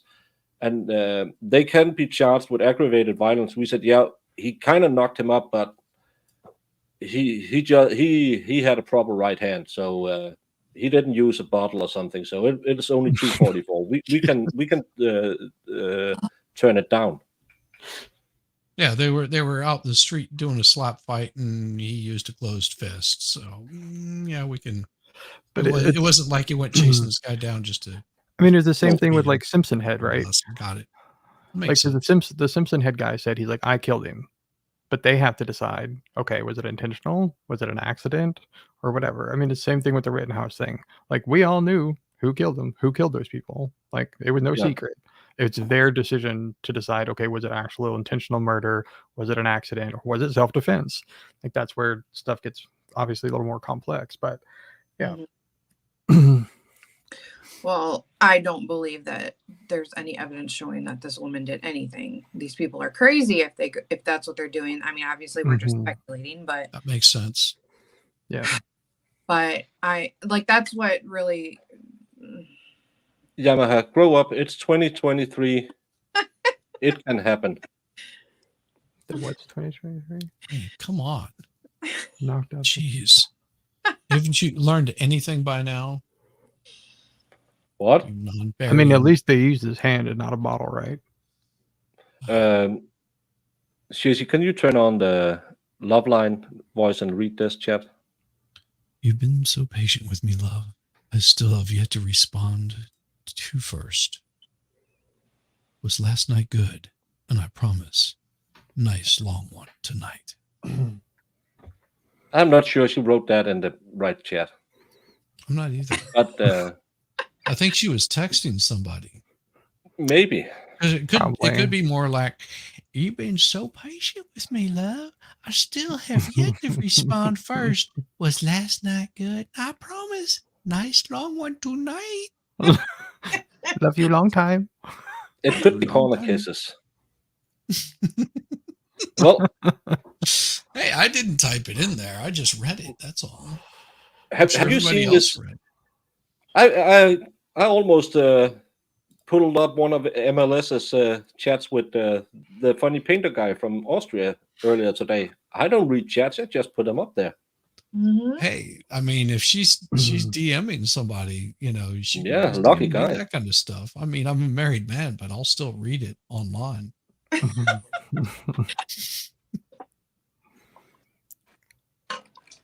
That's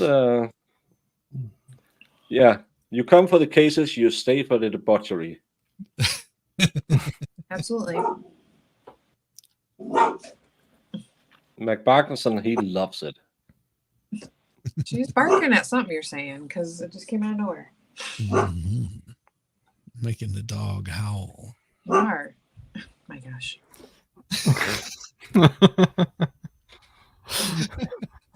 I don't want you guys to see me yelling at them. Doggy. Don't yell Yeah, at the puppies. don't go into the dog pound. We know what happens down there. Yeah, you should never yell at the puppies. Puppies are meant to be played with. You're a trapper. That's what I say all the time. No, you just play with the puppies. Puppies are meant to be played with. Mm-hmm. Okay, Shizzy. You need good rub down. I'm gonna hit the head while you two talk to Jimmy about the puppies. I mean, tell me you don't like to play with your puppies. I'm not answering. What, you don't play with your puppies? I mean, if I was there, I would play with your puppies. They would not be left alone. Yeah. They would have so much fun. Very, very supportive. Hey. Petting. Yeah. I mean, they would get a good rub down. Mm-hmm. See? I said nothing wrong. Why? You didn't, Shizzy. I'm with you on this one. I don't know what her problem is. She's being all perverted. I mean, I play with my wife's puppies all the time. Even my puppies, I play with them. Yeah. Oh God. Nice. You can put a bone in between them. Let them play with it. Yeah, everybody. Yeah, you just. Well, the puppies love to get the bone right between. They them. do. Yeah. They would just. It just is the most exciting thing for them to have a bone.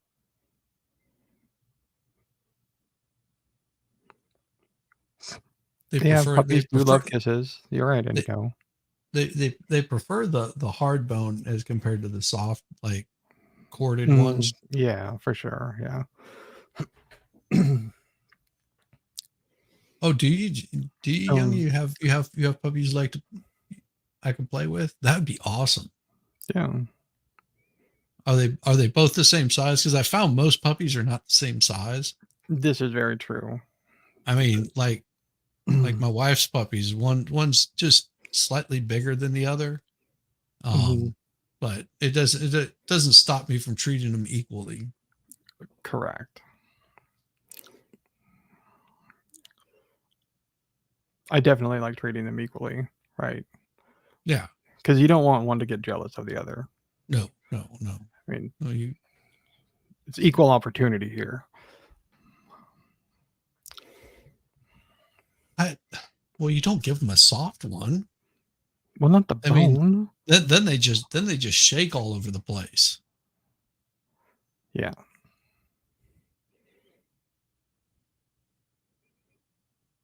Exactly. We love puppies. Yeah.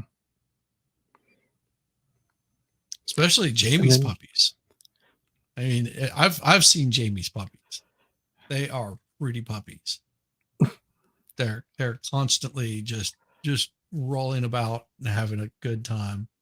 They get a little loud sometimes though, but they seem to be enjoying themselves. Yeah. And they're all slapping around together, playing. Just, yeah, get a little noisy.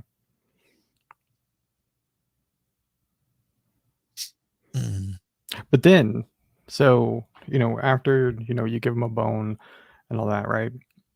So then at the end, you have to give them a treat, right? You have to give them that gravy that they like.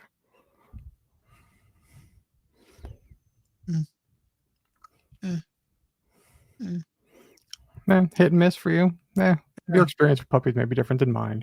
They're all different. Oh, I don't know about that. Yes, definitely. See if they pay attention. Yeah. If they pay attention, then those puppies are good. Yeah. And they all come in different sizes. Jamie's puppies are just a little bit rambunctious. They are rambunctious. But we like it whenever her puppies are out. We don't want to put Jamie's puppies away. That would not be good. That would be not be good. Yeah. She should keep her puppies out. See your experience, Shizzy, is that they don't like the gravy. See, Jung though here, she agrees with me. Well, hers apparently like the gravy. The gravy isn't for the puppies. Well, I mean, there's a little debate about that, but it's all messy. There's better places to put the gravy. Yeah, but I appreciate that. I love a buttered biscuit. Jesus. Fuck me.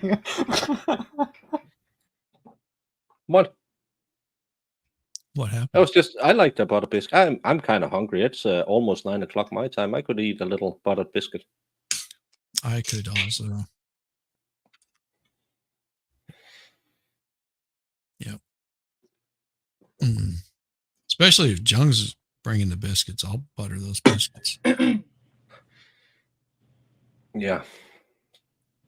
I mean, we were just talking about Jamie's puppies is all. Yeah.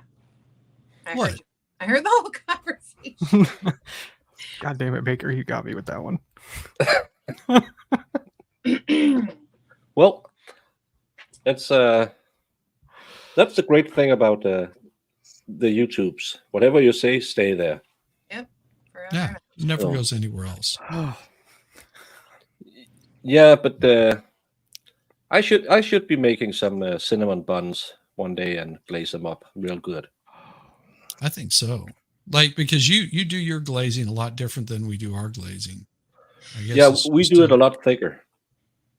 No, you don't do it. What I thicker. saw you just put a little bit of glazing on it. We really glaze those things up. Yeah, but it's so thin. I know your glaze is so thin, but we like. No, yours are thin and it runs all over the place. Ours are precision. No. Ours is just everywhere. It is like a big sloppy mess of glaze. Yeah, that's the problem with American glazing because, again, You have the nice European way. Keep it right where it's supposed to be, where it works. Yeah, Kind of see, like this. that's just a small amount of glazing, very small amount of glazing. Yeah, but it's with precision. It's not the amount, it's the way it makes everything. It just pops it. It's the potency. Yeah, and again, it can be too much glazing. I This is guarantee just you. sloppy. I guarantee you. Ask Jung if she likes having more glazing or less glazing. I guarantee you she'll tell you she wants more glazing all over it. Yeah, see, Irish is there. See, Cover it Irish is all. there. Cover it See? all. Yeah. Yeah, well, Irish is. What did you call her earlier, Jamie? Freak a leak. Freak a leak. So yeah, I prefer the more expert because you can do it with panache. Leave it. This is just Yeah. See, this- even this is- Jung is telling you that her puppies ask for more glaze than that. They beg for it. Yeah. See, I Yeah, think but the look- ladies look are, at this. are on our side here. I and mean, what is this? No, that's some sort of cream cheese frosting. That's not glaze. yeah, Yeah, that's that looks Nasty. like a more of a Japanese kind of style. yeah, that Use you. that's just like all clumpy. You don't Mhm. want a clumpy glaze all Maybe- over it. Yeah. Multiple like multiple glazers you- glazers is kind of what that looks like. But if you want to make it a little exotic, you can always do it with a dark glaze as well. Oh, I think you should probably see a doctor. You're shooting dark glaze.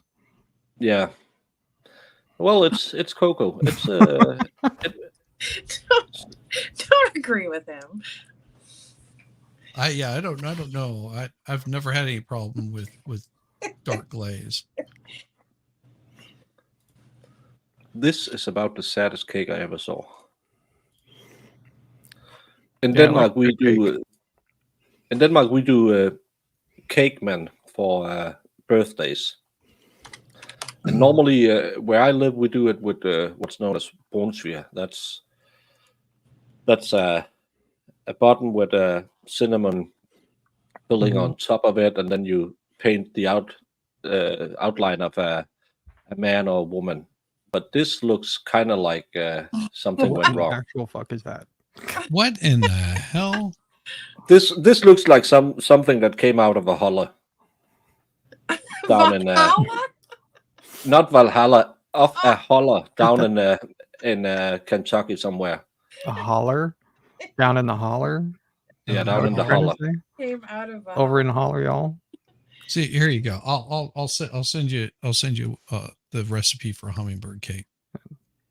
I saw the This is hummingbird what you cake did here. earlier. Hummingbird down a cake holler. is made up of 3 layers of tender, See, moist cake loaded with banana, pineapples, pecans, and warm spices.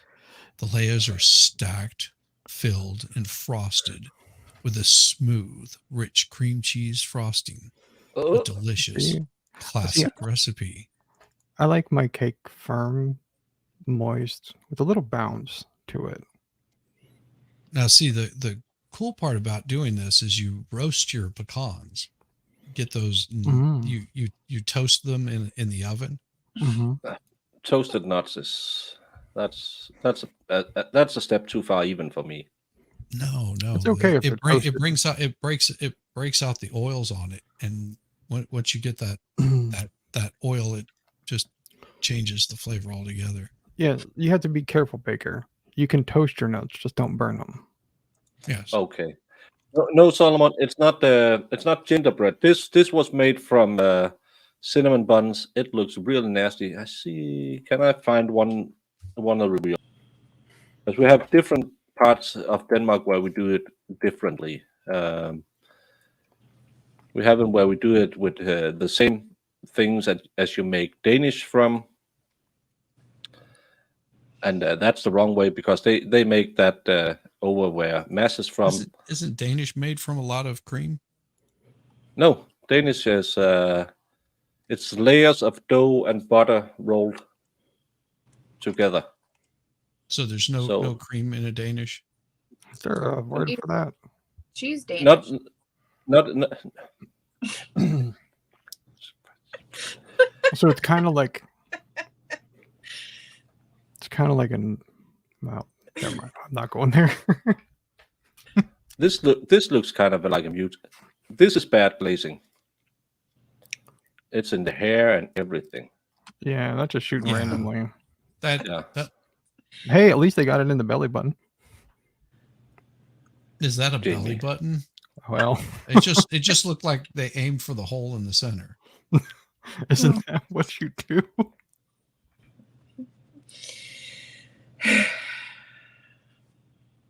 Yeah, but they didn't hit it all the way. It was all over the place. These are the ones. These are the ones. Look how pretty this is. Precision. And congratulations. Cut it all up. Yeah, but that's because then you can use the rest for something else. So you make people pay for more than they believe they got. They believe they got more than they got. Right. It's how we make money as bakers.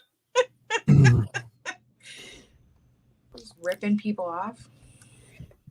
There's so many people getting timed out with all this cheese Danish. So, hey Caper, welcome to the channel. I haven't seen you before. Maybe you are over at Chizzy's. Oh, you've met Caper. You've met Caper. Caper, you would have met from over at LC's. Lincoln Gaines. Yeah. Well, welcome, Caper. Welcome. Yeah, we are on Verdict Watch. We are being silly. We've been silly because we've been here for 6 hours now. Nothing has really happened. So right now we are looking at cakes, and some people are getting banned because they like cheese danishes. So Baker, back to the picture you had up. So you said that's what brings in the money, right? Getting it all nice and precise, right? So yeah, is this what you would call the money shot? Yeah, that's you could determine this as being a money shot because look how pretty it is. But you have to understand, people like pretty. People like Jung, like they like glaze anywhere. They just want to have it. That's all. Well, yeah. Just give Jung the glaze. Yeah. Does not matter where it goes. Just put it on there. Yeah. I mean, it's fine. So people more like like you can clean it up. That's all good. So something like this. Yeah, that's just weird. Christmas tree. No, it's a lady. Can't you see it? It's a thread. I can't see it. Oh, okay. I see it now. It looked like a Christmas tree. I see the eyes. They are in odd places. She's Here's her dress. Her breastages are a little off, though. Yeah. Well, sometimes, as Halle Berry said, I mean, when they're natural, they can be like that. Yeah, they are a little lopsided, which is okay. I mean, it's fine. Yeah, you can't taste that. And Indigo said she would like to lick her fingers afterwards. Yeah. Me too. Oh, hey, Stephanie Bland. Yeah, you missed a lot of shenanigans. I think we are a bit too tired to be sitting here because we are getting kind of silly. But if everything goes right in 50 minutes, we'll be off and I can go to bed and regret everything I ever done. Yep. Is that what you call that now? Is regret? Yeah. Well, haven't you seen Total Recall? Yeah. That was one with 3 breasticles. Yep. So what do you do there? I mean, that's like yeah, right. Yeah. You have 2 hands on the mouth. I understand one is always bigger than the other, but like the nip, those little nips that they had on there were just off center, like really bad. Yeah. Yep. But again, find the clip with Halle Berry where she says, when they're natural, they can be like that. Well, yeah. But yeah, they can. They come in different colors. Even the little nips you were saying, even those are different colors. Yeah. We go up in viewers and then we talk about cake and we drop like 10 people instantly. I don't know why. Why? Because we were talking about cake. Yeah, That is people are more. cake haters. Ah, man. I'm sorry. I have to stop talking about cake. Yeah. Especially about young eating glaze right out of the tube and getting every last drop of it. Gosh. MLS, stop it. You don't like the new Total Recall. One thing is you don't hate with a passion the new Star Wars, but if you like the bad reboot of Total Recall, whew, there might be drama. There is another version of Total Recall. There's the real one with Schwarzenegger, and then you have the one with Kate Beckinsale is in it. That automatically raises it a couple of points. But you have Colin Farrell. Colin Firth, Yeah, I think is No, I think the it's Irish, Colin Farrell. the Irish guy. Yeah, it's Farrell. Yeah, it's a shitty one where they drop through the center of the earth and work on a mine, and then stuff happens. It's really a bad movie. Oh, but Kate Beckinsale is in it, and that again, it raises it from a 2 to a 6 or 7. Yeah, it's amazing. She just gets older and her body gets younger. I Yeah. mean, Underworld was great. All of them. She's a pretty lady, and how old she must be in her 50s now. Yeah, I believe so. And Second one different? Was the remake different than the first one? I never seen the yeah, second one. they don't go to Mars. Oh, so MLS is actually saying that Schwarzenegger is the only acceptable Total Recall movie. Yes. Oh yeah, thank you. I misunderstood. No drama then. No drama then. Yeah. Yeah, but the problem is when you've seen the Schwarzenegger one, you're sitting there thinking, when is his head gonna blow up? Yeah. I like the one, but yeah. Oh, and if you pause on that spot where his eyes are like bugging out of his head, oh, it looks so cool. I really like the one. Right. I like. No, I don't agree with that. If you watch Judge Dredd, the new one is way better than the Stallone one. It's much darker. Yeah, it's a way better movie, and that Carl Urban never takes his helmet off really makes it true to form. Oh yeah, because Armor Law isn't quite as good as the Carl Urban one.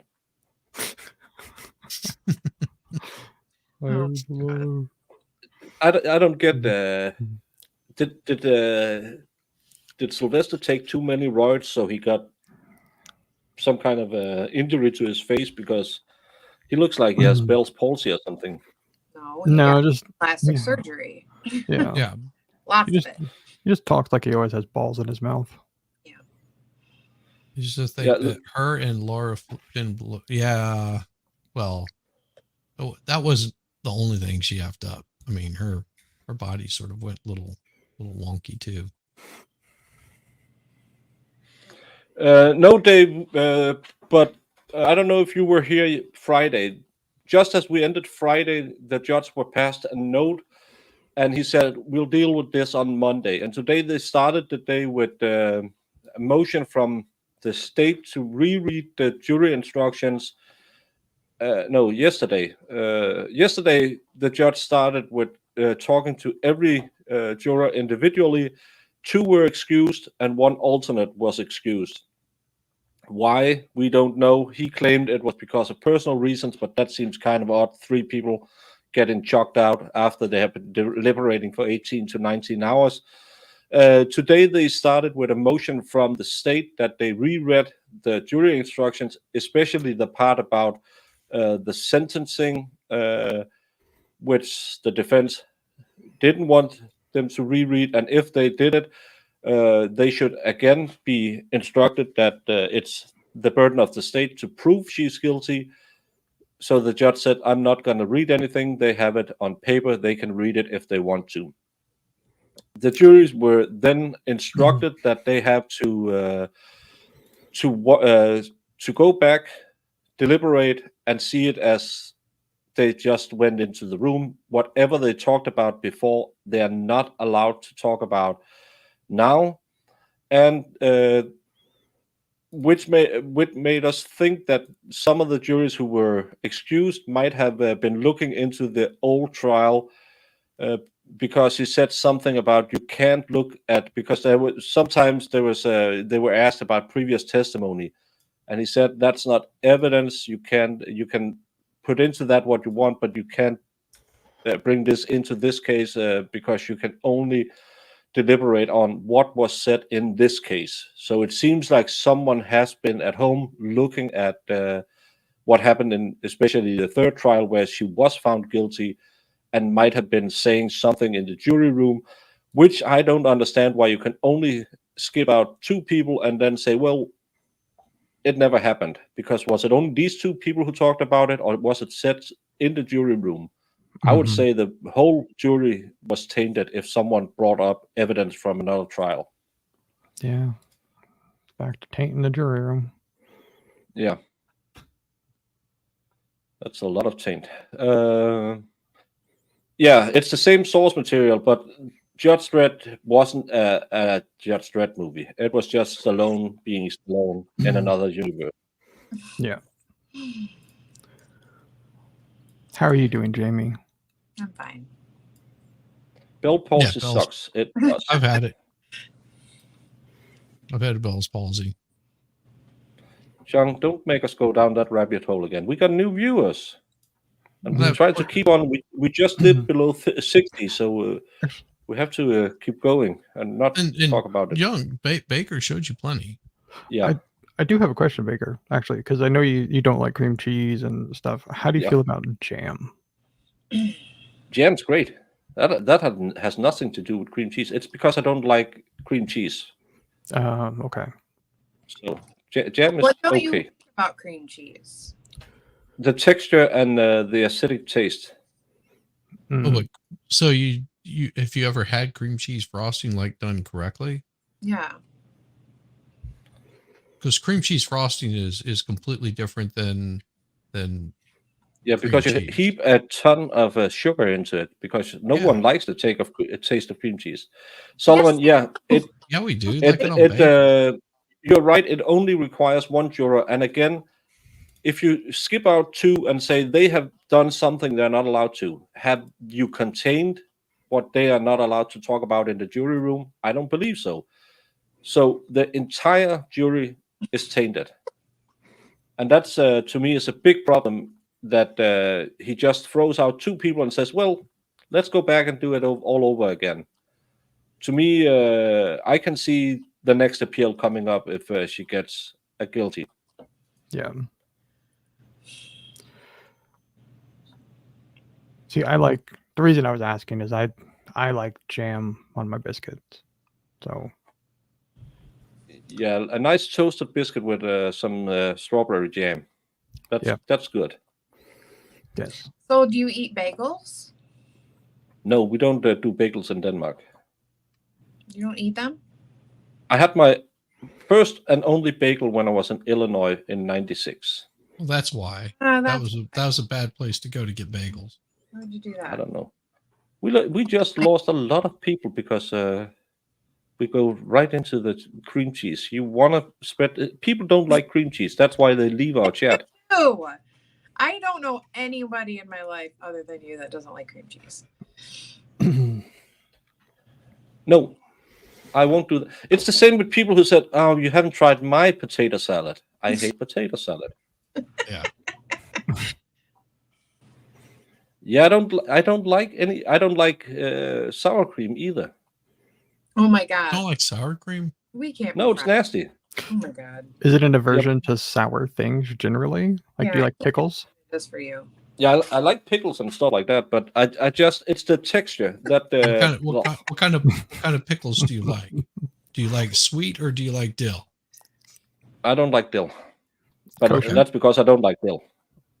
Okay. I don't like dill herring either. So is it the dill flavor you don't like? Yeah, or I don't or like dill the- flavor. Okay. So you like the sweeter pickles, but not the sour, salty ones. Well, it could be, I don't mind stuff being sour. But I don't like the texture of cream cheese and stuff like that. And Okay. of course, you have bagels in Roskilde because you're almost Swedish. Mm.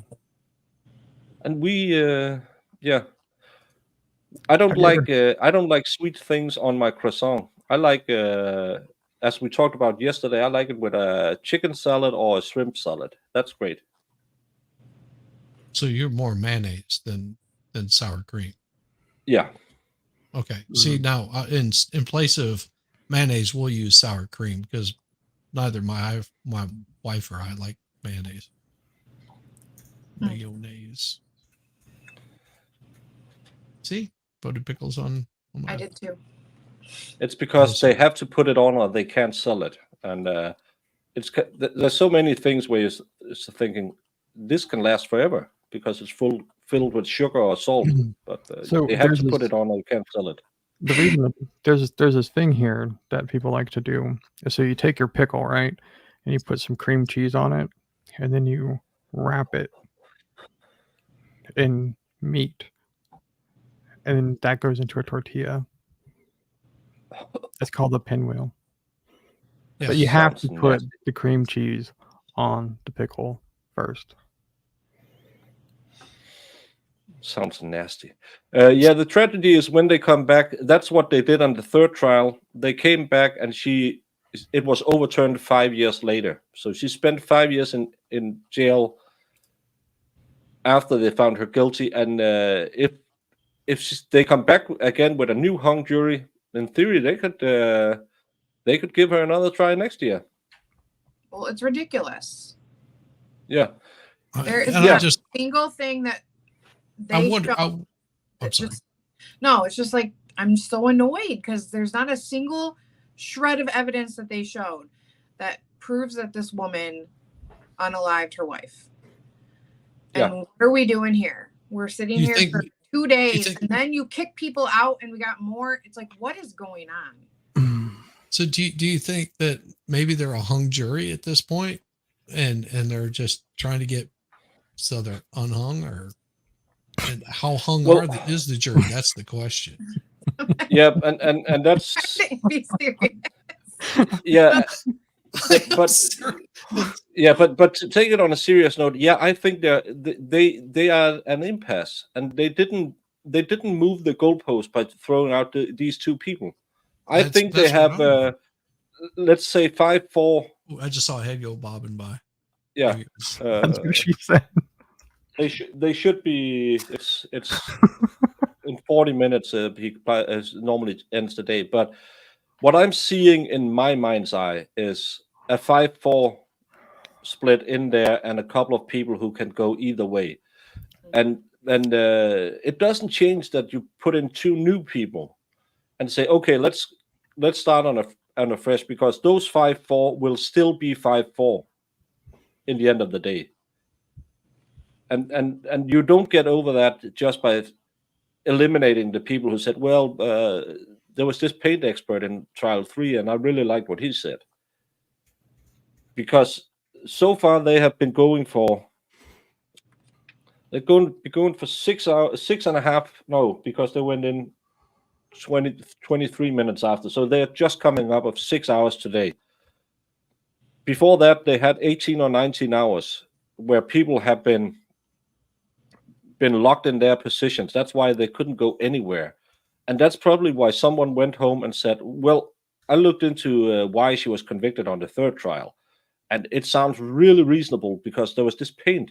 But if he says that in the jury room, these people should all be thrown out, like Solomon said.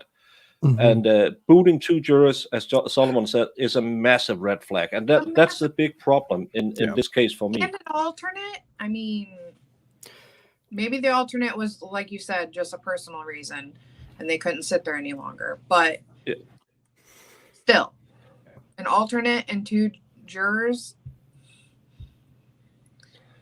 Yeah, and that's what I'm afraid of. I'm afraid that we have either it is just a hung jury and they're sitting in there and they're just at a deadlock and they can't decide, or I'm just afraid, like we've seen in all these cases we've watched, that people are being swayed and then they're looking at like, okay, well, we'll find her guilty so that we can get the F out of here.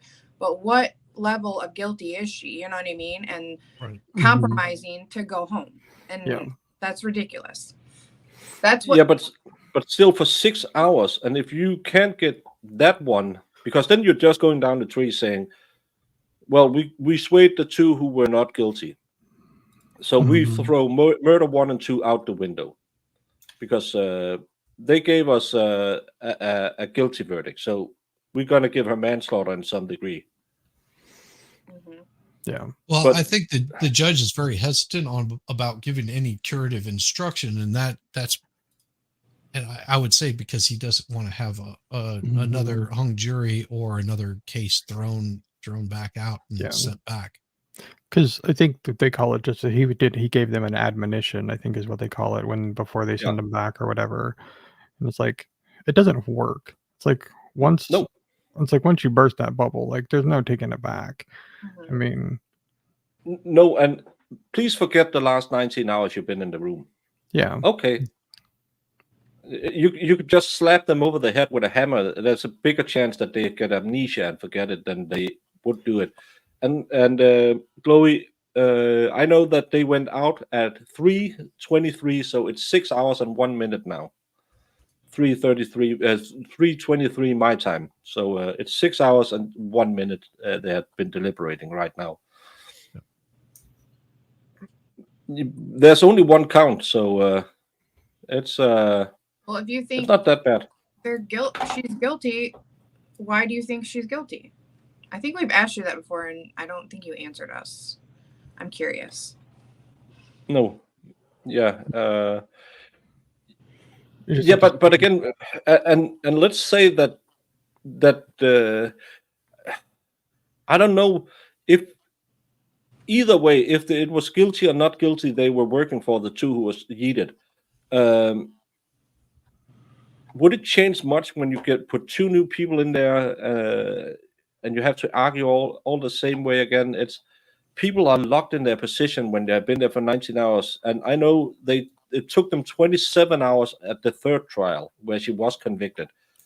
So again, but now we're close to 24 hours of deliberating. I believe they had 18 hours before. 24 hours with if you include the prior jury, but if they're starting deliberations all over again, you can't take the prior deliberations out of it because well, the first one did they have any issues like that? Hello, hey, hello. Ross. What's up? Hey. Hey.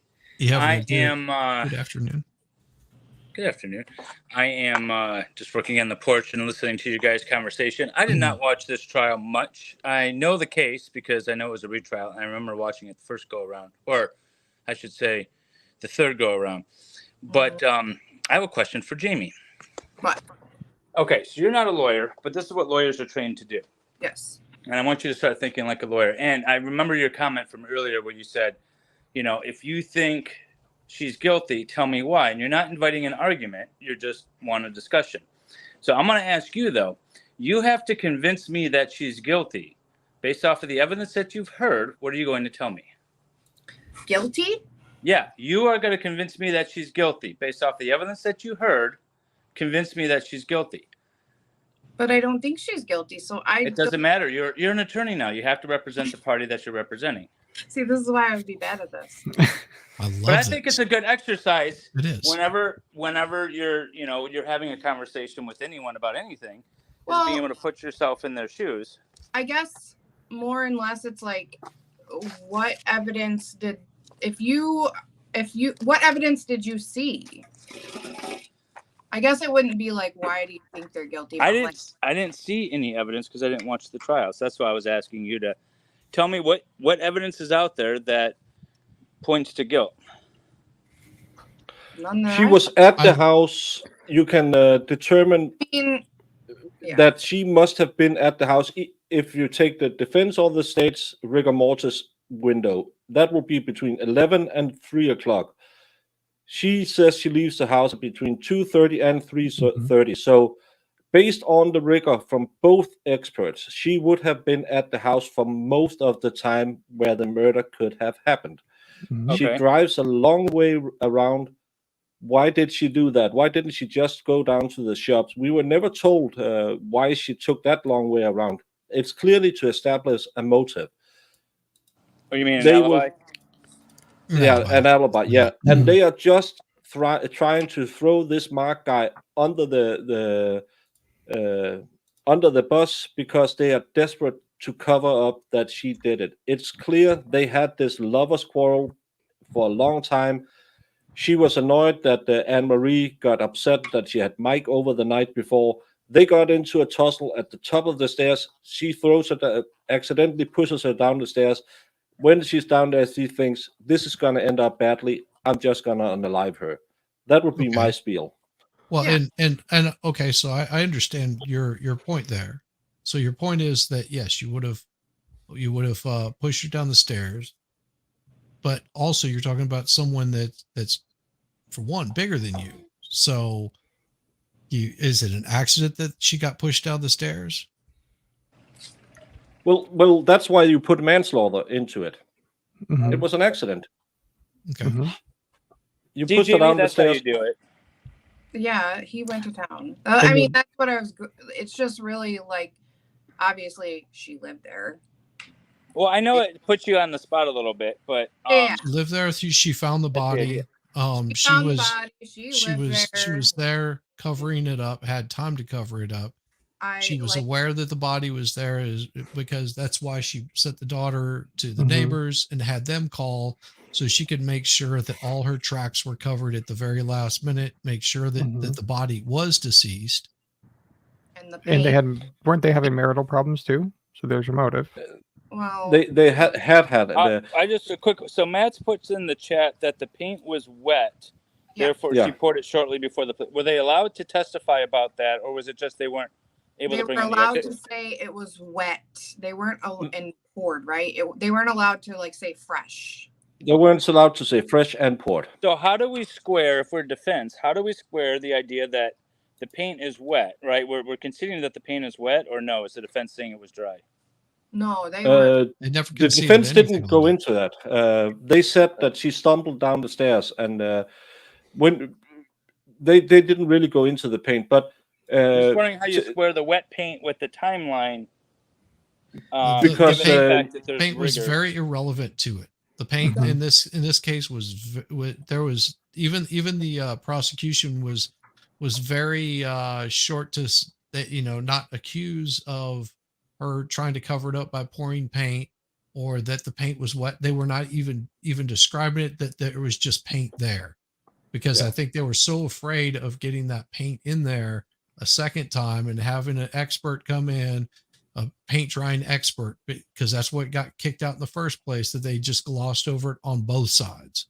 They kind of mentioned it, but they focused more on rigor this time. And Dave, can I ask you a question? She was strangulated. No way this is manslaughter. It's manslaughter if you don't have you didn't plan it. It's spur of the moment. Yeah, so it can be essentially manslaughter. the biggest difference, the overall, the easiest way to understand it, first degree murder is you intend to do the act and you intend to unalive the person by doing it. Second degree murder is you intend to do the act, but you don't intend to unalive somebody. And manslaughter is essentially you don't intend to do the act, but it results in a death.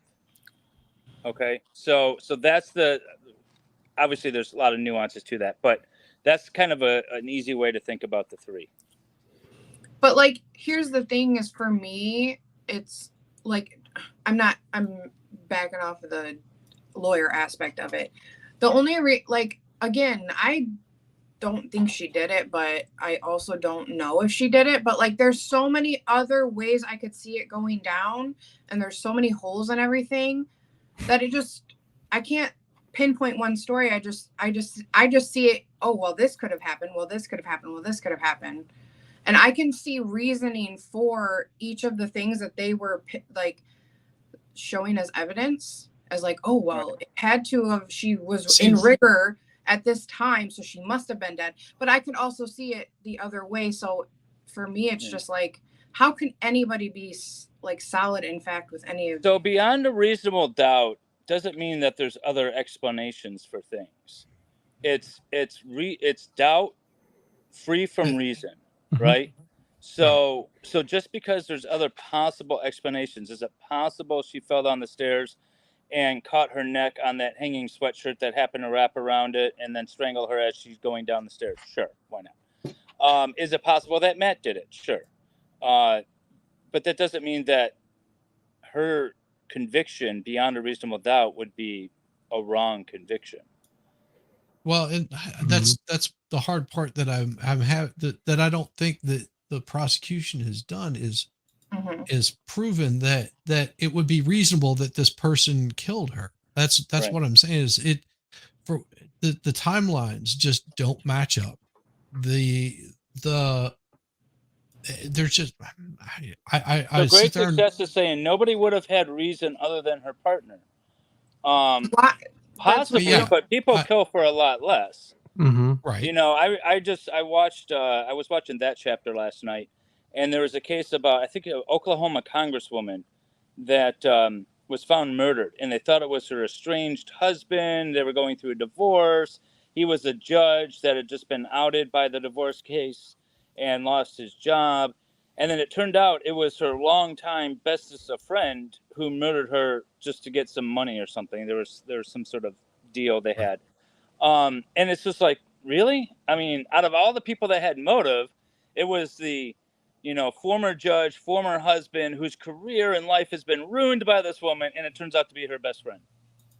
Yeah. Yeah. And I mean, I because I'm, like I said, I looked at every way that I could that she would have had, first of all, the opportunity to do it, which they could never resolve the opportunity for her to do it, especially whenever they started harping on it, because it was almost immediate. They were talking about this timeline and her time of when she was out, and they really focused on that. And I couldn't make sense of why they were focusing on it so much until they talked about rigor, and they were saying rigor would take 6 to 8 hours before it would set into the level of her stiffness. And so whenever I pulled it up, no, they said like 4 to 6 hours or some crap like that, and it's like 6 to 8 hours, and then they changed it at the very end. Just it could have been 3 hours after they Let me ask you this. after Did they the just defense- went through all of this, saying no, it couldn't happen. But then there was no body That's the temperature. There was shady shit that I question when prosecutors do that stuff. When they establish these facts, right? So the prosecutors, when they give their opening statements, they box themselves in to these facts that are the truth, are the gospel, and this evidence will show it. That's how they frame all of their opening statements, right?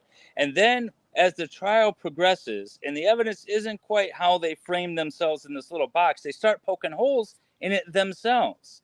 And when the defense doesn't jump all over that, I have problems. And so did the defense have an expert on rigor? Yes. Yeah. Yes. Okay. And what did that guy say? Basically, it's all different for different people depending on everything. Yeah, because yes, she many was, variables. Yeah, and the problem I saw with the rigor part was the state have a 6 to 8 hour window. The defense have a 4 to 6 hour window. In the closing, where the state goes last in Massachusetts, the defense goes first. She changed her story. She said, well, she could have been dead at 3 because she doesn't leave the house till around 3. All the way through the trial, they had her dead at between 12:21 and 1 o'clock, based on the rigor and her phone. And all of a sudden, they said, well, even if it's the other rigor window, she did it. And that's what you say. You're poking holes in your own explanation. Yeah. There was an interesting sort of case study done by a YouTuber who won't be mentioned any longer, apparently. It's not kosher. But talked about Lizzie Borden and the trials that resulted from Lizzie Borden. And the question was, in today's society, would Lizzie Borden have been convicted? She wasn't. She was acquitted. And one of the biggest things is, you know, she was there, she had motive, or not she was there, but she had the opportunity. She couldn't really account for her whereabouts, but they didn't really have any other evidence. But just because she had opportunity and motive, today it seems like that's enough to convict people. Yeah. That's what I mean. But because that's what I see in a lot of these cases is like, oh, well, could that person have done it? Were they like, especially when it's a spouse situation? it seems like a lot of what I guess is in my mind happening with a lot of these convictions that are wrongful are the fact that it's circumstantial. There's not evidence, it's not physical evidence, it's circumstance that is what they're being convicted on, and that doesn't make any sense to me. No, I don't like it when ifs and buts are the biggest part of the evidence. Yeah. It's just but this is this conversation, and this is kind of what I wanted to jump on. This conversation is what they should be having in the jury, right? The jury room should be filled with this exact conversation. And that's why I just kind of wanted to emphasize why the jury might be taking so long. You know, we could talk about, you know, why the jurors were let go and now they have to start over and whatever. But this is the conversation that goes on in the jury rooms. Okay. So I just wanted to push back. I don't know, because I've never been inside of a jury room. I've been on a jury and I've argued to juries, and then I've talked to juries after the trials to hear how they thought the way they thought, and so I just wanted to emphasize that this is the conversation that goes on, and in those jury rooms. So I don't know. Yeah, but again, what do you think about throwing 2 jurors out and saying, well, now the jury pool is clean? They have been spreading whatever they are saying. I wasn't able to listen to all of that this morning. That's interesting. So what happened? But they didn't tell us why the jurors were being removed, right? Well, I think we got a good hint of this because first of all, they sent a note to the judge on Friday, and instead of addressing it, he shut down things early and said that they would reconvene on Monday and he would address it then. It comes in on Monday and says, and then starts talking to the jurors to address this note, which takes, I don't know, several hours. 4 hours. And addresses all of the jurors or the majority of jurors, and then comes back and says we're, you know, what was it? Was it this morning that he came back and said that they were dismissing 2 of the jurors? Or was it last night? Because it was yesterday. Yesterday, because they pulled them out of the hat and then he sent them home. Okay, so then he dismissed two jurors from the jury pool and one from that were two that were in deliberations and one of them that was an alternate juror, and then says, you know, this was for personal reasons, and then basically ended it for the day. So they ended early yesterday. They came back into. We don't know if it was because they were sick, they had a death in the family. Well, no, or they were tainted.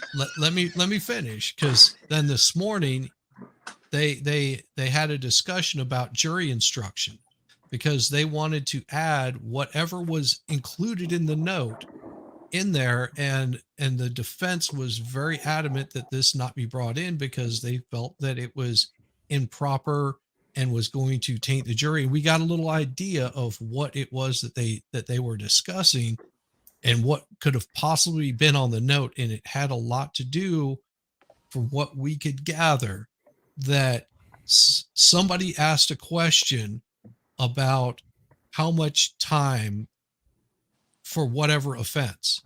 Yeah, I remember hearing that. What's interesting is that they let an alternate go because an alternate should not be in the jury room. So I don't think that has anything to do with the issue. No, I don't think the jury the alternate leaving the jury.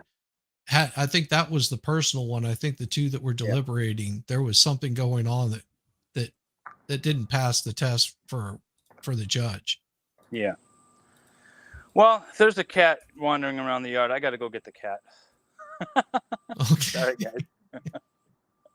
You're but no, this is a very interesting case, and especially because this is now the 4th trial, It seems like the jury is stuck.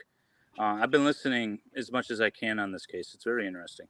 Yes. Yeah, and I'm just don't you think either?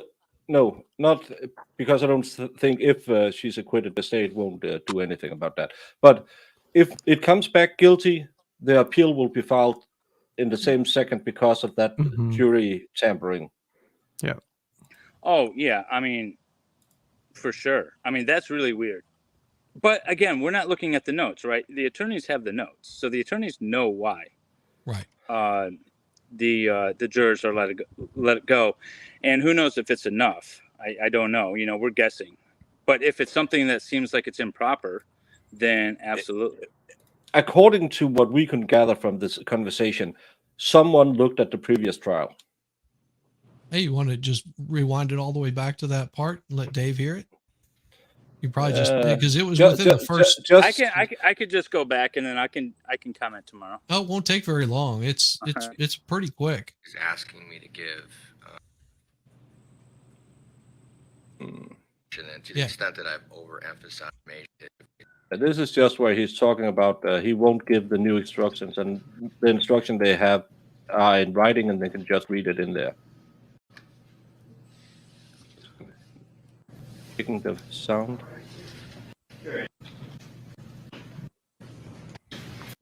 No, this is not him reading the jury. What he was talking about with the attorneys before the reading. Yeah, he wanted the attorney part. Yeah, the discussion between the attorneys about what they were going to include. This is him reading the jury instructions. Yeah, but he's not going to include that anyway. What I think you should listen to is what he says about it's only what's presented in this trial you're allowed to listen to. Because he says we're not going to talk. Based on the nature of the note yesterday, and I think we mentioned this yesterday at sidebar, what the Commonwealth is requesting is actually two things. One, that you repeat the instruction that you already gave in the final entitled prior proceedings, specifically in regards to Entitled prior proceedings. Okay. Or entire prior proceedings. There's something about the prior proceedings. that not affecting their deliberations in general. And then can you go back real addressing quick? Specifically, Yeah, I can go back like really 15 quick. seconds. I mentioned this yesterday at sidebar. What the Commonwealth is requesting is actually two things. One, that you repeat the instruction that you already gave in the final entitled prior proceedings, specifically in regards to that not affecting their deliberations in general. And then addressing specifically the potential consequences of their verdict. If you remember when we mentioned this yesterday at sidebar. Yeah, so they're talking about. We believe. They're clearly talking about the prior proceedings and possible penalties, neither of which they're supposed to be considering. Right. Yeah. And that's what made us suspect that it was that somebody on that jury knows what the prior convictions were or knew a lot about the case, whether they're for the defense or the prosecutor. Well, they could even just know, like, hey, she was tried. This is her fourth trial. She was convicted on her third, and she was sentenced to whatever. I mean, even if they just know that little bit of amount, that's kind of bad. Yes, and I think that there were questions that people asked that made the judge pull the jury, like, how much do you actually know about this prior case? Or is it possible? Because again, I used my mom as a reference earlier. My mom always says that she'd acquit every defendant on the stand because there's no way she could ever send anyone to jail. And is it possible that you have someone on the jury that's thinking, I don't want to send this person away to jail. I don't think there's enough to send this person away to jail. Do we know how much time she would get? Can we send a note to the judge? Let's just send a note and say, hey, how much is she in jail right now, waiting for a verdict, and how many days has she spent, and how much time will she get if we convict her? It could be something as innocent as that, not even knowing that there was a prior trial, right? I kind of think that is a valid way of looking at it. Like, I kind of think maybe that's what was going on, to be honest with you. Now that Dave's saying it loud, it's like, I kind of think that might be what's going on. But I just know how my mom thinks, and I'm just referencing it on that. But I'm still thinking that you have 2-3 holdouts are not guilty, and and they're saying, well, if you can get it to involuntary manslaughter, and she already did 5 years, and she'll probably get 10 years. So she'll be out real soon. Yeah, I mean, that could be absolutely what they're thinking. I'm just wondering why the jury note and why the jury's, 2 jurors being removed and all of that. I'm just trying to think of, out loud what the issue could actually be. Yeah. And whether or not it's like actual jury misconduct of some sort, or if it's something completely innocent. I don't. So in the days prior, I remember them giving the admonition. The only thing that I don't recall from the admonition was something that they said specifically, which was, and all the other previous cases or trials. And so that indicates to me, at least, that somebody either went over the weekend, looked up information about the previous trials, or they already knew, and they brought that information when they came in Monday morning or whatever day it is. And they started bringing up information that was not in this trial. I see Matt's comment. No, so my mom would think I wasn't there. I didn't see it. I might have an idea of what happened, but I cannot know for sure, and I'm not going to send someone to prison not knowing for sure. That's how my mom would think. So, yes, it's a horrible thing that may have happened to this person, but it might not have been the defendant, and I wasn't there. I don't know. I think that's how, just in my conversations with my mom. I mean, that's kind of how I am with things. Like, I have to see some really hard evidence. Right. To just take I guarantee if the jury was made up of this panel for every criminal case, there wouldn't be a prison overcrowding. That's for sure. Yeah. Hang yeah, on. like it was funny, like when OJ was going on back in 94, 95, I was young, we'll say. And I followed that case pretty closely for no apparent reason other than it put me to sleep at night. And I thought then he wasn't guilty. They didn't prove anything. And I didn't even have a full understanding of the concepts of, beyond a reasonable doubt and all that. And I just don't understand how people can't understand that. Because, I guess the way that I look at it, and one of the reasons, why if, the Zachariah Anderson thing hits me so hard is because that could be me. Because if all it takes is for you not to be in a certain place and to have a burn pit, well, I live in the country. I got a big burn pit. So does that make me a serial killer?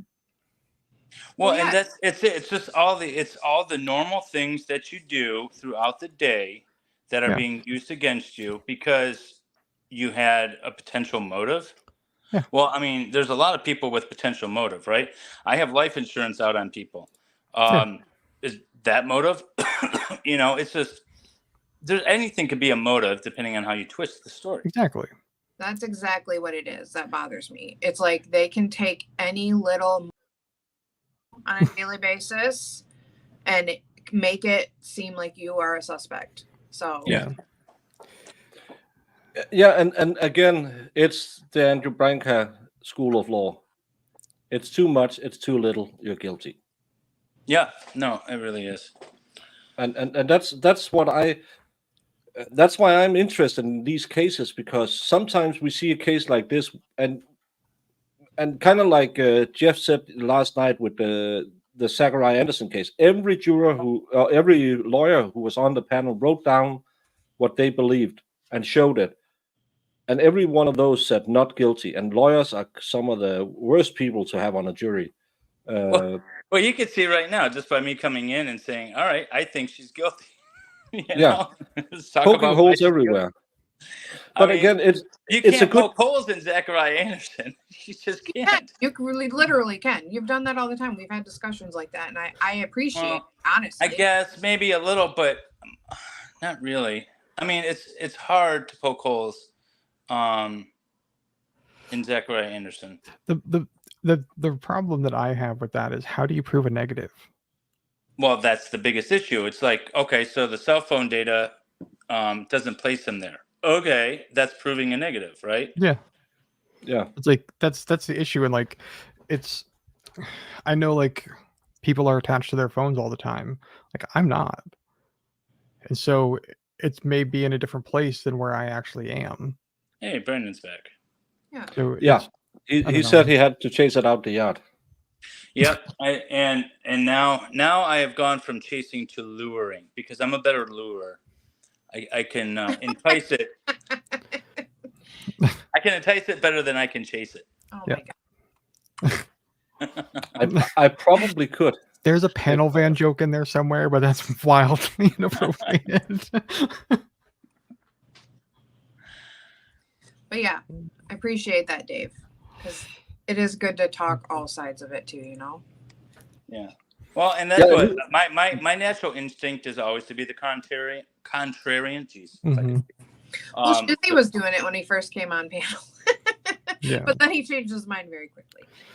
Well, I'm just saying, you know, the underlying issue is there enough? Is it beyond a reasonable doubt?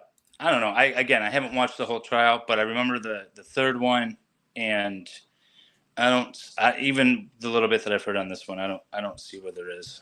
Yeah. I think I think with me personally, I'll just say that like outright too, like I get so angry with the state that I don't even care what the hell they have to say about anything else when they blatantly start lying though. Well, and to be fair to myself, I know I do not like the state.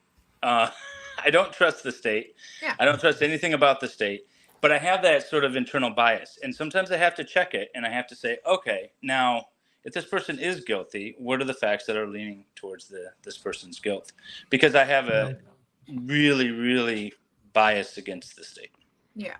Yeah. I agree. But it's just like when they said that when they said in their closing statement that when they sprayed the luminol and it was blood, when they never actually tested for blood and had no idea it was blood, that kind of stuff just is like, it's so gross to me. Yes.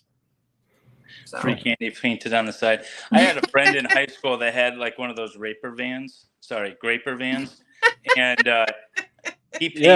let's get our channels needed.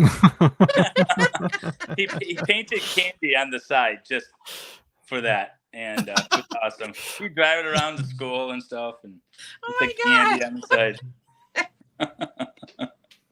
Yeah. Well, expert actually said something. I'm a little concerned about him. He said he's having a little bit of problems with his tip. Yeah, and he has some washing machine problems too. He has had that since he was on with LC. You know, wine and dine, and he said that it was actually that he thought that was for the dishwasher. I said, well, maybe some good expert loving might take care of that then. Right. All right, I'm gonna go find this stupid cat. You guys have fun. We'll see ya. I'll be in chat. See ya. Yeah, bye. Thanks for stopping by. Everyone, that's a good thought. Yeah. I mean, you know, I covered myself. You covered yourself.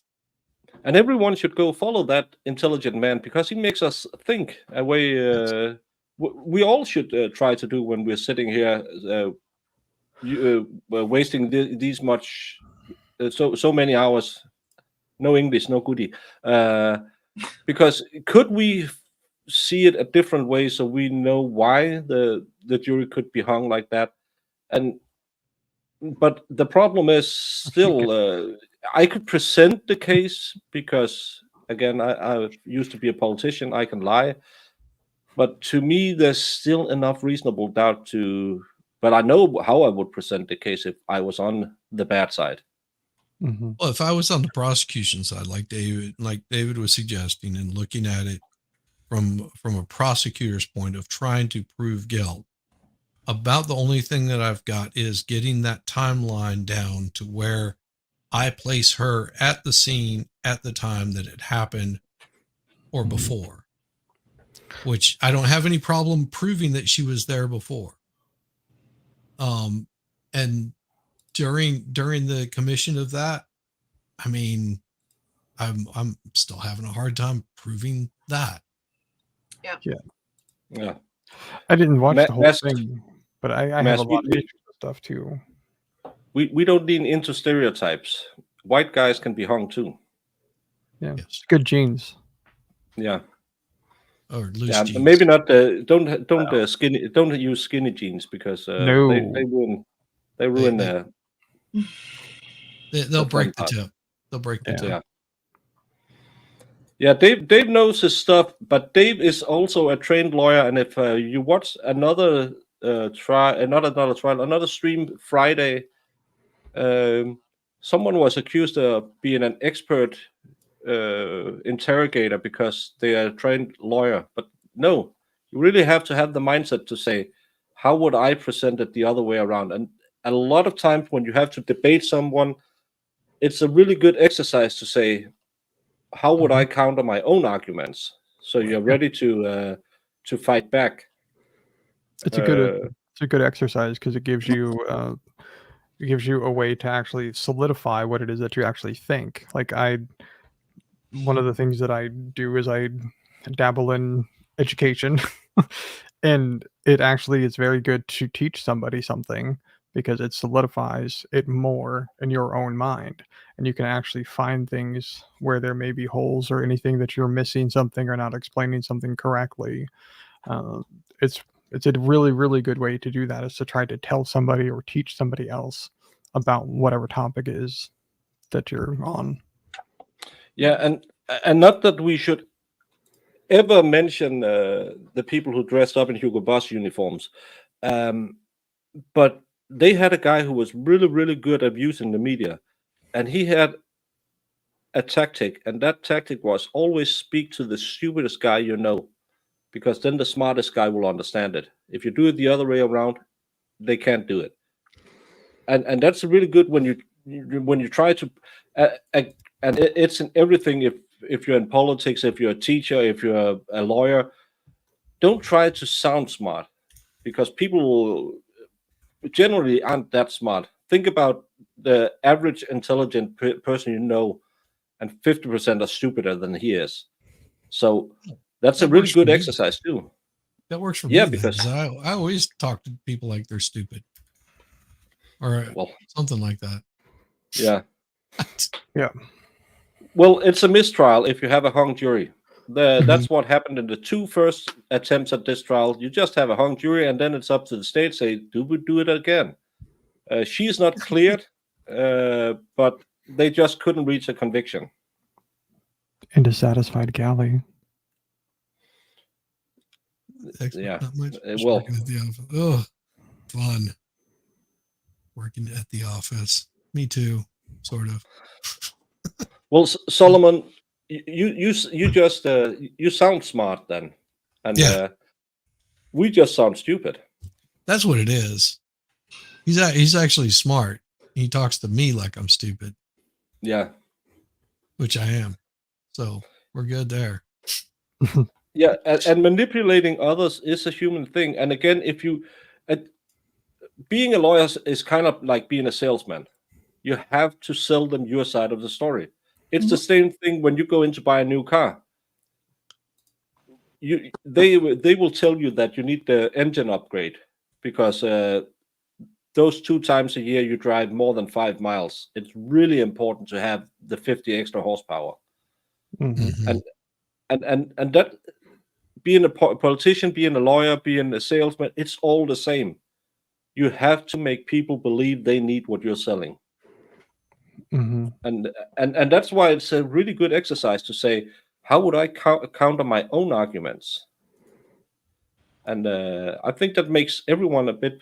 We had when I did civics, we had to do a presentation of a party, and we had to draw a party. Only 2 guys weren't allowed to draw, and that was me and a guy from our ultra left-wing party, because we were given the assignments to swap it. So I was right-wing and he was left-wing, and we had to sell each other's parties. And I went home, I gave it everything, and I didn't believe one word of it was a universal basic income and all this crap. And I had people say, oh, that sounds, I'm thinking about voting for them. And I thought, oh my God, I might be able to sell sand in Sahara. Mm-hmm. I know that you ice cubes are in high demand in Sahara. Thank you.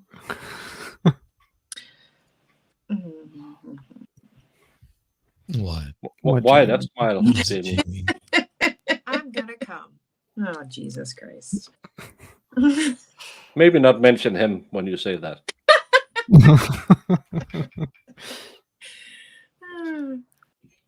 Oh. Oh, she had to get under me.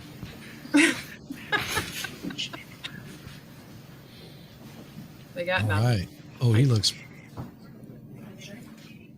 Back before the court is Hampshire County Indictment 1180 CR 0128 Commonwealth versus Cara Rintala.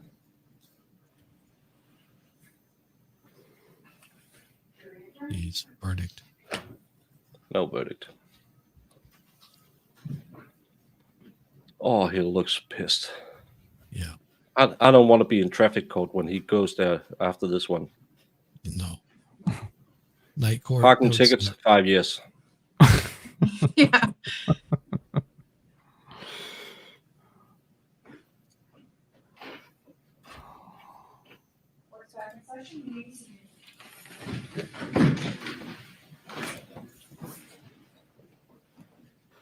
Hateful. Okay. Members of the jury, I'm going to release you for the day.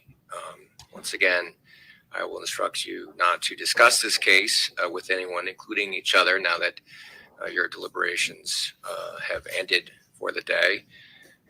Not to conduct any form of outside research or investigation concerning this case or anything related to this case, to avoid contact with all of the participants in this matter, and to avoid any media accounts concerning this case.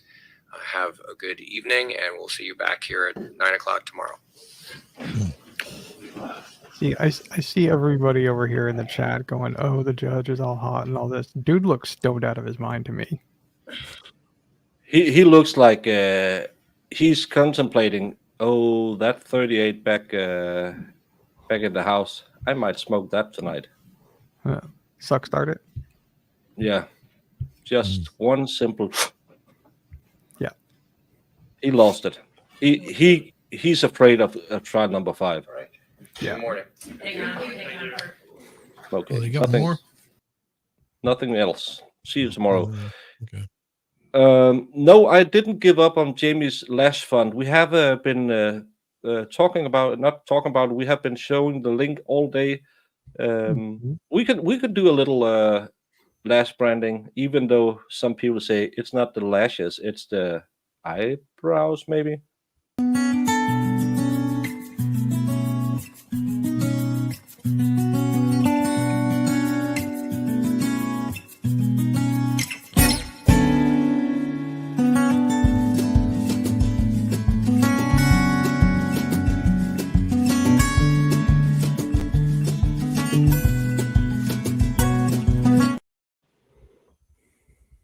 It's precious. Don't come. Yeah, everyone, we don't ask for much, but if you could spare a single little thingy map to help with Jamie's lashes, it's what keeps this channel going, because I've been sitting here for 7 hours today. Without those lashes, I would be going crazy. Whenever Shizzy talks about knobs and buns and I get a little hot under the collar, I just look at those lashes and I think, that's where my tranquility lies. Is under Jamie's lashes. Yeah. The umbrella saved the day. Oh, so much better to have Jamie's lashes on screen. He has been mentioning the news media all through the trial. And I'm angry because they could watch my channel. I need to rewatch. Who wouldn't be watching me? 62 people right now. We've been fluctuating all day because this has been boring. Wasn't boring earlier. No. Well, it wasn't. The trial was boring, but the company was entertaining. Yes. But we lost a lot of viewers when we talked about that. So Maybe they didn't get it. yeah, maybe it's not for Why are you everyone. talking Some about people might be coming here for the trial. cream and knobs and stuff? These weirdos. Oh. I They really really like don't. chips. I will stop talking about baking goods then. Yeah.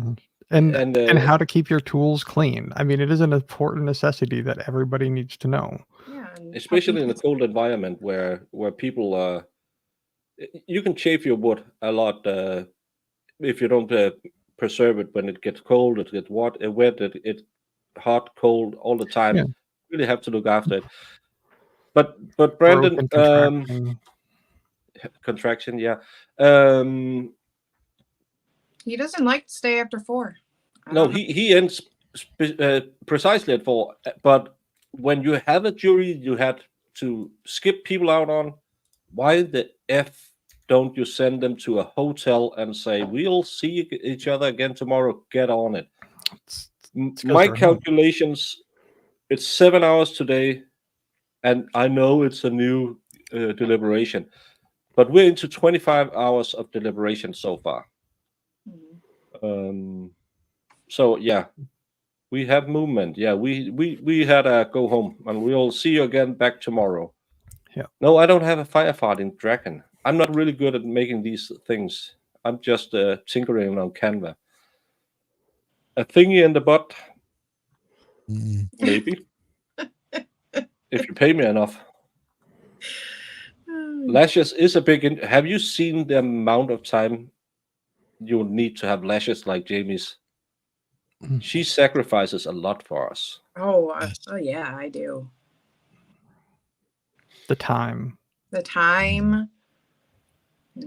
I get to lay on this nice little table, and she puts a little massage thingy on you. What's and a little his name? blanket, and you get What's his slippers. name? Flippers? Slippers. Yeah. Oh, slippers. Slippers for lashes? Slippers.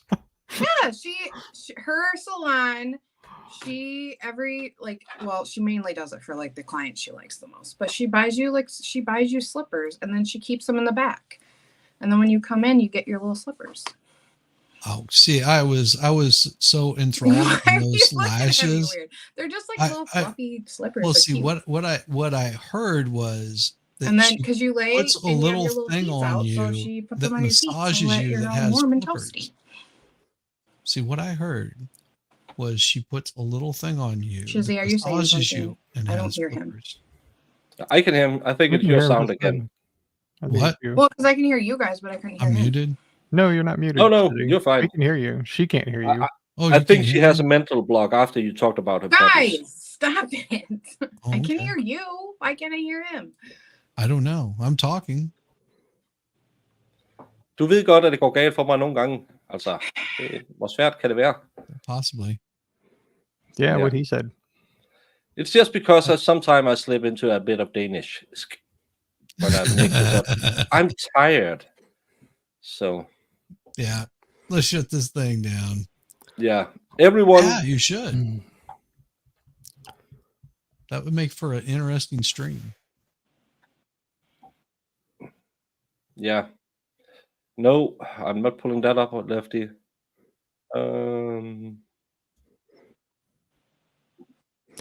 know how many people other than Jimmy are wearing those slippers every day? Are you trying? I knew you little dorks would say that. Yes, they're mine. Yeah, no one gets into those slippers. Oh. No, I just answered a Dane who said I slipped into English. But everyone, yeah, I should do that, but because stupid people on Marketplace, I have written about getting lighting and a microphone and stuff for my baking part of the kitchen, haven't answered me, so I can't do any baking. And that's really annoying because I was hoping that I would have it up and running by this week. And I was hoping that I didn't have to sit here and do another week of trial streaming, so I could work on it. But everyone, let's do the YouTube thingy back and say, grift thyself. Oh Jesus. I do audio thingies. I had the Zachariah Anderson video that was done with Solomon, Nick, Legal Vices, Ozzy, and Chandler last night. You can go see that on my channel. And make sure you lick everybody's buttons and subscribe to them. I've got absolutely nothing to grift right now, except I'm let me sad I grift can't for. hear Shizzy. See, can anybody else hear me? Yeah, can hear you're you, fine. Shizzy. Okay. I just think that you don't want to hear you. That's probably it. So yeah, I don't really have anything to grift, but I will say that, you know, I will grift for the expert. He does Taco Tuesdays. Go check that out. It's there's trivia quiz tonight tonight. over on the experts. It's well worth There. seeing. Other than that, I have got absolutely nothing to grift until tomorrow, and then I'll grift more. I'm spent. Thanks, Greedy, the first word you said, that's pee in Danish. So, pee broken baker. Yeah, I'm gonna pee in just a second when I shut down the stream. That's. How did you know? Yeah, you better call the White Rabbit and said, do you know we have a quiz tonight?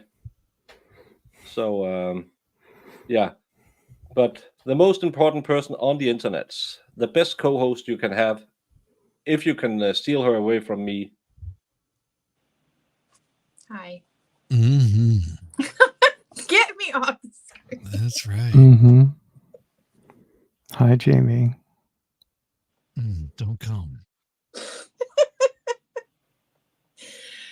Don't hide. We want to see those lashes.